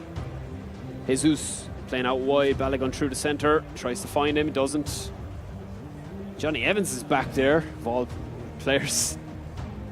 Bruno to Anthony. You can see that wide position trying to be utilised. That's going to be something he'll need to look at if he stays 2-0. Declan Rice through the legs. Anthony again. Strong start though from the Arsenal style and from Mexico, Frita. Yes, it's good in the back also, just not in the attack. Y ahí viene Celik con la pelota, se la da para Odegaard. Avanza Odegaard con la pelota que va para Smith Rowe. Corta. That's the passion we want. That's the passion we need. The Mexico fans will be lapping it up. Sancho again out wide. Lokonga chasing him and trailing him. Tomini, lovely switch to Anthony. Swing it in. Oh, how's that got through? Rashford back post. Surely! Crossbar! Whoa. Whoa, what a mistake in defense. Yeah. What a mistake. That's a huge let off from the Arsenal style there. I thought definitely that was a goal for Manchester United. Y ahora intenta de nuevo México. Onana. Anthony again trying to find that wide position, but where's the support? There we have it. McTominay, of all players, back to Anthony again. Lovely switch. Ataca México por el medio. Now it's Rice. It's kind of stop-start, really, isn't it? It's still probing, but those 2 goals telling all the difference. Rashford. Bruno. Nice touch by Egypt. Oh, what a chance! Brilliant play, Frida, as well, but again, just not the goal at the end of it. Will he rue those mistakes and those chances being lost? Arsenal defending has lowered a little bit. He's on here, though. Ahí viene para Jesús. Ahora hacia el costado. Oh, I thought it was going to be 3 double touch. Lokonga tried to wait patiently, doesn't want to get caught in the break, make this the last attack. Smith Rowe. That'll do it. But it's flown by. Yeah, he kept it a little bit too much. A little bit too much. 2 big chances though. Manchester United and Egypt will be ruining those chances. 2 shots, 2 on target, 0 goals. 43, 57. Yeah. That's also quite balanced. Well, let's see. There might be more goals in this game, I think. Yes, I think so. It's very open. Yeah, I think so. At least 2. You think? That's your prediction? That's my prediction. But what At are the least chat 2. saying? What are the chat predicting? That's the big question. I don't know. That I can't say. Just clears it from Onana, sets the defense again. And that's sometimes what you need to do if you are under pressure. A lot of players will do that, where they just reset the defense. Yes, exactly. And just be able to make one. Oh, qué buen cabezazo para atrás. That was good. That was brilliant play, yeah, again. Bit of stunning passing coming into it as well. High risk, high reward with the stunning crosses and passes and shots. And now it's Bruno Fernandes on Egypt's team. It's 2-0 for Mexico.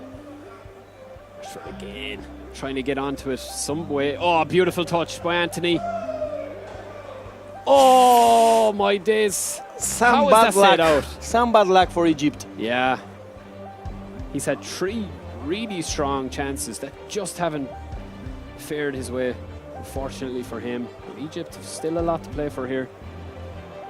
Bit of a trick. They're kind of grown into the game a little bit now defensively as well, getting a bit on top. Odegaard, Smith Rowe, back to Odegaard. Got to switch on if he can use it. Havertz needs to get the ball in. Takes it on with a double touch. Back to Odegaard. Oof. Well, now there is low precision in both players. They cannot do the final pass, the final touch. That precision that the Arsenal style showed in the first minutes on the match is not showing up now. But, you know, he's 2-0 up. So I think it's something that he can afford. Yeah.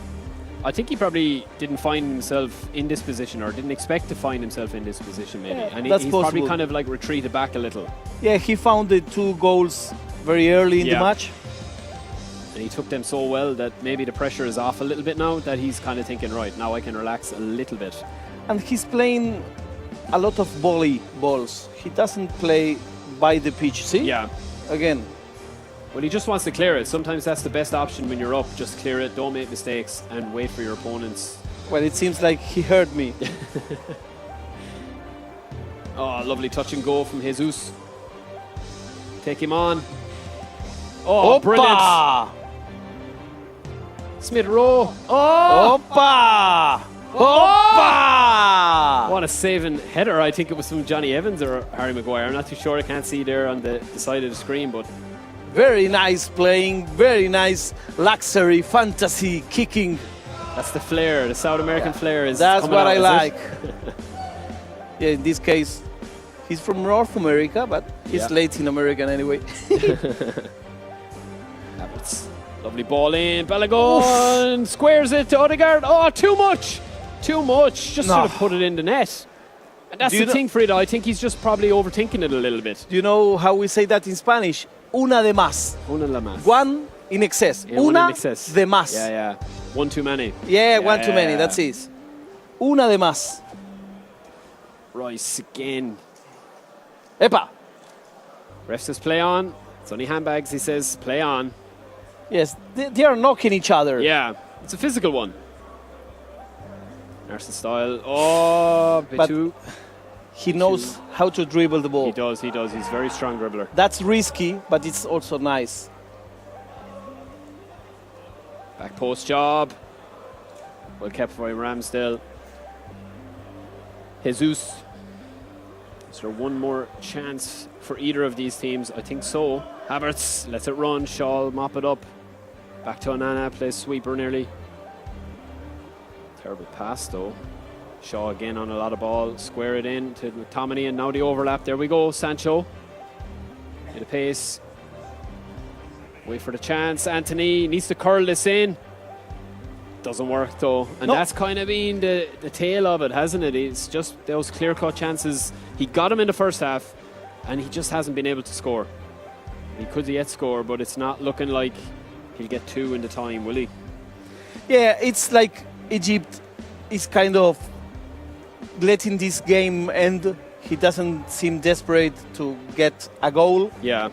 I don't know why, but perhaps he's... Oh, just as we were saying it, it's 3-0, and that surely curtains for this game. And that's very important. That kind of goal at this time of the match. It's 3-0. It's very, very nice way to close the game. Very strong start for Mexico here.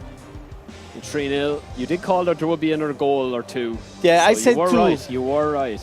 I said 2. I'm one goal short. But this hasn't ended. Ahí viene Rowe. A ver si va a tirar el centro. No. They don't want me to shout a goal in Spanish. Declan Rice, so dominant today when he can get on top like that. Lokonga, Balogun. And that's going to end it. One last chance. Sancho? No. That's it. Straight off. Well, listen, it kind of never really got going, I would say, once the chances weren't converted for Manchester United in Egypt. And Yusuf will probably need to look at that and say, I was in this game. I got chances. I didn't. Yes, but I think that the one was really clear. Yeah. For Celik Hernandez, the Arsenal style, the guy in the red shirt. You can watch the face on Yusuf's. Yeah, I think he's disappointed. But listen, it's all to play for in this match. Like every other game is there. It's just, if you are getting chances like that, don't you need to take them?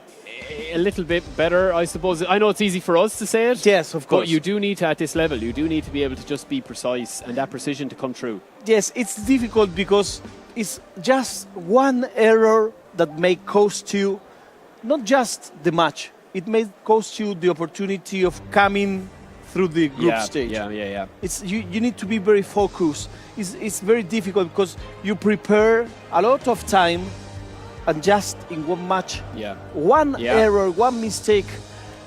It's those fine margins, though, isn't it? That like it's just so close. Of if you get the result and you get the points on the board, you don't remember the mistakes you make.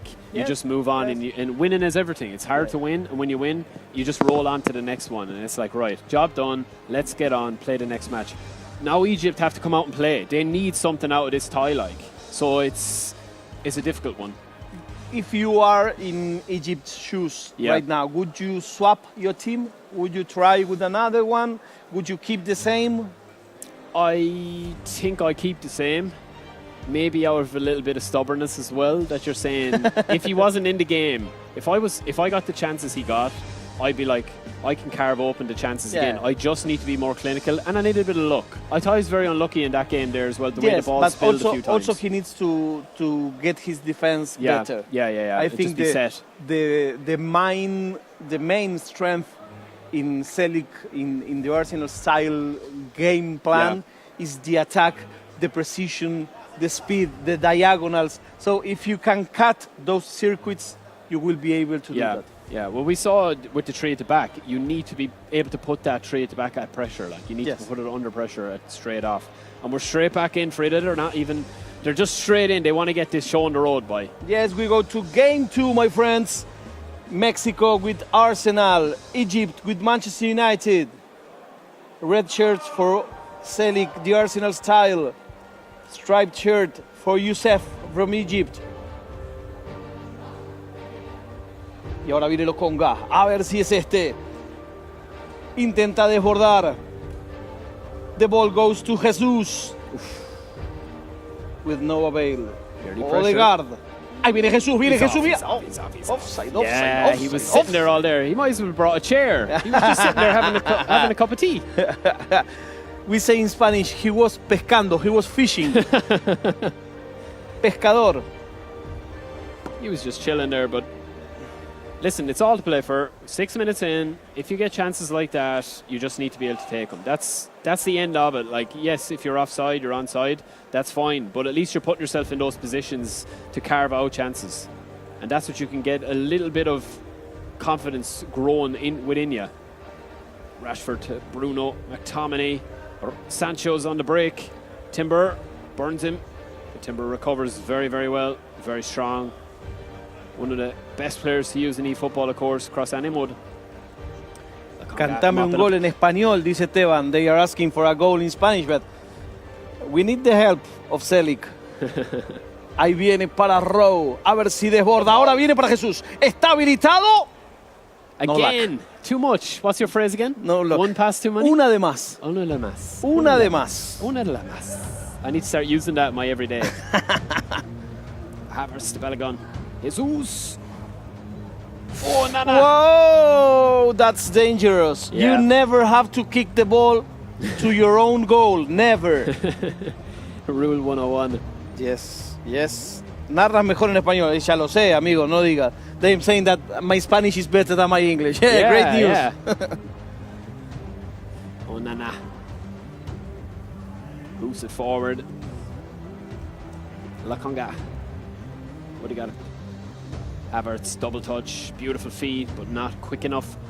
Shaw, risky pass, just hoofs it. Sancho, Bruno. Mopped up again from Odegaard. Balogun. Ahí viene Havertz.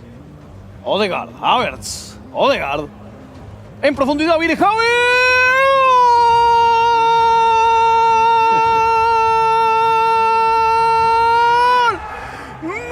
¡Mexicano! There's the passion I love. Arsenal 1, Manchester United 0. What a goal as well. Kept his composure. Manual goalkeeping didn't phase him. Straight in. And it's 1-0. Yes, it was clinical. It's what you asked for. Yeah. It's what you need at this stage. Like, if you're getting chances like that, that's going to separate the good players from the really exceptional players. Exactly. Because all of these guys are top class. It's just whoever takes the chances. And if it's your day, it's your day. It's 1-0 for Mexico. I'm here sharing the stage with Gueza and with the Midnight Kid. If you know your eFootball, you know these guys. I'm very happy to share the stage with them. Oh, what a save! Palomita. Do you know what Palomita is? No. When they jump? Diving header? Yeah. It's like Paloma means dove. Okay. So it's Palomita. Okay. I'll know a new language by the time I finish. I tried with Wes, I didn't get it. Tomini, it's just kind of... It's kind of gone back into that routine again, hasn't it? Marcel style, early goal, and now it's just kind of taken on that pattern again, unless he scores soon. Yeah, and Egypt didn't have very clear opportunities. Yeah, you were talking just about the one luck, there. but also he didn't shoot much at target. Yeah, that's a good point, actually. Phew. Nice touching. Now it's time to maybe change something up at halftime. Just change something. You have to change something sometimes. Well, now it's Anthony. Sancho. Good defending. Again. Bruno. Anthony. Bruno. There are spaces for both of them. It's just not sitting. It's just not sitting for him. That's the biggest problem I think that Egypt are facing here. Yusuf, I don't know what he's meant to do unless he changes something to get different positions. Yeah, rotating. that's true. That's true. When you see that things are not working, you have to change something. Yeah. Before it's too late. Oof. Could have been Almost. too late there. Almost. He's offside. It's just his knee. We still have time. If you're Egypt, just don't panic. You just have to get on with it and play every match as it comes now. Play every minute as it comes. People from all over the world watching this game. Here we are, the Midnight Kid, Fierita Catalano, bringing this game for you. Ireland, Argentina, United, in bringing the emotion of this tournament to you guys. Let us know where you're from. A lot of Spanish in the chat, I must say that. I need some Irish fans in there if there's any. I hope so. They need to say hello. And what's the crack? And say hello Whiskey to me. in the jarro. Yeah, whiskey in the jar. That's all I know. It's one last chance maybe for the Arsenal style to pile on the pressure and the misery. This could be it.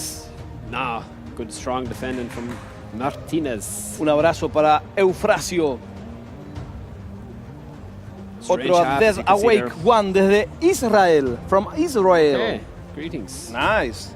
Everyone, it's a worldwide really, isn't it? Yeah, really worldwide. Hula Week says, go Bednasa, go Germany. Big support from Ednasa, of course. Well, now there is a chance. Good defending. No changes either that I could see. No. They just straight in. It's Like- a great ball to Jesus. Back to... Oh, I don't know what that was. They seem, both of them seem to be okay with the result, which I can get for Mexico, but I quite don't get for Egypt. I think it's just not falling. I know we're saying that he's not scoring and he's not getting shots even on target. He doesn't even... I don't think he has a shot on target in this game. But it's just not falling for him and there's a mistake at the back. Yeah, it's not easy. It's not. Great ball, but it's cut out. Wan-Bissaka to start attack again. Casemiro, bad pass again. Silly recycle there is what you need to do. Just go back, be patient a little bit. I know it's easy to say it. The passes, Arsenal, 82% of the passes are completed. That may explain this partial 1-0 in favor of the Arsenal style. That's beautiful play. That's what I'm saying. You know, it's not just... It's just a little bit away from him. He's doing everything right, but he's just not getting that little bit of a break. Yes, and also he is a little rush in his style of play. Yeah. Well, he needs something out of this tie, like, so that's probably why. Jesus. Great ball, Odegaard. Oh, brilliant block. See that a lot. Casemiro. Anthony. Anthony, of course, is one of those wingers that plays for Manchester United, a flair player. Yes. Loves his tricks, loves his dribbles. Yes. And you can do it with this team. You can. That's another thing. So people are asking here about if they can watch the standings, the results. Yes, on the IESF webpage, you can find all of that stuff. Yeah. Also, they are asking, these are the only match? No, tomorrow we have more matches. Yeah, we have more matches. Yeah, tomorrow we have more matches. We are here with an all-star team, with Wesa, with the Midnight Kid, with myself, Fierita Catalano. One from England, one from Ireland, one from Argentina. We make the United Nations of eFootball team. Yeah, some great games over the next couple of days as well. I mean, you've got heading into the playoffs then as well. Yes. Not to get too far ahead of ourselves, but there's going to be some serious good ties. And we have plenty of games, plenty of streaming on the IESF channels. You may watch also CSGO, you may watch Tekken, I don't know. A lot of games. The best of the best playing as well. Yes.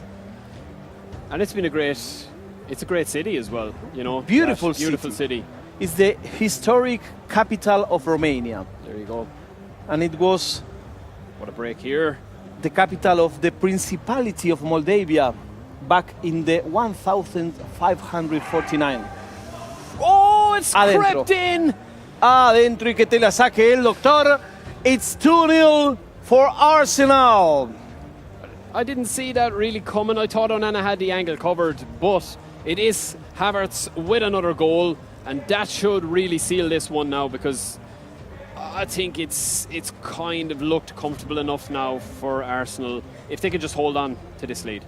Yes, and now it's 2-0. We are having the result from the first match. Yeah. But the question is, can he make another one? Well, it's kind of a similar pattern in the first game, isn't it? Yes. Like where he's just got the goals in the same time frame, more or less. Yeah. The first one ended with 3 goals. Yeah. I think that there is really a difference in the level of both players. Yeah. I think, this is my opinion, that this is a fair winning, at least by now. Yeah. I think Egypt all won back. Bad luck. I just think they've just been a little bit I would say, clinical. They haven't been clinical enough. Yes. That's probably the biggest thing. I know it's easy for us to talk about it here. We're not under the pressure that they're under to score goals like that, but just hasn't bounced right today for Egypt and for Yusuf. Sometimes when you are so behind in the game, you just want to kick the ball as hard as you can. And in this game, that's not very good because it's very easy. Oh, what an absolute screamer. What an unbelievable goal to end this one, you would say. 3-0 for Ida. Sorry to interrupt. No. But what an absolutely cracker of a goal. Incredible. Pity we didn't get to see the replay there. Incredible, my friend. So we have such a performance. 3-0 first game, 3-0 second game. So this is what last year we were expecting from the Arsenal side, from Selic. We didn't have it last year, we're having it this year. Yeah, sometimes you just need some perseverance, some strength. Don't give yourself up. Yeah. You have to keep trying. And when it's your day, you can try things like that. Like that is potentially one of the best goals that you're going to see. Just a beautiful finish into the top corner. But when it's your day, you can try those things. And when it's not your day, you just have to chalk it down, I think, and just take it. This could be a consolation. It's not. No. Too high. No, no, no. And he's not going to get on the score sheet yet. He might still do it, but... People say here, please ask the players not to skip the reply. Yeah, of course. I would love that. They're gamers. Yeah. They're gamers. They just want to straight in and just continue on. You know, they just want to continue on. Yeah, yeah. I like to see replays. I like the replays as well, especially when it's a really nice goal. Yeah. You do like to see it from different angles and like to hype it up a little bit. You may have a rule. Sometimes it's gone. You may have a rule like when the goal is very good, you need to let the replay play. Yeah. That would be a good rule. We are here watching some amazing. Oh, Shaw. Well, this is not. This is lack of concentration. Yeah. This is bit of frustration, desperation, frustration. Well. Yeah, exactly. Yeah, could have been 4. And listen, 3-0 might be a bit harsh, but we had 3-0 in the first game as well. You were saying, and you're probably right in what you're saying as well, Frida. Like that, it's all about taking your chances, isn't it? Yes.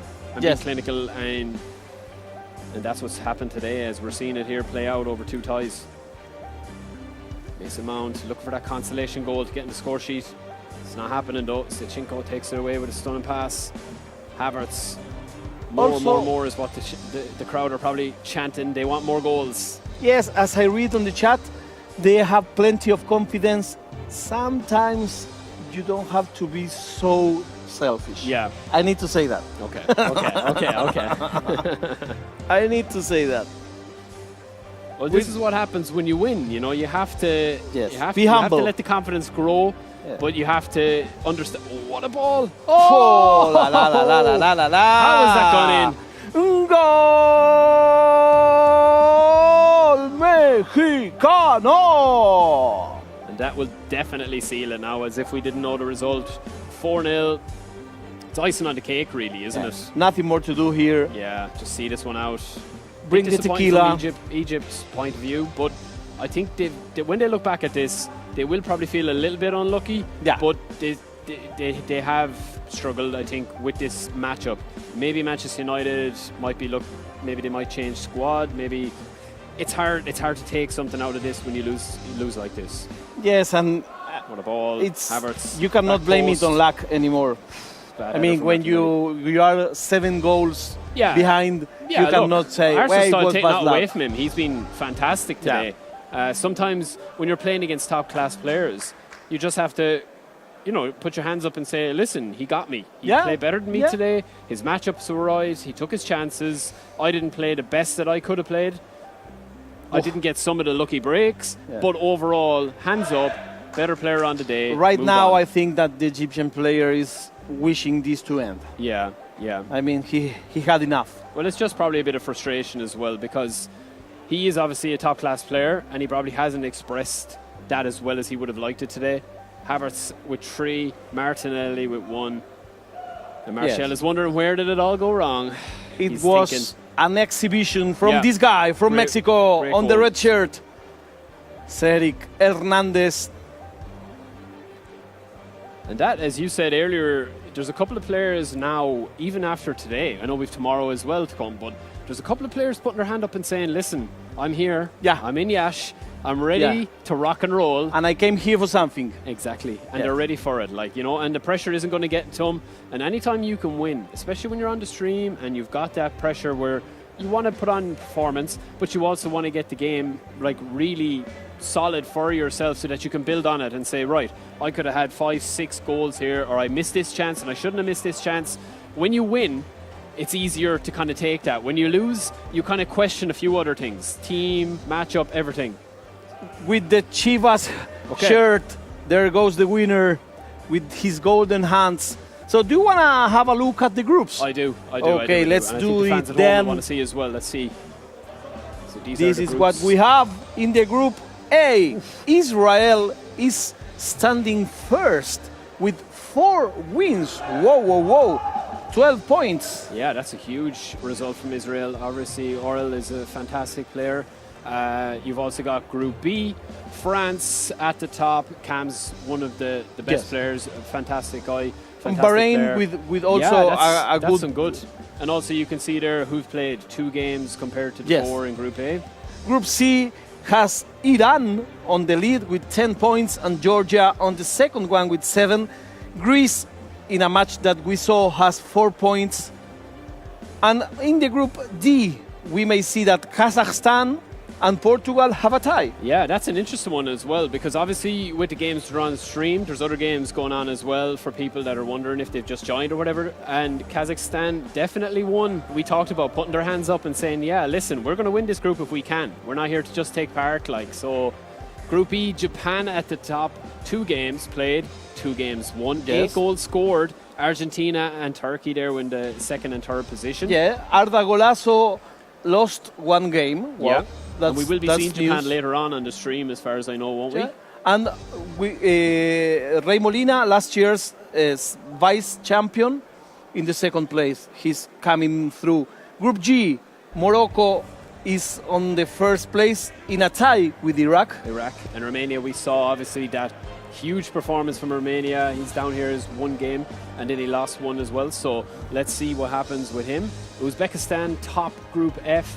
Panama and Azerbaijan are with 6 points in second and third. Uzbekistan, 3 games, 1 draw, or 3 wins, 1 draw, I should say, for 10 points. I mean, that's an interesting one as well. Yeah, for sure. Group H, for me, it's a surprise seeing Netherlands so low. They have a great player. They have Indominator. Group I. Well, I mean, we talked about Mednase earlier from Germany. Like, obviously perfect a well-known guy in the community and in the football scene. 4 wins from 4. That's perfect a strong score. performance. La. On the Group J, Lebanon has 6 points. Mexico, we've seen just his game, 6 points. Iceland, 6 points. Luxembourg, 6 points. That's a tight group, isn't it? Whoa. That is a very tight group. But we just saw Egypt something there as doesn't add for me.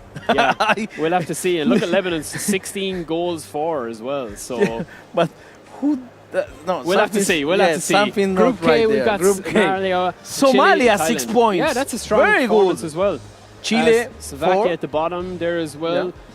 Norway 4th, Hong Kong, China 5th. Somalia definitely the thing. And Group L, Indonesia, the last year's champion, leading in their group. So we don't have much surprises on the first group's game. I think more or less the favorites have gone through. For me, perhaps it's a surprise that Romania's second match was a defeat, seeing his superb level on game 1. And also the other surprise perhaps is Indominator from Netherlands with losing some interesting points. We will see, these are just the first games. We have still games going on today and tomorrow. Yeah, I think once the group stage starts to settle down a little bit and we get all the games starting to be played, then you might see, you know, the likes of Mestre from Spain, Indominator from Netherlands. You'll get a better picture as to where they are. Mednase from Germany, I mean, perfect slate. So I don't know if, like, everything has gone his way, but he's got all the results, and that's all that matters. He's got the points on the board, and he looks very strong there now in that position in a tough group. He came as one of the questions of this tournament. For some people, he was a favorite. For others, it was a mystery. He was coaching Saudi Arabia in Bali last year. Yeah, that's true. And he said, I'm going to play for the country where I was born, where I live, which is Germany. And here he is with 4 games and 4 wins. So incredible. Let's see which is the game we're heading next. So as far as I know, we're going for Poland and Italy. Ostrowicz versus Go Diamond. This is going to be a good game as well, I think. Very young player. Ostrowicz, he looks older than he is, but he's a very young player. I think he's 19. 19 and he's a fantastic player as well. And he's definitely one that I think when I was predicting, I said this guy needs a good tournament. He will have a good tournament. So let's see what happens. And Go Diamond, what can we expect from him? Well, I think they're both evenly matched. This could go anywhere. I think it depends. Like, it's very hard to call it. We saw kind of earlier with Roxa as well playing, and those players were very matched, evenly matched. This will be, I think, similar. I think Austria, if he gets ahead, I think it'll be a tough game because Austria is so clinical, I think. But then it depends. Like, every game is different. Every event is different. You've got the standard players and the balanced stats. It's kind of a different experience than playing with maybe the superstars that you're used to playing with. So that is going to be interesting. And Italy has a huge support, as usual, you would imagine. European tie, European clash. Yes. So, and I don't want to fall into the cliche, but I may say that Poland player is a colder one. Yeah. Well, listen, like, when you are at this stage, you just have to get on with it, and you just have to, how would I say, you just have to do your job, and that's it. So we can see here that he's using, I'm not too sure who he's actually using. I can't see. Is it Arsenal? I think it's Arsenal. Let's see the matchup. Let's see it. We'll see here now. All right, so here we have. So it's Manchester United versus AC Milan. Yes. Well represented here, obviously. Austria using Manchester United here because he probably feel that he wants to use the players up front because he's attacking. He likes to score goals, but he's also solid in midfield with Casemiro. That's a huge role here. The Polish man will want to do it. And then obviously AC Milan for Goat Diamond. This guy will probably... I think it's about staying solid at the back. He's a lot of young players at the back or solid defenders. So it's going to be a good tie. And then Rafael Leao up front as well. And also he has some interesting height in their forwards. Yeah. So I think we may expect a little bit of aerial play. Yeah, I think so too. Well, listen, look, it's going to be a good matchup. Obviously, Ostrobich is kind of a player that he could do anything on his day. Like, he could beat anybody. Yes. But then at the same time, it's going to come down to the matchups. It's going to come down to, we've seen some teams play very well with Manchester United. We just saw one that didn't, and we saw struggle with Manchester United. So you're kind of thinking to yourself, is this a case of certain players are able to use certain players, certain teams? But yeah, we'll see what happens. Okay, so let's get ready to rumble. It's Poland against Italy. Italy against Poland. I will read you in the chat. Who do you think is going to win this European clash? Which is the match you most enjoyed? Just let us know. So let's start. Let's go. Let's I'm ready. Go, my friend. I'm ready for this. Yeah, we want the same passion now for the European tie as the last one, okay? Yes, of course. Of course. I must say that I'm Italian also. I'm Argentinian, Italian. I'm trying to keep you. I have to keep you from calling it biased. I just have to keep it like on an even keel. Yeah, balance it out. Forza Italia. No. Who was that? I don't know. Forza Italia. È bravo. Questo è bravo. Questo bravo uomo. Well, he looks focused. Yeah, he looks focused here. And fit also. Yeah, he looks focused. We can and he see looks the hand ready. of man. He looks ready for it. They're just final touches on it. Don't want any issues with the controllers. Yeah, he needs to check the just WhatsApp. Get straight into it. And He it's just forgot final. to greet a friend. Yeah, he's just texting. I'm playing now, Mom. I'm ready. They're shaking hands, the customary shake of hands before the war. And listen, I mean, if you're playing here, Frida, right? Are you listening to music? You listening to some tunes? You listening to some relaxation techniques? I quite can understand why they hear music. Well, he's listening to music here in his earpods. Yeah, I don't know. Perhaps it's just noise cancelling. Perhaps it's white noise. We don't know. We should ask. All right, the we're match straight in. is starting. Let's go. We're going to see the tunnel entrance. AC Milan against Manchester United. Manchester United with the Polish heart. AC Milan with the Italian passion. Here we are at Iasi, Romania, with the Midnight Kid. Whoa! Manchester United playing in the colors. In the green kit. Early start. Tomori. Luke Shaw mopping up. Straight away starting as he means to go on out wide with those switches. Rashford in the middle. Martial! 1-0. Boom. And there we go. That's what Luke Shaw wants. Cuts in, cut across. Boom. Quickly. The Polish guy. I told you he's lethal. He is so lethal up front when he gets a chance like that. You will see the clinicalness of him, or the clinicality of him, where he's just able to score those types of goals pretty easily, but he just does it so well. And when you see those big white lines, that means someone knows his game. Trying to spread it out wide now. Milan recycle back, waiting for that positioning to open up. McTominay closes it down. McTominay on it again. How fast was that? Lindelof. If it wasn't the fastest goal that we saw today, Yeah, it's it was near. very fast. First attack. First chance. Kalulu mops straight forward. Boots it forward, I should say. Martial to Sancho. Sancho, stop start, cuts inside. And there's where you have the little bit of pace. Yes. And that's where Milan have that with the stat balancing as well, Frida, is that they have a lot of players that boost up, which helps. Manuel header! Goal line save! Very good defense. Brilliant defense. Was the On lure the to it. line. Yeah. Goal line. That's usually a goal. Goal line chances like that, if you don't have a man there, the goalie's not getting to it. Yes. But the header was also perfect to be executed. Bruno. It's been all Austria so far, Austria Butch. I think we may have a very good match here. Sancho! Couldn't really have any other option near. on. Could have switched it across, maybe put it in the air. Yeah, but he had two guys on him. Yeah.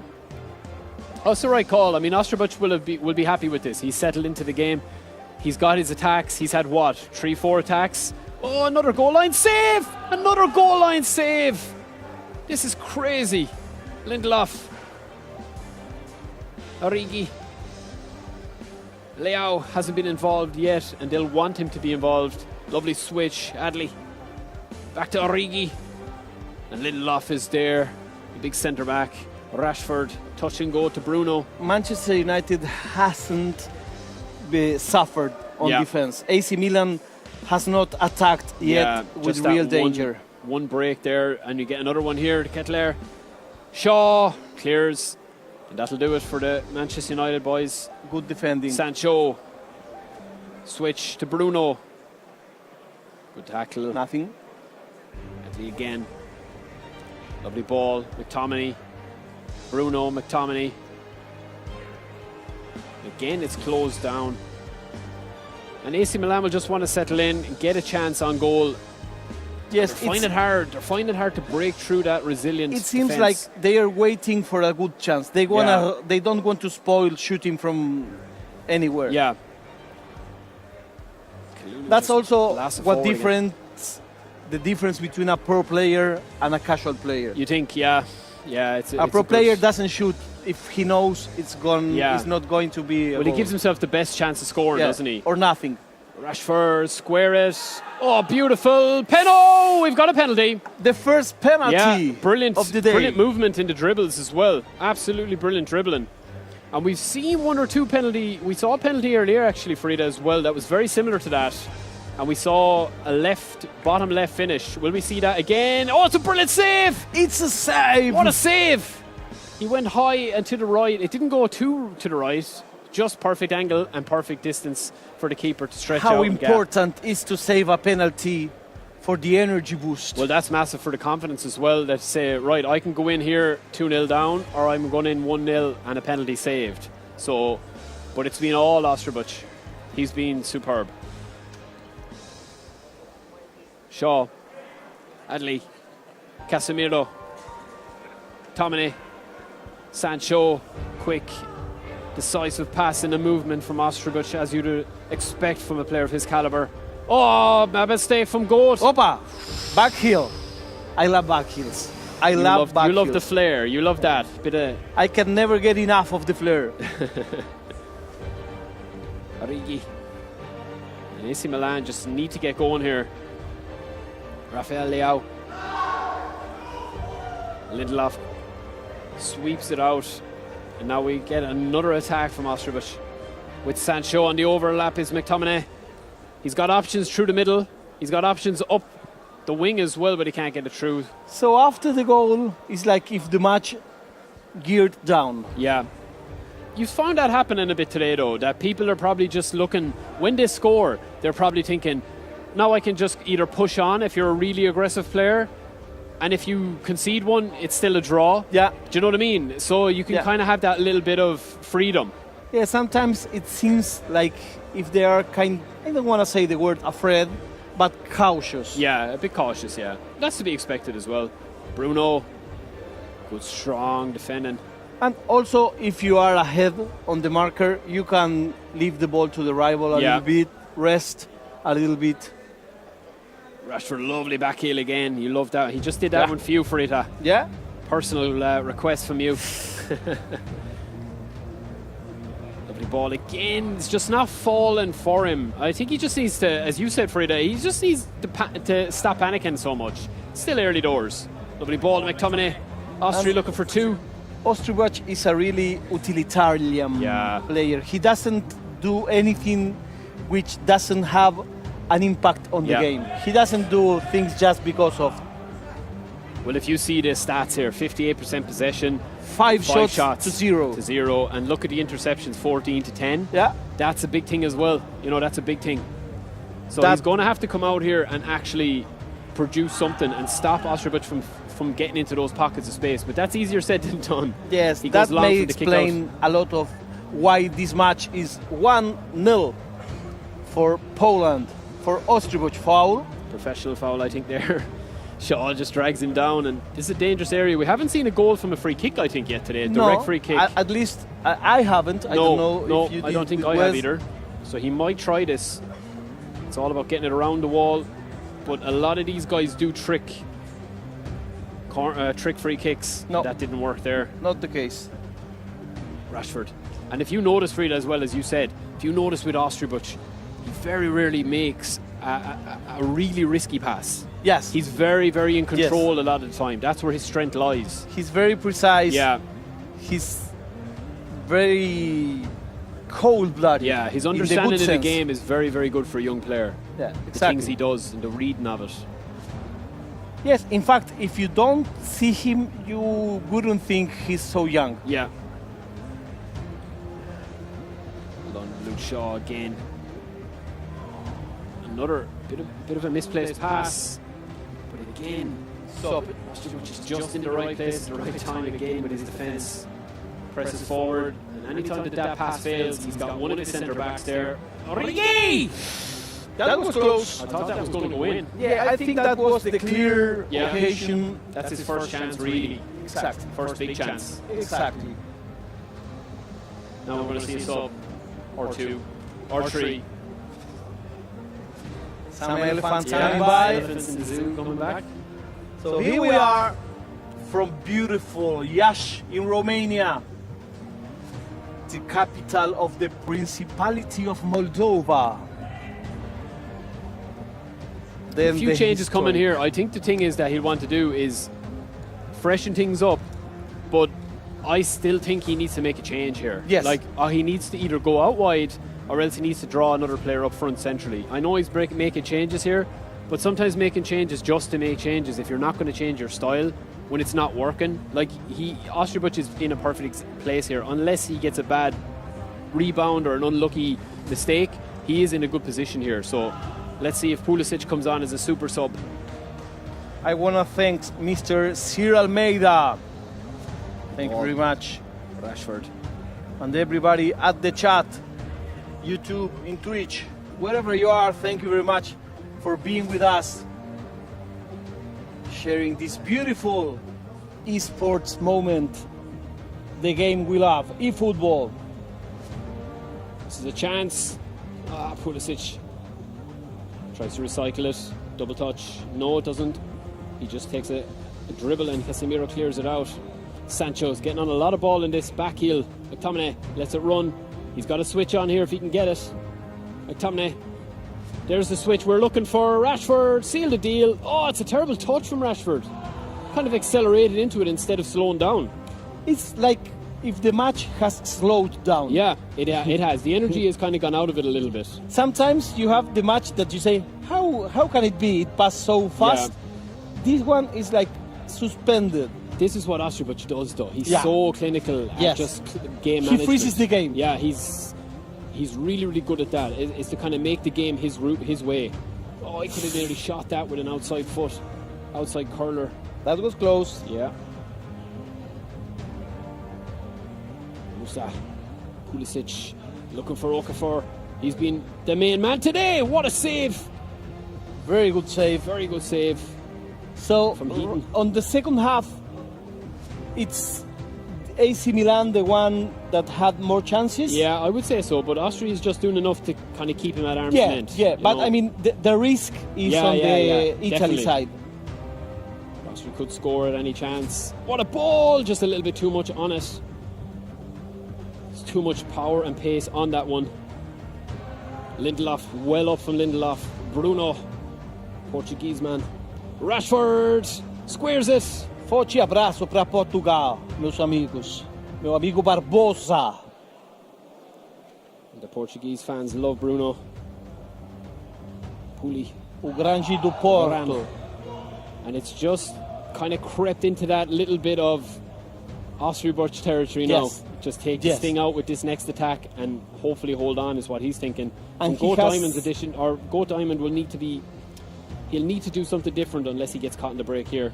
But Ostribuch has plenty of patience also. He does. But you know what? When you're leading just 1-0, it's a little bit dangerous. Oh, there's a chance. Leao, the right man has it. Oh, and there's the equaliser just as we said it. What a goal. It's dangerous. When you think that 1-0 is a close match, well, my friend, it's not. Listen, we were talking about it all game. Just that one chance. Ostribuch, we just talked about it on that one chance. If he could get that one chance, and he did, and it came against the total run of play. Ostribuch has totally dominated the possession, the chances. But we've seen a little bit more aggression in Milan and with Go Diamond for Italy. And sometimes when you are too conservative, you pay it very, very expensive. Is there a final sting in the tail in this game? This could be it. Martial just can't get a clean shot, and again it's mopped up. And AC Milan will look to get one last chance. Big hoop forward. Before Varane should win this. Thank you very much, Stifler. Stifler is watching. Nice. Shout out to everyone watching and enjoying the stream. This clash of European giants. Will this end as a draw? Just 3 minutes left. It's looking like Austria might have one last chance with this one though. McTominay. Casemiro turning. Orchestrator here for this one. Great ball in. Knocks it back. They've got the men up. McTominay backheel Sancho. And that could do it. Another break. Pulisic through the middle. Pulisic is through the middle. Surely he won't lob. Oh! Oh my days. Porca miseria. Oh my days. That would have been a snatch and grab if we ever saw it. Amazing. Holy moly, that was unbelievable. Amazing. What a tale of two halves. I mean, we saw the stats in the first half. Frida, no shots. 5 in the second half. Hits the post in the last second. And Ostribuch the head is down. That is a huge turnaround from Italy and from Go Diamond will dream about that last ball. I think he should have. Oh man, I know it's easy to say, but I think he should have taken it in and cut the angle. But it's very, very difficult. It's fine margin.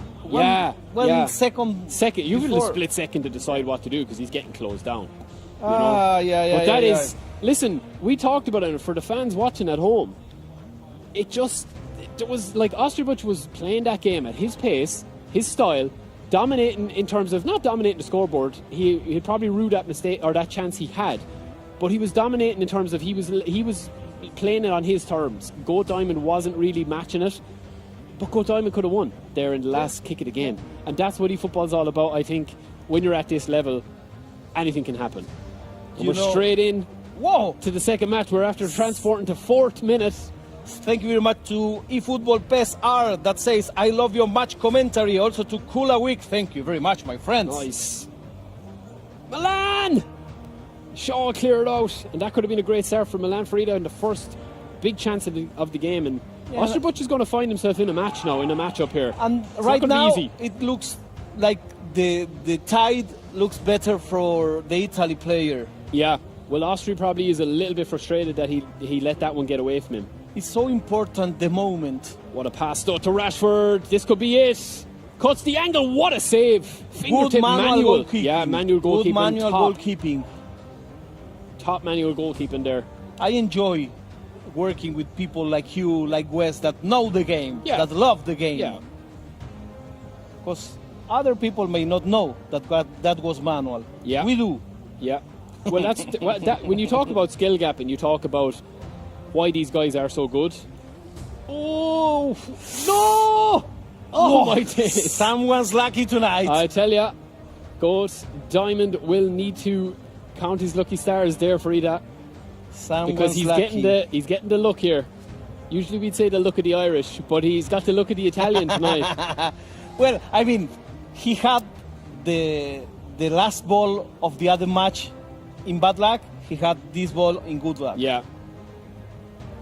Yes, there will be goals in this game, though. I think Austria's coming out to play a little bit now, and he's leaving himself a little bit more exposed than he did in the last game. Yeah, that's true. A little bit of frustration creeps in. He's risking a little bit more. I've seen also Ostribuch in the pro circle do these things as well. Yeah. Being too conservative. He's so good. I don't know why he's so cagey. I mean, with his talent, he should risk a little bit more. Yeah, well, I think he plays at his best when he's aggressive. That's what I was saying before the game, is that like he can be very aggressive when he wants to be, but this play style that we're seeing against him today, I think it's a little bit more conservative because he probably is trying to control the game, nearly over-control the game instead of going with the flow. But he's getting brilliant chances, brilliant space. Bruno, he tried to dash. Oh, we'll see if that has an impact. When the controllers is out, it should be all right. Sancho, early ball in, and it's cleared again, and that'll just put it out. We're perfectly poised here. But I think this is a much more even game than we had in the first one. Yes, it's more balanced. Yeah. Because I think that the two are risking, the two know that you can win the match. Yeah, I think so. This match may be for both of them. Yeah, double touch into space. It's well mapped up though. Bruno, Martial, Bruno, Sancho. Bruno can't find through. Also, AC Milan is defending better. They are, yeah. Oh, that's brilliant. Rashford. That is fantastic. This is what Ostribuch needs to do. Yeah, just risk express himself a little more. Dribble a little bit more. I agree. I like when Ostribuch is aggressive like that. I think he shines. But I think also he likes that control. He likes that, you know, when you're a possession-based player or a control-based player, it can be hard to go gung-ho the whole time. But that's a lucky break. You cannot be so conservative. Okay, yeah. So speculative in the play. And laugh. Diego Pest says, Barry, you should be commenting every football event, bro. Thank you, brother. I couldn't do it without Frida and Wes. No, the team, it's a team. Yeah, it's always a team. That's what it's all about. We know each other from past lives. We do. We do. From patch lives. Past communities. Past or Rashford. patch or patch communities, should I say? You're playing deaf, I know. Sometimes I speak like a moist newspaper. Nobody can understand me, but I know that you understand me. I understand you. Yeah, you're playing deaf. So here is McTominay. Poland 0, Italy 0, 0-0. Would you say it's 0-0 or is it a draw? How is it called? A 0-0 draw? Yeah. 0-0. Yeah, 0-0. That's it. 0-0 or a draw, yeah, or a scoreless draw, or We say 0-0. 0-0. 0-0. Yeah, we'd usually say 0-0. Well, I would say 0-0 or 0. Yeah, 0-0, whichever. It's interchangeable, really. Sancho. We're waiting for this game to kind of spring into life, really, aren't we? We're not. Once I said to a friend of mine, it's 0-0, and he said, who is 0? I said, both. My friend. Who else? Vasi says, Barry is knocking it out of the park with the commentary. Thank you, Ozzy. Thank you, brother. Titan say, in Poland we say 0-0-2 or remis. I'm risking reading these, perhaps. They're making me say. You need to censor a few of them. Yeah, I'm scared. We're kind of waiting for it to kick into action, really. Yes. It's still kind of cagey, even though they already have played one game. It's kind of cagey. Well, I mean, nobody wants to lose. And this is where you want to be inside the minds of the lads and say, what are they actually thinking? You know, we can look at the pictures here and thinking Ostribuch looks probably a little bit disappointed. Goat Diamond got that result at the start. But who knows? Great ball into Origi. Leao! Oh, why didn't he go with the foot? He tried to go with the header there, Frida, and I think the foot was probably the better option. Or also, if he made the header to the center, one more pass. Yeah. You know, there's a saying that 2 headers on the box is a sure goal. Yeah, back post job. And see how central the teams have gone as well. Yes. This is Narrow. where a lot of games are kind of. It's very hard to have a lot of excitement when you're not playing wide players. Exactly. If you're playing this certain way, that it's more controlled. You've got Casemiro and Bruno that are acting as a 2-man kind of like block in the middle. And Casemiro mops up everything that the centre backs don't get to. Yeah, this is like the battle for the midfield. That's what it is, and that's what a lot of games become. And it's just a moment of magic or a mistake. We're seeing the goalkeeper being called out there. It's almost 11 in the night here at Iasi, but we have more games for you before the pizza. More games are coming. One more game after this, of course. And then tomorrow as well. Yes, of course. Tomorrow we have a lot. Origi. But will we see a goal, Frida? Are you going to predict, or maybe the chat can predict, will we see a goal in this game? Okay. And if so, by who? Let's the chat decide this. McTominay. It's just shoved off the ball, just too strong, but the ref says no, free. I don't want to say my prediction, but Forza Italia. You're impartial today. You have to be impartial for this one. I'm always impartial. Yes. Vamos Argentina. Well, I'm always impartial because Ireland, in real life, Ireland never qualify for anything. So. But what shirts! What beautiful shirts you have. Green and orange. What a ball to Rashford! A little bit too much messing around in the box. Origi. We didn't have much Casemiro. shots at target. No.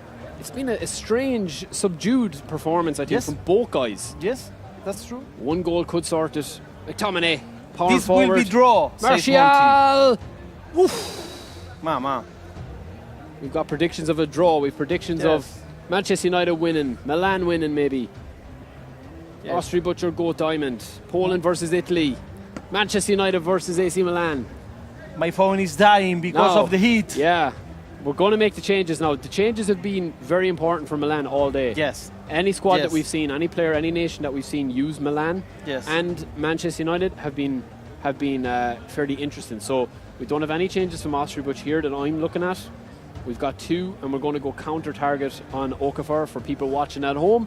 Counter-target means that you stay up. You do not come back and defend as part of the unit. You stay up regardless if you go defensive, if you're playing manually defensive. Doesn't matter. You just stay up and chill and just wait for the break. So this is taking risk, you know? Yeah.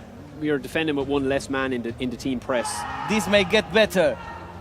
Also, what I like about this tournament is that if you at home watch, paying attention, you can learn things for your game. You can, you can, because you're seeing guys that they're so good at what they do, and you're seeing how do you actually break that down? Like how are they getting ripped open, or how are they losing games? And how important is the tactical side? Yeah, the changes, the ball, lineups. Oh, the keeper's come! Opa! Salió como loco. That was a crazy goalkeeper there. Now it's opening up a little bit, Frida, as we go into the last 20 minutes. It's 25 minutes or so. It's opening up a little bit now. McTominay. As you said, the changes make the game better. Yeah, a little bit of freshness in. Austria Butch is obviously waiting for his changes to come in. I think it's a free. I think it's been held back here.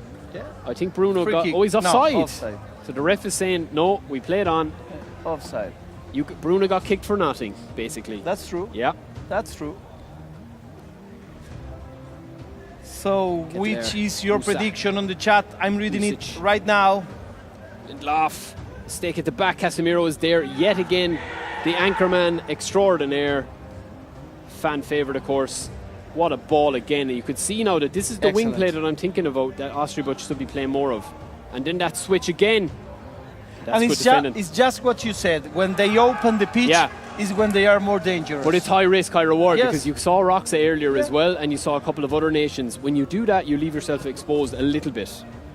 But it does create opportunities for you with the overlaps. Bruno slows it down. Pulisic, Austria Butch just dilly-dallying on it. Yes, he lost that ball very, very inexplicably. Great ball to the Kettler. He's got the overlap layout, touch and go, fake. Falls apart again. One player less Bruno. that he needed. It's all getting a little stagnant now, I would say, is the word I would use to describe it. But Yeah. we might explode in a second. Hopefully we get a goal to end the drought. Like Tomini, if he can get it, he can't. And this is a very, very high risk chance here now if Milan lose this possession, which they do because he's miles out of position. Sancho needs to win this ball. He doesn't. That's brilliant defending again. It's still not cleared. Sancho, but again, AC Milan just doing enough for Rita. These guys are going hit by hit, Yeah. punch by punch. And who will blink first? That's the big question. Who will blink first? Exactly. Sancho. It's just one mistake that we need to break the 0-0. Yes. I think it's not Ooh, he's offside, I think, or else a free out. what we're expecting. Is not some marvelous play. Yeah. But yeah. one mistake. Yeah, I think that's what it's going to come down to now. Yeah. And Osterbuch would be delighted if it goes his way. But Goat Diamond has really, really impressed me that he's just done everything right here. It's a great ball through to Rashford. Oh! I'm seeing a red card. I'm It smelling has to a be a red red. card. It has to be a red. It's I'm the most clinical of smelling fouls. a red card. It is the most clinical of fouls. And it is a red. I think it flashed up there. Who was it? I didn't see. I actually can't see who got sent off. Kyer, the centre back. I thought it was Tomori for a minute, but he's going to make that switch now. The Kettler will get brought out. Caldara will be brought in. But you can see what's very dominant as well from people will see from playing at home. The three centre back. You have three centre backs across both lines, and then you're out wide option. Yes. What a lot of players will do, they'll manually defend with the left back or the right back, so that the centre backs defend as their awareness and as their style is. Now, could we see a goal from a free kick extraordinaire? Rashford sitting over it. I hope And so. so is Ericsson. I'd love to see a finish from a goal kick, but I think we could get a trick play here. Let's see, is he going to go for it? Oh, it's a terrible free kick, really, straight into the wall, chest height. Martinez, they're pushing for it. Martial recycles, falls to Rashford. That's what I was talking before. Yeah, the header down into space. From Header the back post. down. Yeah. It's hugely overpowered. If you can use it, but there is a skill in it. Yes, of course. Shaw. You need to have your other player at the right spot. You can see Osterbuch using the line now, manually putting that attack line up. Now he's going to drag it back. You'll see on the radar there, pay attention to that if anyone's watching from a tactical point of view and wants to learn some stuff. He's going for it. Mount is there again. Rashford to Mount. Oh, what a save. I think it's a manual save again. Yes, It was a late manual save. It's a manual save, and this save may be the save of the match Yeah. because we are at minute 91. A goal at that point of the match would be the final result. Excellent goalkeeping. How important is... There's the free. That was a huge one. I mean, we saw it in the first game as well, didn't we? With And the the manual. remember the Yeah, penalty the penalty also. as well. And Osterbuch will rue those chances that he missed. Yes. Listen, take nothing away from Goat Diamond, though. Yeah. That is a phenomenal bit of Yes. skill with the manual saves. Yes. People Yeah. might not realise it. You are taking a huge gamble. Yeah, and it's as important as making a goal. That's game over, man. That is game over. Amazing match. Yeah, a very absorbing game. Don't trust the scoreboard because it was an excellent match. Yeah, it was. It was very tactical. It was kind of waiting for it to explode. Yes. But then in the last 20 minutes, it did kind of explode a Yes. little bit. Yes. Didn't get the goals. We didn't get the goals. But you can see there we had chances. Interceptions, 26 apiece. That's a lot of interceptions. 6 tackles put in from AC Milan, including that red card at the end. Yes. You have to do these things, don't you, sometimes? I mean, some people might be watching it and say, nah, I wouldn't have done that. Yes, but of course you would. You have to do it. You But have I mean, to do it. He couldn't capitalize the extra player. Yeah. I mean... Well, he didn't have enough time, really, did he? Yeah, but I mean, it didn't show up in that small part. Yeah. It's like it didn't happen. Yeah. If you watched the game and didn't see the foul and the red card, you couldn't guess that there was one team with one more player. Yeah, I agree. But there was too little time, as you say, then to kind of really use that. And it's a good performance from Goat Diamond. He'll probably feel that he should have... Yeah, he will dream about that last chance ball. with the... But I mean, later on he saved a lot of balls. Yeah. So No, I think he that did well. the result is, for me, it's fair. Yeah. It's a fair result. You would say that, though. Yeah, I would say that. Forza Italia. No, for sure. No, but for Osterbuch, really. I think Osterbuch will definitely go back to the drawing board after this one and say, right, what worked for me? When would I look most dominant? When did I have the best play? And basically go for it the next time a little bit and see how the rest of the results go. You know what I mean? So if we want to do head-to-head, we will get that up, I think they were saying. So if we take a look at the head-to-head, we'll probably see the overall stats. So it's going to be interesting to see how Austria gets back from that now, because he probably would have, the head probably went down a little bit, but he's got tons of experience, even at his young age, that he'll probably feel this tournament could still be mine if I want he it. always plays against the best, so he comes in very good shape. Yeah. And what do you think about this? What are you saying on the chat? Well, I will have to charge my phone because it has dead just because of you. And what do you want to do from here? I mean, I think the head-to-head like that we're going to see of the lads here, I don't know if the players are going to be able to raise it. I didn't know what you asked me there, so. Well, because sometimes I just don't know. Yeah, the head-to-head, that's what I was thinking. Sorry, I got the wrong thing in my ear there. Austria, when you look at the head-to-head here, right? 1 goal, 10 shots, 1 goal from 8 shots. Yeah. 164 passes, right? But I think the biggest thing with Austria was you nailed it. Yes. He wasn't really aggressive enough at the start, and then when he needed to chase the game, he probably left it a bit too late with the extra man. You know, whereas if he'd pushed it from maybe the 45th minute, 46th minute on with the subs, made the changes late. But look, he knows better than us. It just didn't maybe fall for him. He'll probably be happy enough. In fact, if you see the numbers, every number except the goals is in favor of Osterbuch. Yeah. But this game is decided on goals. Yeah. So if you cannot make the goals, I'm sorry for you, querida. We cannot do anything more about it. So what do you think at home? Is this result a fair one? Would you say that perhaps this may lead them into the next match? Yeah. To risk a little bit more? I think so, because I think when you're in a group stage, you don't have to risk as much as knockout. That's true. That's probably in the back of their minds as well, they're probably totting up the points they need to get through. Yeah, to get through. Now, I know in an ideal world, they probably want to, if you're supporting one of your nations, you want them to top the group. Yeah. You want to get to that top of the group, and then you can put your feet up and say, right, I'm good. I can just see what everyone else is playing, what tactics, and I can prepare. So it's going to be interesting. Okay, so we will do our last break. After the break is the last match of the day with Weza and the Midnight Kid. A little break, and we come back right now.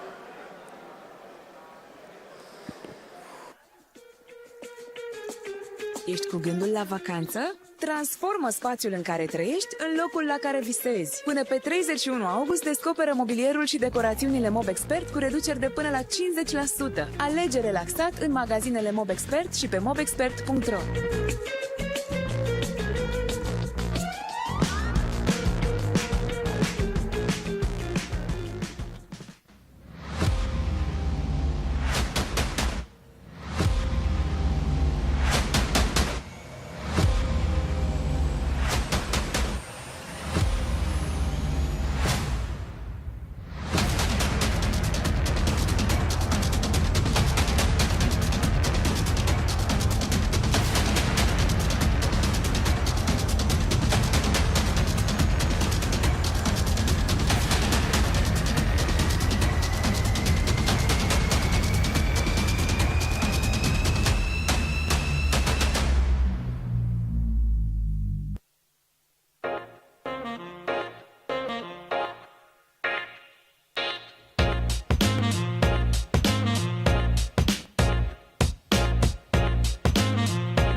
Cu Vodafone EasyTech, distracția vine cu tine în vacanță. Ai mai mult timp împreună cu familia și prietenii, fie că ești deja client sau te portezi acum. Vino în magazinele Vodafone și alegeți gadgetul sau telefonul dorit cu asigurare de ecran inclusă. Cu EasyTech ai tehnologie în 36 de rate fără dobândă, plus 3 luni cadou HBO Max și cea mai bună rețea certificată.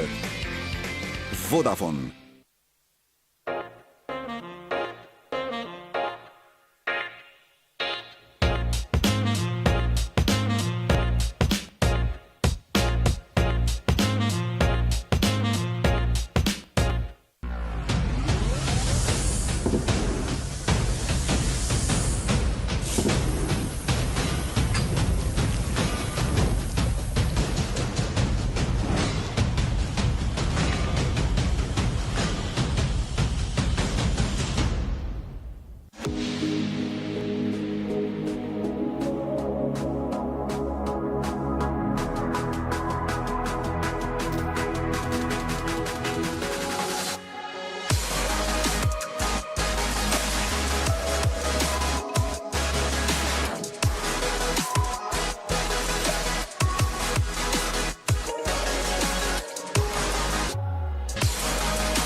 Să înceapă jocul. Pornim pe drumul către victorie în dubla cu Israelul. Urmăriți echipa națională la Prima TV. Naționala României e tot mai aproape de campionatul european. Urmărește meciurile echipei naționale la Prima TV. Suntem gata de luptă. Hai România, fii prima! Hai România, victoria e cea mai importantă. Hai România, fii prima. România-Israel pe 9 septembrie la 21:45. Naționala joacă la Prima TV. Cel mai tare festival ține tot anul la Prima Sport. Fotbalul, handbalul, tenisul, sporturile cu motor, basketul, rugbyul, canotajul sau gimnastica sunt mereu pe scena principală. Pentru milioane de români, Champions League, Superliga, cele mai puternice campionate din lume, meciurile naționalelor aduc idolii planetei zi de zi în fața ta. Prima Sport, spectacol fără pauză, sport fără egal.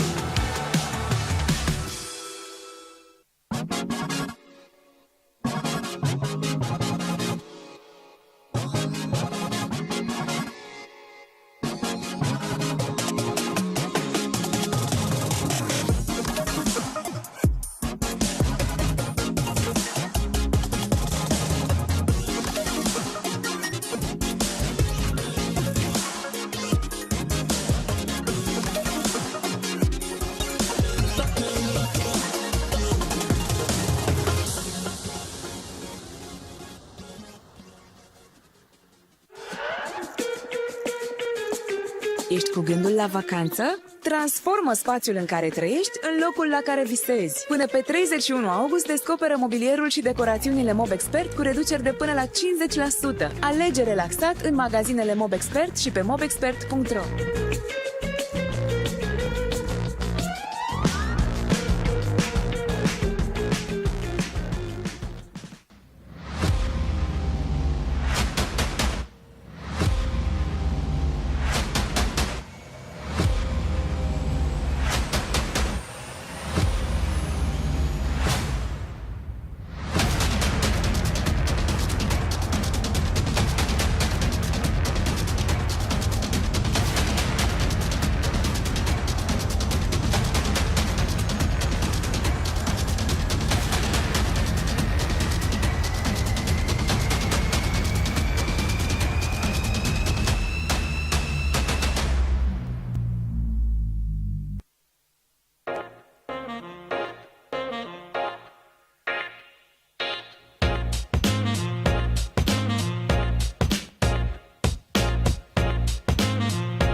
And welcome back to the 15th edition of the World Esports Championships. Back again with Barry. I've come back off the suspense. I needed a bit of a rest. That Saudi Arabia-Serbia game took it out of me completely. Yeah.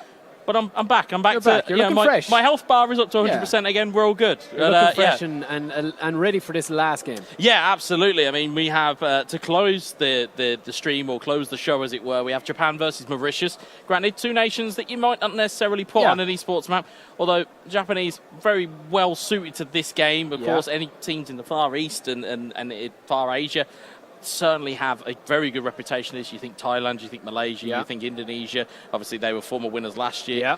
And Mauritius, of course, again, one of the nations who, as we said, there are so many nations here that, again, you don't really know what to expect from Mauritius. You don't. But you have got Lever versus Denzel Pro. And I think we've got a bit more intrigue going into this game than we have in some of the other games, because they're not as well known as what we've seen before. I agree. And we've said it once, we'll say it again. Sometimes this can be, when there's no pressure on the players to have, that they're not a big name, so to speak, in worldwide, that they just throw caution to the wind and say, right, last game, let's go and go for it and just really try and put myself on the map. That's what you like to see. Everyone likes an underdog story as well.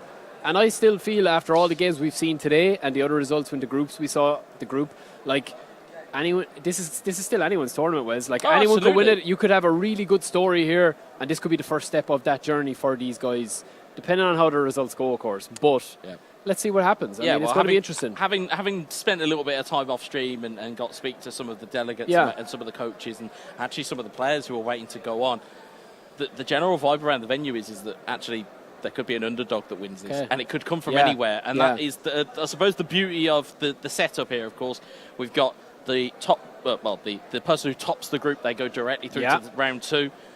Of course, if you've finished second or third, you then go into the playoff phase, and you have a chance, basically, a second opportunity to get into that knockout phase. So again, you're just looking to end in one of those top 3 positions. Now, we're going to see the kind of the head-to-head for this last game. It'd be interesting to see what teams are selected here, see whether there's a little bit of a difference in ethos, or it could be the same. And actually, it's a little bit different here. So Mauritius have gone with FC Bayern Munich, and Japan have gone with Arsenal FC. So, again, we've seen this matchup, or we've seen a combination of these two teams already today. So you can kind of know the weapons that are at the disposal for each team. But as we said, the kind of the 2 real key positions for these teams, it's that DMF spot. It is. And as we've said if you can get to supply into Arsenal's forwards, brilliant. But if you can't, you're kind of in a bit of trouble. And we saw that we've seen it with Arsenal a few times today. Do they have the options on the bench? They do. But they have one style of play. They don't really have that target man to play to. I know they've got Timber at the back. Tommy Yasu, we all know he's a beast in the game. But when plan A doesn't work, then the skill level comes in of guys, if they're able to keep it tight, if they're able to get through the supply lines. But we've seen that fail with Arsenal. And then you know what you're getting with Bayern Munich. You know that they've got power, and they've got Harry Kane spearheading now as well. So that's going to be an interesting one. But listen, anything could happen, and these boys are just doing, you see all their defensive, you see their formations. We're gone for a 3-5-2. Looks like a 3-5-2 there from, and a 4-3-3 from Arsenal, it looks to be, or if I'm not mistaken. Yeah, so Mauritius interestingly going with that 3-5-2. Yeah. We saw Roxa have that 3-5-2 earlier, and we saw the pitfalls that he fell into. Yeah, we did. And he was, I would say, slightly fortunate, I suppose, in the context of how that game went, because, of course, with that technology issue, that could have literally ended any which way. And, of course, I even had that kind of conversation where it was a little bit of a kind of an unfortunate way for that to finish. Yeah, it was. So we, for the game of that caliber to end in that way, but it was still interesting to see the 3-5-2, because as you said, it's the wing play that's going to be the most important thing here. But of course, on the other side, you're seeing like a traditional 4-3-3 wide wingers, so you may see a bit more of the same types of gameplay that you see from Japan. I believe it is, that are on the going from right to left. So it'll be interesting to see how these guys kind of play this out. Well, if you're playing out wide, right? If you're playing out wide, you need to be able to get your wide players involved. Yeah, I know absolutely. It sounds simple. It sounds silly. And it's like, why are you playing basic? Why are you playing a wide players with 3 at the back? Because what you're dependent on is you're dependent on the pace at the back that you have. You have 1 or 2 maybe defenders, and your DMF, as you've highlighted before. One DMF that's able to mop up a lot of ball. You'll see that with all the teams that they're picking, whether it's Casemiro at Manchester United, Declan Rice. It doesn't matter who it is. But if you are playing 3 at the back, you need to get the overlaps. Like, you need to spread. When you do that, it's high risk, high reward because you can get caught in the counter. But you can dominate somebody. You just have to get your chances and score when you get them and be clinical. And we've seen a mixed bag with that out-wide play style today, I think. Yeah, it's all about the overloads. It really is. It's about getting a player wide, but then getting the numbers forward to then support. But as you quite rightly said, the more numbers you get forward, the more gaps you leave at the back. Exactly. And again, if there are, if the players who are playing man-to-man, not to use an American football term, but if they're going man-to-man coverage rather than zonal, then you could be in a bit of a problem. Yeah, because you always have overlaps like on the wide. And if you, as you say, Wes, it's a great point because a lot of people watching this, they'll be thinking, and we were talking about with Freed earlier, it's like, what do these guys do different? Why they're here? And, if you want to represent your country, why they're here playing this style that they're playing.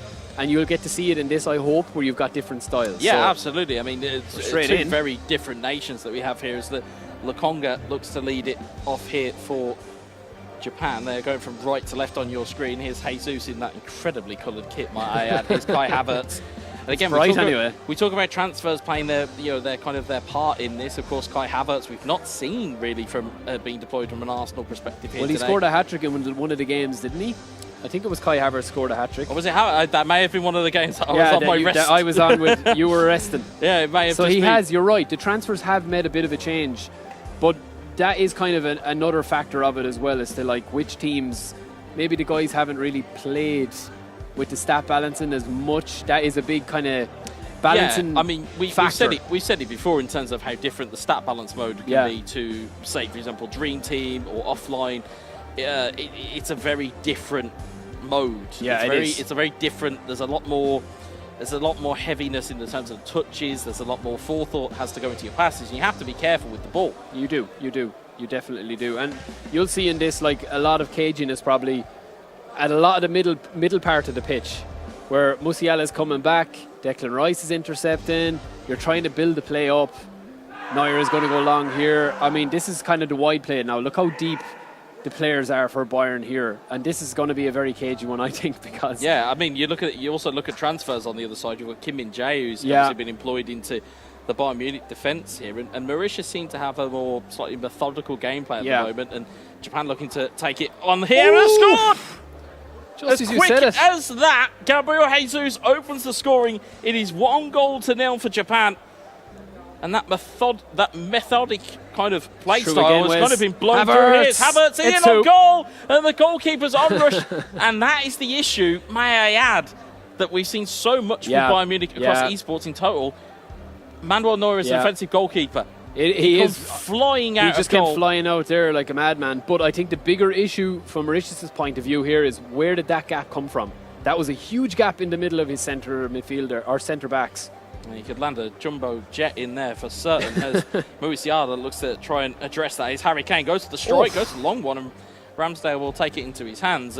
Again, if you're Japan, that is an incredibly good start. It's a dream start for him as well, because now you can just sit back a little bit, and you can see Bayern Munich are kind of, I think Kimmich is playing that kind of hold and roll there in the back, that kind of anchorman holding. You can see Leon Goretzka making his way back as well. Here's Trossard looking in on goal and looking to smell blood. Driven cross, or stunning cross into the box. Stunning cross. Neuer had to kick it away with his feet there. Well, this is not what Mauritius would have wanted, but they're going to have to get by now and just try and get back into this game. So looking towards Rob Holding, looking for the flick on, looking for Declan Rice to the back post. It's so simple in its execution, that style of corner, near post flick on, especially if you've got somebody like Declan Rice running in. 3-0 for Japan.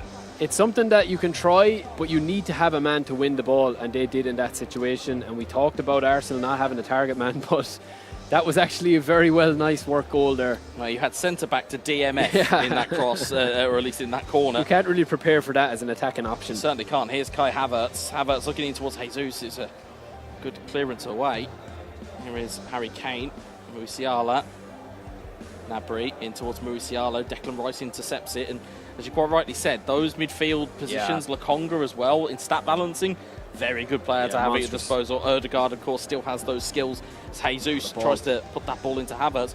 And I think maybe when you talk about target men, I think Kai Havertz is as close as you could possibly get as a target man. He is. And certainly, if you're looking at him as more of a lightning rod for this Arsenal side or for Japan, yeah, I think it's just that's something a bit certainly where different, it's isn't coming it? from. Yeah, it's something different. You know, and you've got willing runners in Trossard. You've got Jesus playing a more kind of a wide role rather than it being a centre forward. And you'll see Odegaard looking in again. Here's Jesus. Jesus to the outside of the boot, goes for a corner. But this is Japan's the biggest problem fully when you're control. playing the fight with the three at the back, though. It's something that we highlighted, is that it's like that famous saying, is that, you know, you always have a plan until you get punched in the mouth. Yeah, like yeah. This, he has Kimmich playing as a DMF type man marking deep line defensive probably, and that's gone out the window now because he's 3-0 down. Yeah, so he has to change everything now. Yeah, and unfortunately he has not changed it as No. Jesus looks to deliver the ball in again. It's that, as we see, that ball from Jesus to Havertz seems to it's be killer. that go-to at the moment. As Kane heads it back, here's Musiala. Gnabry to Goretzka. Goretzka to Kimmich. Musiala, Tell, Kimmich.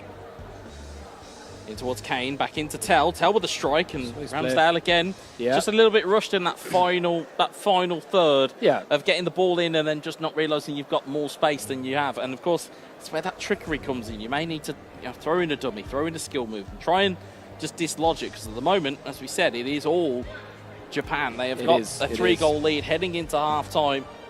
And a lot of the skill gap comes, Wes, from, you know, we see it, manual goalkeeping, stop-start, super cancels, like changing the pace, like stopping and all that. Yeah, absolutely. You know, so that's the little skill gap that comes in. So deep ball in, looking for Trossard. It's a cracking ball in, but it's cleared away by Bayern. And they've finally beaten the line here, Bayern. They've finally got around Declan Rice. But as you see, in terms of the numbers that go back in a wave, you've got to be quick to not allow that defence to reset as Japan clear this away. Is Havertz to Lokonga. Musiala's let it run through. Here's Tell. Tell looking for Kane. The holding will knock it back. And it's very peaceful for Japan at the moment. They seem very, very serene, as it were. They seem to be calm. They seem to be relaxed. They certainly seem to have put their best foot forward here because they've got 3 first-half goals. Yeah, 4 shots. And they are absolutely in control here. This is the problem when you set up your team and you put a lot of thought into actually withholding something for the second half. And then you get that goal conceded. Then you get a second goal conceded. Then it's like, I have to change. Yeah, I have the plan has to move. I mean, I understand having confidence in your play style, and it looked very methodic from Mauritius right up until they conceded the goal. And now it kind of seems as though there's a bit more panic in here rather than a bit of forethought, as we'll see Lokonga win it back. Here's Havertz, Odegaard, and I promise you those screams that you may or may not hear over the stream are not from our commentary. They're just from other gamers who are very excited about scoring goals. Here's Upper Makano over to Kim Min-jae. Kim Min-jae will lob that forward and will go out for an Arsenal throw. So again, for a Bayern Munich throw, beg your pardon. But Arsenal still very much in control of this. They don't look in any real danger. No. But of course, that's where danger can creep up on you because, again, it only will take one opportunity to score a goal. Very fortuitous knock there. That is very rare, let me tell you. Very, very rare indeed, but it will not be to Arsenal's benefit. Here's Gnabry. As Tomiyasu intercepts it. And Trossard, Declan Rice. Trossard, Havertz. Dispossessed. Musiala trying to bring it away here. There's Leroy Sané, Harry Kane. This is the big strength of Arsenal as well, though, is just the hassling they're able to put players under because of the stat balancing, and then all the players are of a similar speed, similar play style, similar way of moving around the pitch. Yep. Yeah, and that's the difference maker is, especially in stat balancing, I would say that you probably have to have practiced it. I think you can't just rock up here. And a rock up, by the way, is turn up, by the way, just as it's a UK parlance. But you can't just turn up to an event and not have the practice here. Jesus looks to drive forward here. Plays it in towards Kai Havertz, and neat knock across the box looking for Lokonga. Doesn't fall. Musiala that will get it clear, but you know, you look at some of the names of players that have been on the stream and some of the players who've been off it. You know, they will always talk to you about how important it is to actually play this mode because it's so vastly different. You know, you look at Med Nasser. We've obviously spoken to him off stream, and again, doing very well in his quest for Germany. But he will tell you that you need to have practice in this mode because it's so vastly different to Dream Team, vastly different to offline. You know, it's so much different. As Trossard shows some neat trickery here, It's brilliant. Does get the advantage as well. Plays it into Lokonga, who finds Kai Havertz, who finds Ødegaard. Ødegaard looking into that post, and Kim Min-jae will lose the header. Is Havertz. Is Trossard. Trossard, Lokonga, Ødegaard looking for Havertz, and Kim Min-jae will clear it. You can start to see a bit of the player's style coming out now. Certainly appears to have just grown into it. Yeah, Leva's probably feeling confident. Leva certainly has shown himself to be adequately poised here in this game, and certainly is showing his level. And it's Goretzka. Ødegaard intercepts it. It's Royce, and he's just, again, the ability to recycle the ball and get it moving forward. Here's Trossard. There's a couple of super cancels in there. Havertz trying to keep it in, and that gangly leg keeps it in. Here's Lokonga. Lokonga looking for the short option to Havertz. Instead, Kimmich will clear it away. Just petering out, though, isn't it? Doesn't want to be playing this in Arsenal's half. He wants it in the other half, and it's just not going for him. Not able to connect the dots here as Havertz looks in, looks for Trossard, and Neuer will take it away. And as we get into the closing stages of this game, you'd very much say that this is a handy performance for Japan. Obviously, I'm not too aware of what their results are, but here is Harry Kane looking to try and get one back from Mauritius as Tell tries to get there. Tomiyasu will head it clear, but regardless of where they are in their results, this will be a good result. Because again, in group, as we said already, group games, you don't get them back. Yeah. Here's Kimmich. Kimmich onto Sane. Sane goes for the long strike. Oh, it's just off the bar. What an effort. Curled quality effort there for Mauritius. He went for the early one, looked to displace the goalkeeper and looked to beat him almost in the deep there, and instead... See, when you're using that double centre midfield / DMF, it's very, very difficult to break down. But once you break it down, it happens time and time again, because you need to switch it up then. Yeah. And that's where the gaps appeared from, and that's what cost him this game, I think. Absolutely. When it works, it's brilliant, and you have your whole player, Musiala, brilliant. But when it doesn't work, you need to be able to rectify it straight up. Yeah. And he didn't do that after the first goal. I think alarm bells would have been ringing shortly after the first goal, but the second goal came so quick. Yeah, exactly. That you've not even got time to react. Yeah. So hopefully in game 2, Mauritius will maybe, as we said, download that data a little bit and just kind of figure out and say, well, actually we need to switch up our play here a little bit. Here's Kim Min-jae. So drive forward. Here's Goretzka. In towards Muller. Holding will take it away. Here's Declan Rice. Rice into Balogun. Balogun into Vieira. As we've seen already, substitutes are so important, but with this much time left on the clock, you have to feel that this is going to be Japan's day in the sun. At least for this game. Yeah, for this game. Kingsley anyway. Coman, Jorginho wins it back. It's not long left here. Last chance, you would imagine. Kane to Coman, dispossessed by Timber. Timber dispossessed by De Ligt. Getting sloppy now. But there is the full-time whistle. 3 goals to 0. Look at those goals. 15, 17, 24. 3 massive hits. 3 goals in the first in 9 25 minutes. It's crazy. In a 9-minute spell, completely took the game away from Mauritius. And as a result, he's devastated. Japan have their first win, well, at least first win on the stream, at least. Yeah.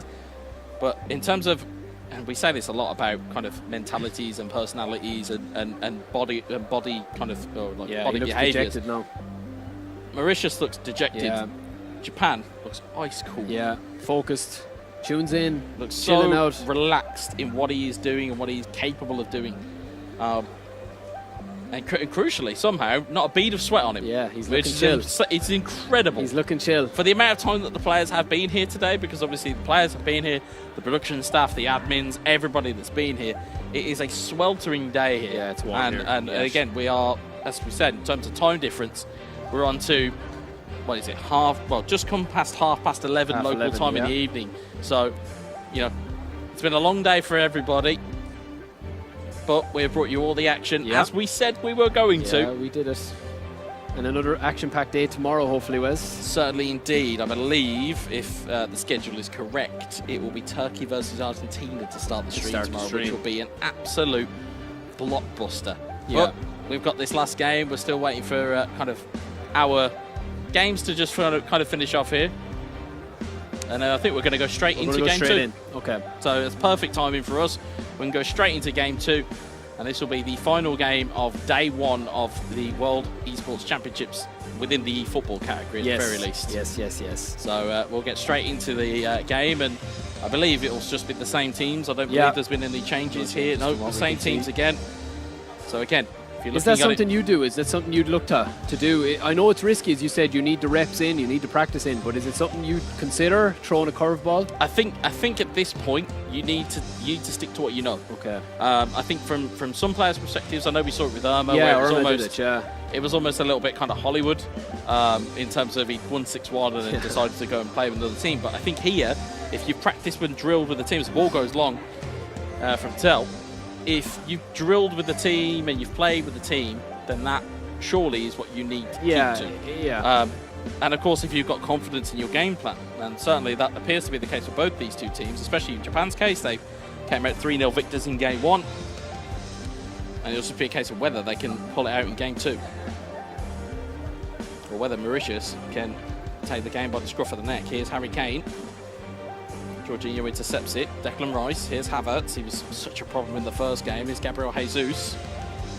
And we know how good he can be. And Meccano will casually take that clear. Sane down the line to Harry Kane. Back to Sane. I think Mauritius will just want to keep it tight. A little bit tighter anyway if they can. You would hope so, given how early they conceded and how quickly they did. Oh. As Kimmich takes the ball away. Here's Kim Min-jae. Towards Serge Gnabry. Gnabry looks long. Timber will hit it back to the goalkeeper. Simple but effective. You see that a lot from the top players with the defending. Just give it back and reset the defense, reset the shape and the defensive awareness of the defenders. Absolutely, you've got to be careful. You've got to be careful in this scenario.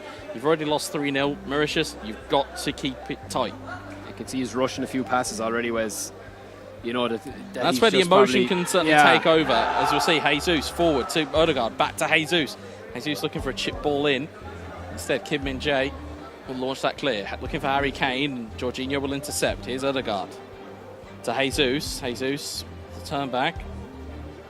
Takes it to Odegaard. Odegaard, Trossard, Jesus. Musiala will intercept. Here's Jorginho, Odegaard. Jorginho, Havertz, Jesus, Odegaard, looking beautiful. Back over the top. It's great football from Japan. Patient as well. Now, it is unlike patient Bayern Munich are trying to rush it a little, you can see just clearing the ball. I think he's probably just a bit afraid of getting a goal in the first half. He'll probably just try and keep it tight, but he's going to need to play a bit as well, don't you? Yeah, I mean, as we said, they looked relatively composed in Mauritius in that opening stages, and it was just as soon as that goal went in, it was almost the complete change in philosophy that happened. Probably doesn't want that to happen again, that's the thing. You can see Serge Gnabry looking for a stunning cross into the box, and Ramsdale will take that very nicely indeed. Trossard with the header down, finds Jesus. Jesus to Havertz. Havertz looking for the strike. Oh, it's a brilliant finish. What a finish. Great finish from Kai Havertz. And Japan have the lead. That was a brilliant goal. Absolutely brilliant goal. I didn't think that would go in. It's that fabled knock-on controlled strike that just has a bit more zip on it than the regular shots. Yes, it does have a bit more zip for those watching at home. Yeah, certainly plenty of tutorials on YouTube that you can find. The receiving end of a few of those curled shots. Yeah, they are devilish indeed. Here's Jesus, Jorginho, looking forward to Havertz. Good just news see how is for deep Mauritius is there as well. Like, you see, that works when you're... the charge down there, but the good news from Mauritius, they have not conceded again instantly, that's a start. Very much a start for them. But it just looks comfortable for Japan, doesn't it? And for it does at the moment, but Mauritius look like they're trying to just break away here. It's Jorginho, Odegaard. Quick feet from the Nord, but Tel will intercept it, only as far though as Jorginho took it back. Here is Jesus. Musiala to Gnabry. Sloppy Jorginho, notes. Rice. Interception fest at Jesus. It is indeed, certainly. It's whoever's going to break through first. Havertz in towards Jesus! 2-0! What a finish, a smart finish. Havertz has been the main man, as you called it, Wes, in the first game, and now following into this goal and an assist. It's a good showing there for Kai Havertz. The German, as we said, transferred very recently to Arsenal. So the guys that are here using these teams have that little bit of a luxury to use transfer players. It's a nice touch. And it certainly shows that there's a little bit of a difference here in terms of the qualities that they possess. Here is Tell to Kane. There is one of those transferred players. Musiala looks forward, looks to try and take the shot away, but Tomiyasu eventually get that clear. So from Meccano up against Jesus. Rice wins it in midfield. It's so dominant for any user who's using Arsenal today. He's a beast. Declan Rice has been, again, his stat balancing mode has been fantastic. Good ball movement. Trossard looking in for Jesus. What a goal that is! That is unbelievable. We're seeing a similar pattern of the first goal goes in, then the second goal comes, and then the third one comes soon after it. And 3 goals in before half time. That is an issue if you're Mauritius. You know what I mean? That is an issue that you're conceding goals like this. Now Japan, take nothing away from Japan. I've been very impressed with Leva. He's been very clinical. He's been patient. And he definitely could be. He little bits of skill here that are just dropping in, little back heels, and Trossard goes for the strike. But yeah, as you quite rightly said, when those chances have fallen to him, he's taken them with aplomb. He has, and that's what it's all about. That's what separates, you know, the good players from the great players. I've said it before. It's simple, and you say like, oh, you know, he has to score that, but it's the chance creation. That's what it is. It's about creating that chance and being able to actually do it properly and be clinical enough in front of goal. Oh, absolutely, yeah. It's, like we say, it's one thing creating the opportunity. It's having the, very different thing, having the ability to finish it off. As we'll see in the closing stages of this first half, it's 3-0 for Japan. Mauritius just looking for something to maybe just shout about, but instead it's left the other way. And maybe from the Mauritius side of things, maybe just those shots being executed just a little bit too quickly. Yeah, maybe. I think he's just probably... It's maybe just a bit of nerves that have set in. Yeah, maybe and I think the matchup as well, the team with the matchup, I don't think that Bayern Munich are... It seems to be a difficult matchup for, obviously, these guys' skills as well comes into it. But Leva seems to be playing extremely well, and he's probably got the right choice with the matchup and the team selection and the team choice that he's had. And Mauritius's Denzel Pro, he will definitely be thinking, should I have picked a different squad? Should I have fought fire with fire? But it is what it is. And I think at this stage, 3-0 is, unless he gets an early goal, Wes, it's kind of curtains, really. No, absolutely, yeah. You've got to somehow put your best foot forward here. You have to just create an opportunity or create a chance, but it's all been Japan traffic. It really has. Yeah. Here is Jesus, and just brilliant. Quick feet for the Brazilian, goes to the strike. Save. Neuer will grab that one. Didn't get his long-range curler on it. Absolutely. Here is Havertz. Havertz into Jorginho. Odegaard looking in there. Goretzka still, Trossard still got there. Brilliant save. Brilliant save there from Neuer. That's what he can do. When he's not unrushing out there, and it's a bad dispossession. Havertz, brilliant save from Neuer. Trossard to Odegaard. Headed off the line. This is outrageous. Mauritius living on the edge here. Japan, though, they'll be happy enough. Yeah, they've got a 3-goal lead. They're exactly in the same position they were in the first game. It was a 3-goal lead after the first half. They don't have to do anything too outlandish. They don't have to go too aggressive. They can just sit there and take the win. But Mauritius will keep coming as Timber clears it away. It's Kimmich to Goretzka. Didn't sit for him. It's got finally though back for Goretzka, but the header of Rob Holding goes back to the goalkeeper. He gets to reset the position again. Absolutely, he does. There's Musiala. Declan Rice is... It's been fantastic. Yeah. Been fantastic. Setting up everything. Brilliant through ball there to Jesus. Out. Keeper's off his line. Neuer's came out. I think there's advantage given by the referee, so that may get pulled back for a booking for Manuel Neuer. Yeah, you can certainly see the signal there. Jorginho back to Jesus. Jesus goes for the low cross, and I'm sure that Manuel Neuer will get a booking. Should have been anyway. Certainly. It's rare that you see a goalkeeper get a booking, let alone a sending off, but I don't think it was sending off worthy.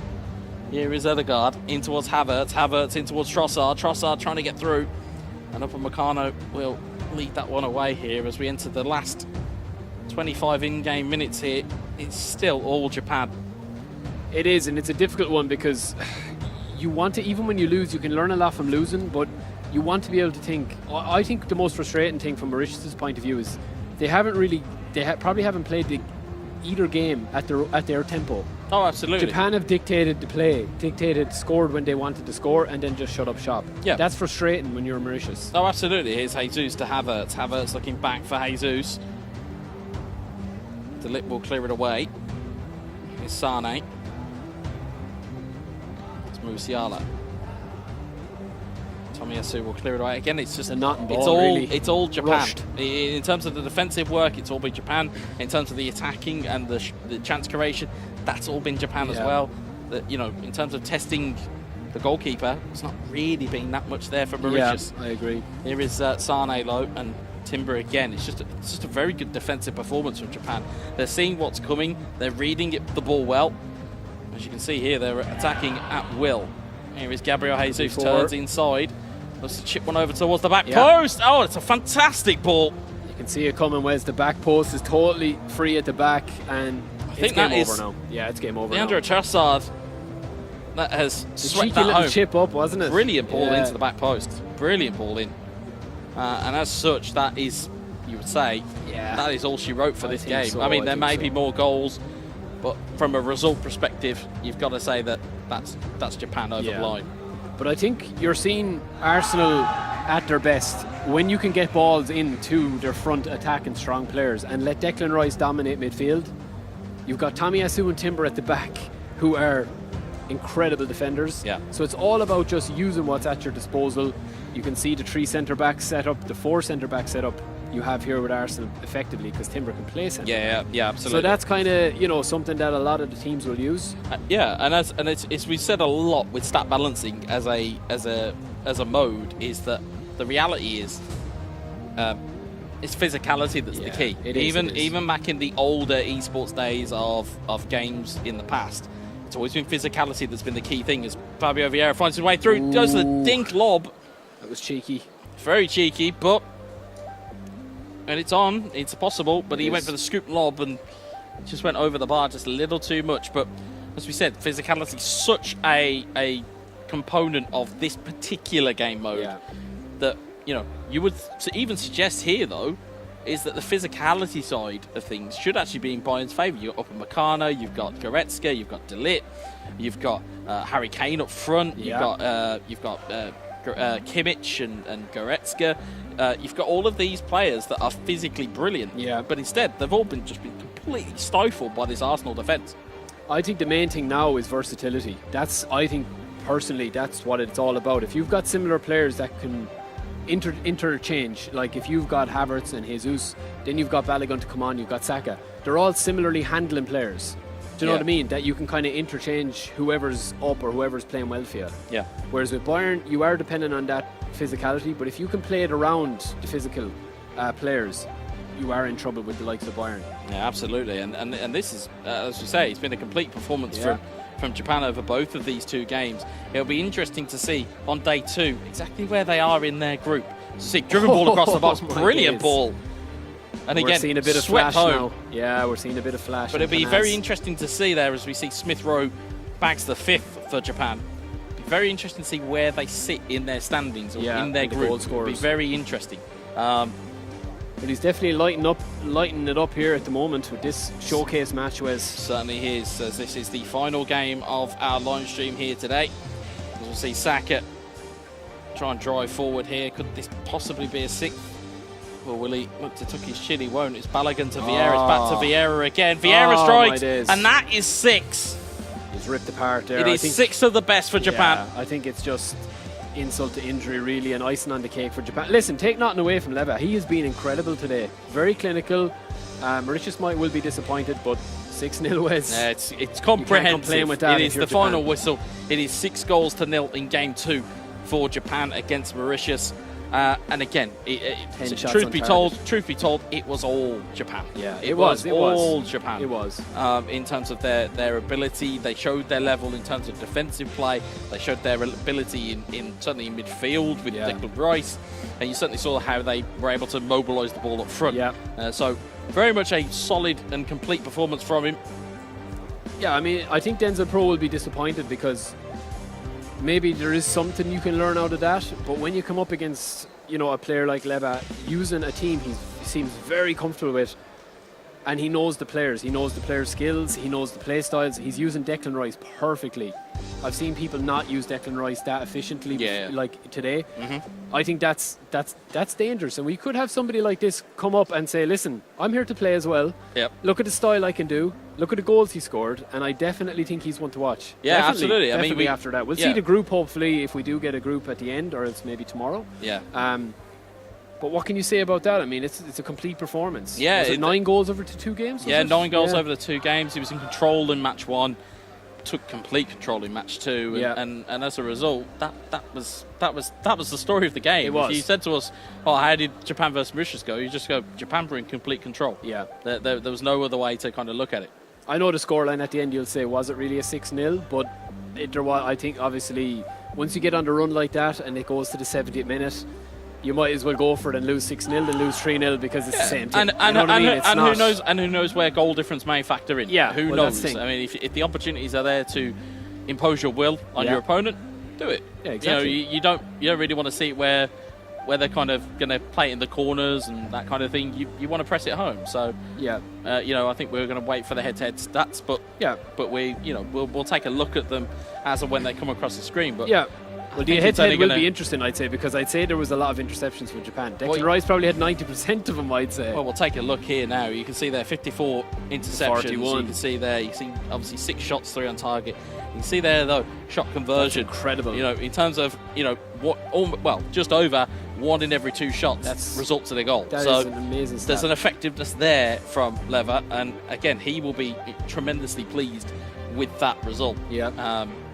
Again, that's pretty much all she wrote for that game. It is. I mean, the passes intercepted is a key stat, and you might say 54 is a lot over the 2 games, but it's where you're intercepting that ball as well. And you can see on the head-to-head there as well that a lot of those interceptions directly tied in 2 shots, because they would have been intercepted, caught in the counter, 1-2 passes. So even though Denzel Pro has a lot more passes, where were those passes going? Yeah.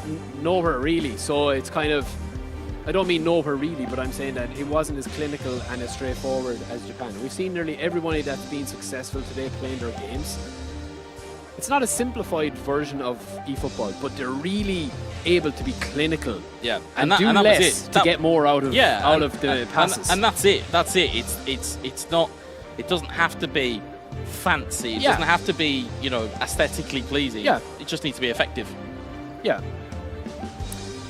So I think that is about all she wrote. As we were going to leave you with the cheers and all of the action behind us, we thank you very much for joining us for day 1 of the 15th World Esports Championships. We will be back again tomorrow. Same channel, of course. Keep locked to the socials for the start time. And we'll see you again. Take care, everybody.